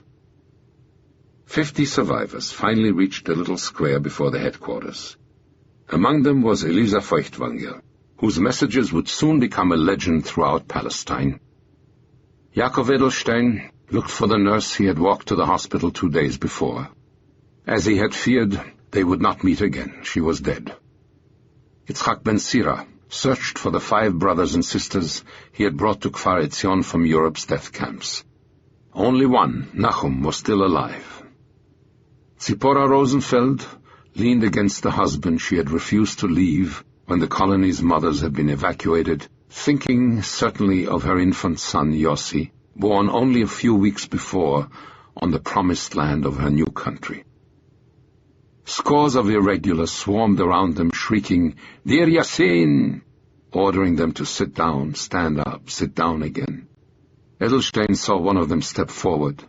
With a click of the shutter of his camera, he registered the saddest spectacle in the long and painful history of Zionism's efforts to settle the hills of Kfar Etzion. Suddenly a machine gun began to fire. Edelstein saw bodies tumbling all around him. "It's the end," he thought. The sight of a bayonet plunged into a comrade's chest spurred him to action. With a leap he sprang up from the mound of dying men and women and started a wild flight, shoving his way past the startled Arabs surrounding them. Spurred by his gesture, 6 others followed in a wild, instinctive flight. There was no place to go, Edelstein recalled, because the whole area swarmed with Arabs. Nachum Ben Sira stumbled exhausted into a little vineyard at the edge of the kibbutz, only a few paces from a path along which the Arabs raced up and down in search of loot and survivors. He would huddle there until nightfall, tensed for the shout of Yahud, which would precede a fatal burst of gunfire. Edelstein and 3 others crawled over the stone fence at the end of the settlement and darted into a little glade called the Song of Songs because it was the favorite sanctuary of the kibbutz's lovers. They burrowed among its boulders and closely spaced trees, hoping somehow that the boughs that had sheltered their lovers' trysts would now save their lives. Suddenly, the snapping of a twig told Edelstein they had been discovered. Above him was a wrinkled, toothless old Arab. "Don't be afraid," he told them. Then a group of irregulars rushed up and threw Edelstein and Yitzhak Ben Sira, who had hidden with him, against the wall. The old Arab stood in front of them, protecting them with his body. "You have killed enough," he said. "Silence," one of the irregulars yelled, "or we'll kill you too." "No," replied the old man, spreading his arms over the 2 Jewish prisoners. "They are under my protection." While they argued, a pair of legionnaires came up. As they led Edelstein and Ben Sira off to captivity, Edelstein heard shots from the lovers' glade. The irregulars had found the 2 others, who had fled with him. Elisa Feuchtwanger had thrown herself into a ditch behind the school with 6 others. The Arabs rushed to the trench and began to empty their Sten guns at the helpless survivors inside. A piercing shriek from Elisa interrupted their slaughter just long enough to allow one of them to yank her from the trench. A knot of men surrounded her, disputing the privilege of raping her, with the Arab who had pulled her from the ditch. Finally, 2 of them dragged her away from the others and pushed her screaming through the smoking ruins of the kibbutz to a clump of wood. There they began to claw at her, tearing at her clothing, unable to agree who would assault her first. Suddenly, 2 bursts of gunfire interrupted their fight. Elisa saw the 2 Arabs drop dead at her feet. Stunned, she looked up and found before her an Arab Legion officer, smoke still curling from the mouth of his Sten gun. Lieutenant Nawaf Jabr el-Hamoud took a piece of bread from his pocket. "Eat this," he said. When she had done so, he told her, "Now you're under my protection," and marched her to his armored car. The only sound in the kibbutz as they left was the shrieks of the looters fighting for each item they tore from the ruins. The shaken Eliza was the only member left alive of the Palmach force assigned to the principal kibbutz. Of the 88 settlers present in the colony when Tell's attack had begun, 3 had survived, Yaakov Edelstein and Nachum and Yitzchak ben Sira. The grim prophecy of Moshe Zilberschmidt had been realized. 148 people had soaked with their blood the earth they had vowed to cover with fruit trees, deeding to a new generation the legend of a modern Masada, the kibbutz of Kfar Etzion. Among the dead were Tzipora Rosenfeld and the husband whose side she would not leave. 19 years later, after the Six-Day War, a Rosenfeld came back to the bleak hills of Kfar Etzion to carry on the project for which the parents he had never known had given their lives. Yossi Rosenfeld is today an electrician in the resurrected kibbutz of Kfar Etzion. A haze of dust, stirred by the advancing column, hung in the air and frosted the trucks with a fine grey powder. In the outskirts of Amman, in the country villages and crossroads, huddled on rooftops, hanging from windows, clustered by black Bedouin goatskin tents, the excited crowds cheered the men on. The Arab Legion was going to battle. From Mafraq and Serqa in central Transjordan, the men and vehicles of the army that had just overwhelmed the last defenders of the Etzion block's principal settlement moved down the mountains of Moab to the staging area by the Jordan River from which they would cross into Palestine. For 3 uninterrupted miles, their cavalcade covered the roads of Transjordan. 500 vehicles, trucks, jeeps, signal vans, mobile kitchens, armored cars, troop carriers. It was an impressive display, and the throngs went wild at the sight. From behind their black veils, the women warbled the tremulous the war cry that had sent Muslims into battle since the Prophet's warriors first streamed out of the deserts of Arabia 1,200 years before. Men clapped and cheered. Children threw flowers and scampered along behind the passing vehicles. In the countryside, riders galloped beside the column on horse or camelback, wildly firing into the air. Jubilant and excited, the troops responded in kind, cheering and waving to the crowds. Some of their trucks were hung with pink oleander and green palm sprays. All of them were infected by the excitement of the populace. Looking at their faces, Captain Ali Abu Nawar, adjutant of the 2nd Regiment, thought, "All their hopes are on us." To Yusuf Jeriz, a platoon leader, elated at the thought of rescuing our Palestine brothers, it was as though they were going to a wedding. Riding along with his men, John Glubb thought the procession looked more like a carnival than an army going to war. For a man who knew the Arabs as well as Glubb did, that was a surprisingly inaccurate reading of his men's mood. It was not a semblance of war his Bedouin officers and soldiers wanted. They wanted to fight, to march on Tel Aviv, to drive their armored cars down to the shores of the Mediterranean, and their martial mood was going to challenge the English general's plans in the days just ahead. At the Zerqa camp, from which some of Glubb's legionnaires had just set out, the atmosphere in the Arab Army's joint headquarters was considerably less reassuring. The place, Azam Pasha noted, brewed with confusion. The brigadier sent by the Egyptians as their liaison officer appeared to have no idea of what his army's movements would be. The Iraqi hadn't even shown up yet.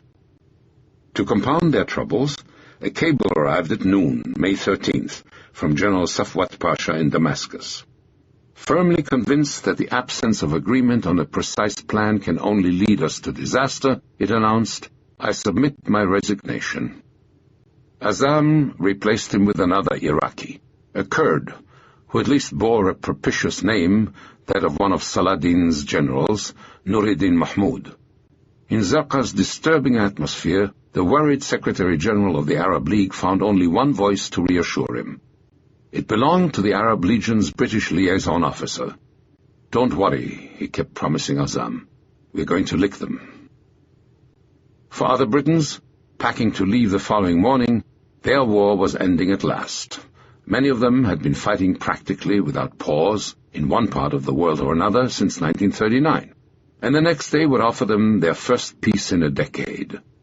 In Jerusalem, the souks of the old city swarmed with British soldiers searching for a last souvenir of their service in Palestine. Colonel Jack Churchill, the officer who had tried to save the victims of the Hadassah convoy, had long had his eye on two carpets.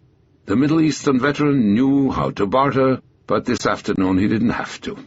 Into the hands of the merchant who had been asking £100, he thrust 4 10-pound notes, saying, "Take it while you can. Tomorrow the Jews will be here, and they'll get them for nothing."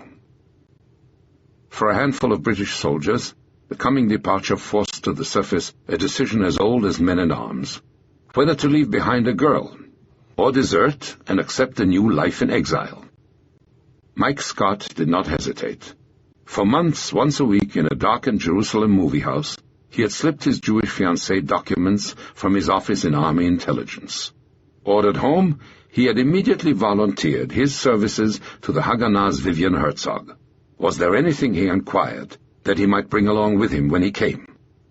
With the understatement of his years of service with the Guards, Herzog had modestly suggested that the Haganah could do with a cannon. And so, on the afternoon of May 13th, accompanied by a crane, a truck and 3 British soldiers, Major Mike Scott strode into the Army's main weapons park in Haifa. The Jerusalem Command, he told the commanding general, had just lost a 25-pound gun in a road accident outside Ramallah and wanted an immediate replacement in case of trouble during the withdrawal. "Help yourself," said the general, waving to his artillery park. A few minutes later, in a garage on Mount Carmel, the army that had been deprived of 5 precious guns by a zealous British naval officer got its revenge for the seizure of the Borea. The Haganah took possession of its first piece of field artillery. No woman lay behind the decision of other British soldiers to remain in Palestine. The war, in which they had been supposed to play the role of impartial policemen, had become a cause for them, and its passions and divisions had become theirs. They now deserted to one side or the other. 3 soldiers in civilian clothes, carrying their weapons and ammunition, calmly walked into the home of Antoine Sabella, an Arab leader in the area around the railroad station, and offered their services. In the Jewish quarter of the old city, an army private named Albert suddenly seized a Bren gun and bolted away from his mates into the stunned arms of the Haganah. He had brought not only his weapon, but also a precious piece of information. The army would evacuate the quarter in just 1 hour. Thus, when the bagpiper began to march the British out of the old city, and the last detachment headed to Mordechai Weingarten's house to offer the elderly rabbi the key to Zion Gate, the Haganah was ready. Kicking aside empty beer cans, whiskey bottles, and cigarette boxes, they slipped into the British posts as each was cleared. By nightfall, Operation Shfifon, Serpent, had achieved all its objectives. The Haganah controlled all the abandoned British Army posts that had surrounded the quarter, Zion Gate, and a key cupola called the cross position on the edge of the Armenian quarter, dominating the western flanks. The first skirmish in the struggle for Jerusalem had been an unqualified Jewish success. Hiding behind a pile of crates in the Schneller school, Yosef Nevo followed with glee the only British departure from Jerusalem which interested him, that of his mother-in-law. It was the result of some of the young officer's most intense strategic thought. In a neat grey suit and daintily flowered hat, she was the only civilian in a convoy of unkempt Palmachniks, off to break through the Arab blockade and make a dash for the seacoast. As soon as the convoy disappeared, Nevo and his bride Naomi fell into each other's arms. "I'm moving in tonight," announced the exultant bridegroom. Some strange feminine premonition gripped Naomi, "No," she said. "Wait one night. I'll meet you tomorrow morning at 10 o'clock at the Café Atara." A deathly silence wrapped the hills of Kfar Etzion. The fall of the main kibbutz had deprived its three satellites, Maswat, Ein Tzurim, and Revadim, of their principal source of strength.